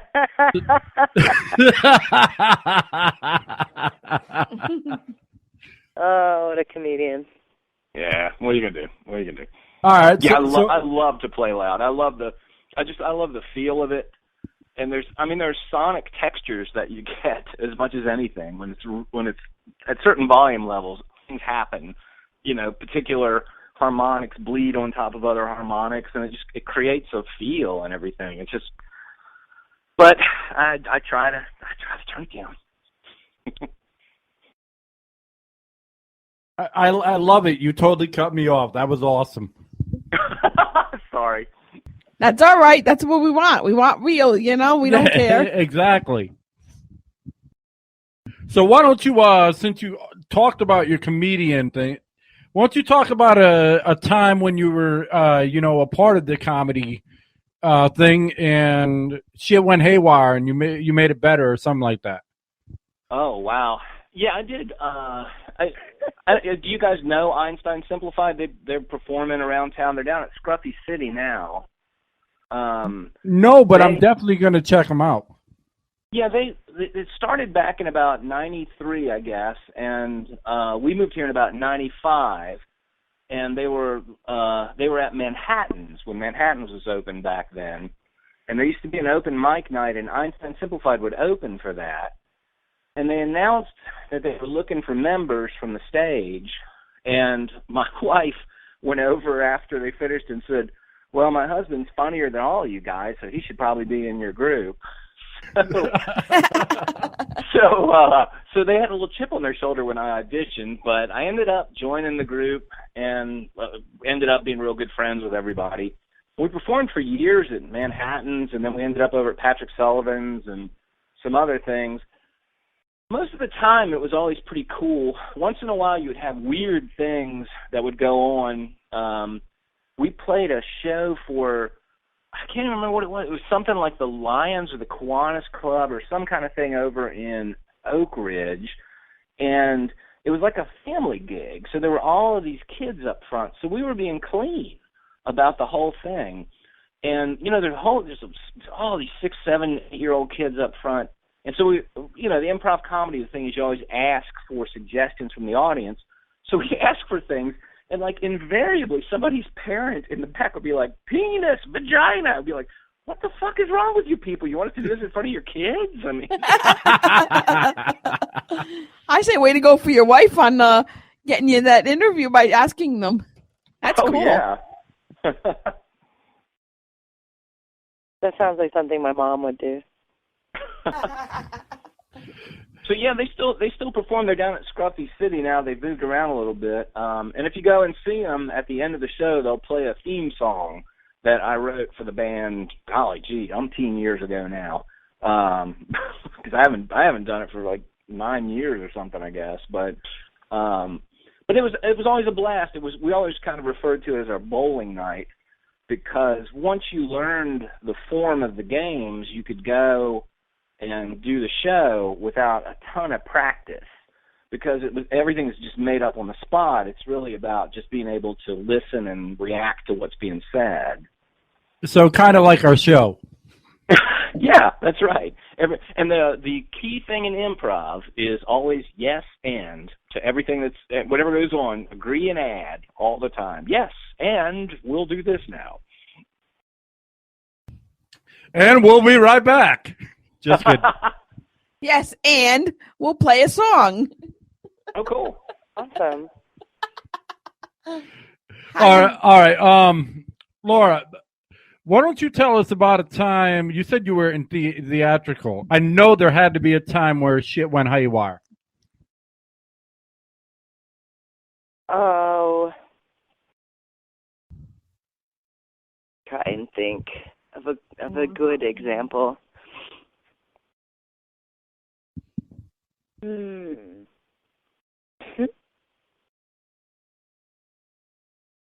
She's like, out of all the questions, you got to ask that one, right? And you got to put Yeah, someone I on the know. spot that's not feeling well. Come on, hon. No, that's okay.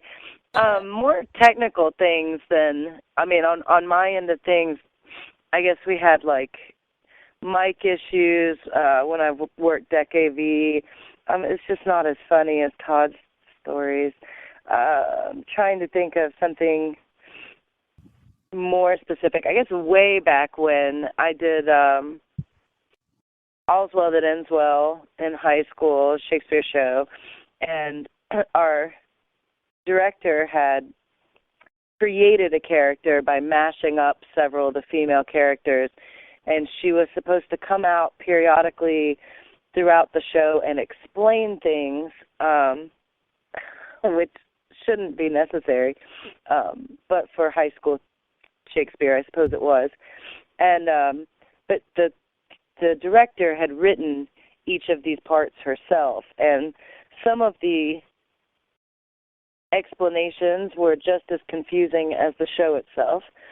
And I came out and was supposed to be explaining how when people lie, it's like a complicated yarn, and I got lost in the monologue of it and just kind of looked out at the audience and said, yeah, I don't get it either, and just walked off the stage because I didn't know what else to say.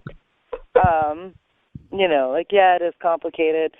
But I don't know. I've had the opportunity or the luck to work with, when I did the Clarence Brown Theater in college, with really excellent individuals to where even the moments we knew were wrong really got pulled off exceedingly well, to where they weren't even all of the, very uncomfortable for any of us.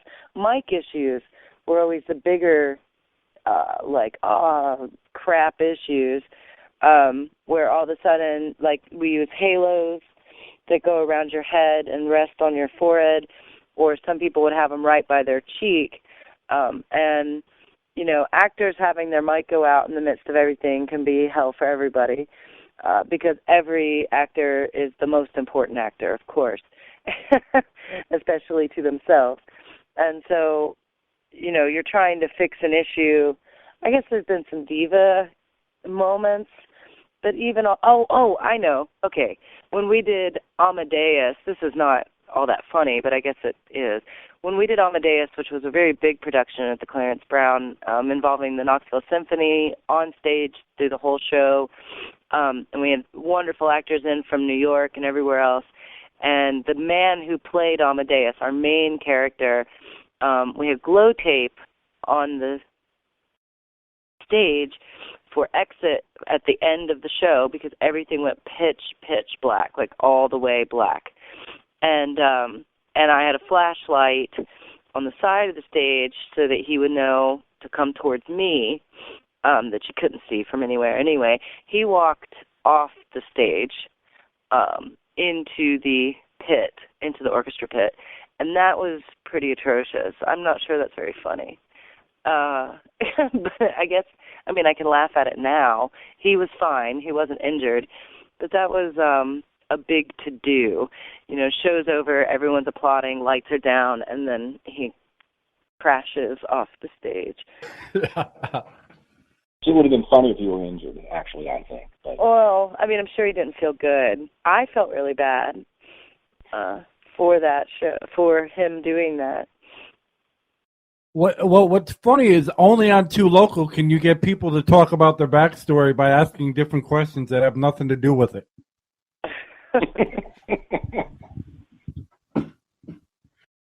Okay, all right. On a more serious note, so what do you all have upcoming, and where can people find your information? Well, we've got the Reverb Nation site is up, and we've also got a Facebook site, and we put the demos basically up for sale on Bandcamp as well. And if you type in Pretty Prefect, it's always going to ask if you're looking for Pretty Perfect. But I think we've kind of got enough out there now that it'll find us. So you can find like videos on YouTube as well. We've got a June 7th gig at the Long Branch with Danny Blue and a cast of other heavy metal bands. That should be an interesting sort of thing to do. And after that, we're trying to book a few more things. We just don't have anything else on the horizon at the moment other than that. We had the Bowery, but unfortunately the venue changed. So we were doing an EP release, in a week?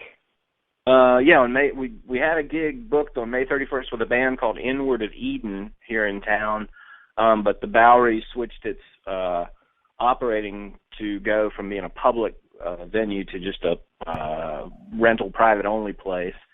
And we'd played the Well a few times, and of course, sadly, the Well went out of business about a week and a half ago. Sadly. You people need to get out and support your bands. Sad to see venues get closed down.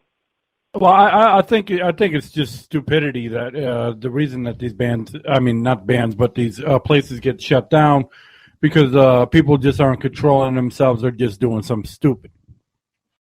That happens.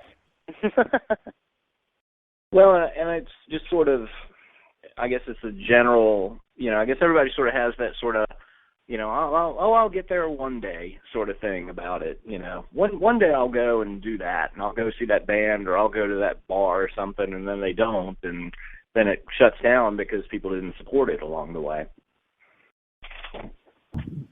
That's weird, though. In Knoxville, I've always known where, bands support each other. Is it the businesses just not supporting the bands? Or are they only, supporting, the cover bands? I mean, there are, the cover bands do well, the ones that are pretty established. I guess Pop Rocks is the king cover band around here. And oddly enough, our drummer is the substitute drummer for Pop Rocks. Whenever their drummer can't make the show, our drummer covers for him, and they gig quite a bit. And there are several other cover bands. They're all good. They're all good musicians, and they play excellently, and they have the friggin' patience of Job, as far as I'm concerned, to get up there and play Jesse's Girl one more time or something. I just can't bring myself to do it with a lot of conviction. And, that's kind of... Years ago, when I did the improv comedy, we always kind of talked about the distinction between improv comedy and doing stand-up comedy. And stand-up comedy is a lot like doing pop music and doing a cover band, because you kind of have to get up and tell the joke the same way night after night after night, because the timing of the joke plays into how the joke works. And you got to sell it like you've never told that joke before. But improv comedy was a lot more like jazz music, where you had the form of whatever the song might be, but whatever happened, the different game that you were playing, but whatever happened within that scene, within that game, would be different all the time, because you were just reacting to whatever went on in it. And that's kind of, to do the cover band stuff, to me, is a lot more, you have to have a lot more patience, a lot more of the just sort of ability to put up with that, sort of playing those songs that, and to deliver them in a way like you haven't played it a million times before somehow. Hats off to them to be able to do that. But, go ahead. I was just going to say, I think too, from one of the first questions you asked us, I do think, there are still venues to be played. But I think one of the reasons, well, first of all, we've only been together a year and a half. That's a relatively baby band. But I also think that, like you asked us, like, what is your genre? What is, what are you? How do you describe it? And I think because we're not surf rock and we're not punk rock and we're not math rock, because we are something that really can play with a lot of different sounds and is kind of hard to pinpoint what we do, it's harder to pitch in what I think a management sees as reliable way. And so I think it's more just taking the risk to listen and give it the opportunity to see that, we don't really know what to call it, but everybody seems to really enjoy it. And so I think it's just harder, like I was saying, it's harder to pitch. I can't call up somebody and say, I've got this surf band. We'd sound really great with, Surfers Are Us and these other surfer guys. I can't call somebody up, do you know what I'm saying? I don't want to ramble on and on about that, but I do think that's something there are other bands in town that can call somebody up and say, now I'm stuck on surf rock because of my cold. But they can pinpoint their sound a lot more and say, we sound like these guys and these guys and these guys, and so that would make a good set. But I like that about us, and so I don't want to be able to pinpoint what we do. I like that throughout the songs you get a lot of different feelings. Some of them are more poppy. Some of them are a little more heavy. I'm sure Danny Blue heard Aria to a certain degree, some of them sound a little bit heavier. Some of them sound more rock, and you can hear more of the jazz influence than others, and I like that we have all of that going on. What about I hate to classify y'all because that's not my intentions. But what about a punk rock and the originals because your style kind of reminds me of the fun atmosphere of the Ramones and everything. Oh, that's nice of you to say. I mean, I grew up. I grew up playing. I first learned to play guitar by playing along with the Clash, by playing along with the Ramones, by playing, and then with Led Zeppelin and the Who, and then XTC and the Replacements, and these kind of bands that were sort of heavier bands. And I guess that I've always sort of played aggressively in terms of playing my guitar, so there is a lot of that. I think there's a lot of that punk energy, I guess, and. The Replacements were a band that I just absolutely adored and thought that they were kind of power pop, rock, punk sort of things, and they kind of defied that sort of expectation as well along the way. Because you had a song like Androgynous, which was, Westerberg playing the piano, and I think they were rubbing sticks together or something to make the percussion in the background, and that was a very jazzy song as well. I would say if by punk rock you mean I do what I want to do and don't give a fuck, then I would go there. There you go. That's what I'm talking about. Yep. Punk rock's a form of rebellion. I guess and then to think about it in terms of classifying the songs, it's sort of they're things we're not. We're not funk. We're not. We're not country. Hey, we're not funky. Metal. Yeah, we're not metal. We're not, these sort of other things. And so it's sort of, I guess, a process of elimination comes down to to me, it's sort of like rock and pop and that kind of heavier pop sound. It's old school punk with the new school flavor. There you go. Almost, I thought of also like a Depeche Mode too. I thought of. That's something my neighbor grew up on. I like Depeche Mode. Very well-written songs, excellent melodies, I like the tension and release throughout those songs. Good stuff with them. Well, that's what I thought of. I thought of them when I heard your music. I thought of Depeche Mode. Now, as true musicians, what do you all think of? I like to ask bands this. What do you all think of the auto tunes and the lip sync and everything? Does that just really discourage you? People are going out doing that, or you all okay with that, being real musicians? I guess in terms, I mean, auto-tune to me is kind of odd because it's, I guess if it's used as an instrument from time to time, I guess I always think back to like Laurie Anderson using auto-tune, doing Superman and things along those lines, or Language is a Virus, where it seemed like it was more of a color that she was using to paint the song. But when it's kind of covering up the fact that somebody can't sing and that it's really pushing the vocal has to be auto-tuned or it's going to be Drek, then I think it's problematic at that point. But if it's something that's being used as an instrument, you can get away with it. But I guess if every song had auto-tune, God, it'd be so boring to listen to after a while. It sounds like a robot singing after a bit. Very true. I think, sadly, I think that has more to do with the audience. I mean, people dictate what's going to work, and I think it becomes easier for people, like, to hear auto-tune type of things, I suppose.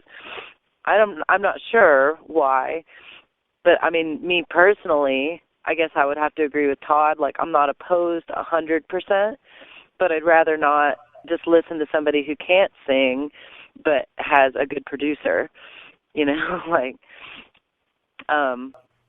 but that's, I mean, a lot of things are very produced today, and I think that's one of the beauties of local music is that you're typically, when you go to a local show at a smaller venue, you're going to be seeing people who are just working on their own and doing their own things, and you're going to hear them the way they sound.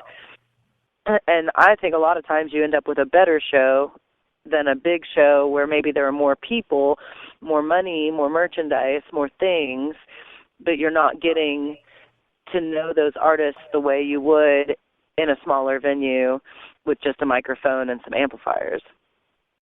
And I think audiences are very forgiving as long as you're not lying to them about shit. And as long as you come out and present yourself and try to do your best and do a good job, audiences are really forgiving of a mistake or two. I mean, if you can't play, that's a whole different matter. If you can't sing, that's a whole different matter. But, if you fuck up and miss a note here and there, or if something happens, that one song we do, Aria, is actually in a different tuning, and one of the foot pedals I've got will retune my guitar. In effect, is what happens. Oddly enough, it auto tunes my guitar to a D instead of to an E. And we were playing one night, and we were supposed to be going into a song, and I had the wrong patch set up in my chain for my guitar into my effects and into my amplifier. And when I started playing, I was in the completely wrong key. And Laura gamely started singing along in the wrong key. And after about 2 bars, I was like, oh, shit, this is fucked up. I'm in the completely wrong key. And so we just stopped. And I apologized. I told the audience, I said, I fucked up. This one's on me. I had something wrong. And so we clicked it and went to the next and played the song in the right key, but changed the patch and everything. And people were fine with it. They weren't upset like, God, you're so incompetent, you don't know what you're doing. People are really, I've found over the years, audiences are really forgiving as long as you're honest with them and are genuine about whatever's going on, and just don't lie to them about things. Yeah. As long as you don't hide shit or pretend shit didn't happen. Right, or be arrogant about well, I didn't fuck up. You just didn't hear it right because you're idiots. Exactly, it happens too. I mean. It just happens. You can't pretend it didn't happen. Right. You gotta be man or woman enough to say, hey, step up and say, hey, we messed up. We fucked up. This is what happened, and we're trying to fix it. Yeah, we've had to do that quite a few times on the show. I'm not going to ignore something and just delete something. Because then, the 5 people or, 50 people that heard it or whatever, are going to be like, you're full of shit. I know what I heard. Right. So, do you have any words for, this is something we ask every show. Do you have any words for anybody that is trying to be a musician or get into it, of encouragement? Wow. You can't do it unless you do it. That's what I come across the most. I come across people who are like, man, I wish I had a band. I love to sing. I love to write. I want to do something. And, you know, I wouldn't have met Todd or Jay or Ben if I hadn't walked in the door to do the rock opera show, which was not something that, I mean, it was fun, but it wasn't something that I was like, this is a dream come true. I just needed to be doing something. And if you want to be singing, you just need to go sing. And that's how you're going to meet people. That you've got to risk it. You've got to do something that maybe you think is not so cool or, you know, is not even really your style. If you're not out there, if you're not saying, okay, I'll sing that song, if you're not answering the Craigslist, if you're not going to the shows, if you're not talking to people, it's not going to happen. You're going to sit in a room saying, man, I wish I had a band forever. And be honest. I think that's the only thing I would say, and then I'll let Todd talk because I know he wants to. But the only other thing I would say is be honest. Don't, you know, it's hard and it seems really scary to say how you really feel about something or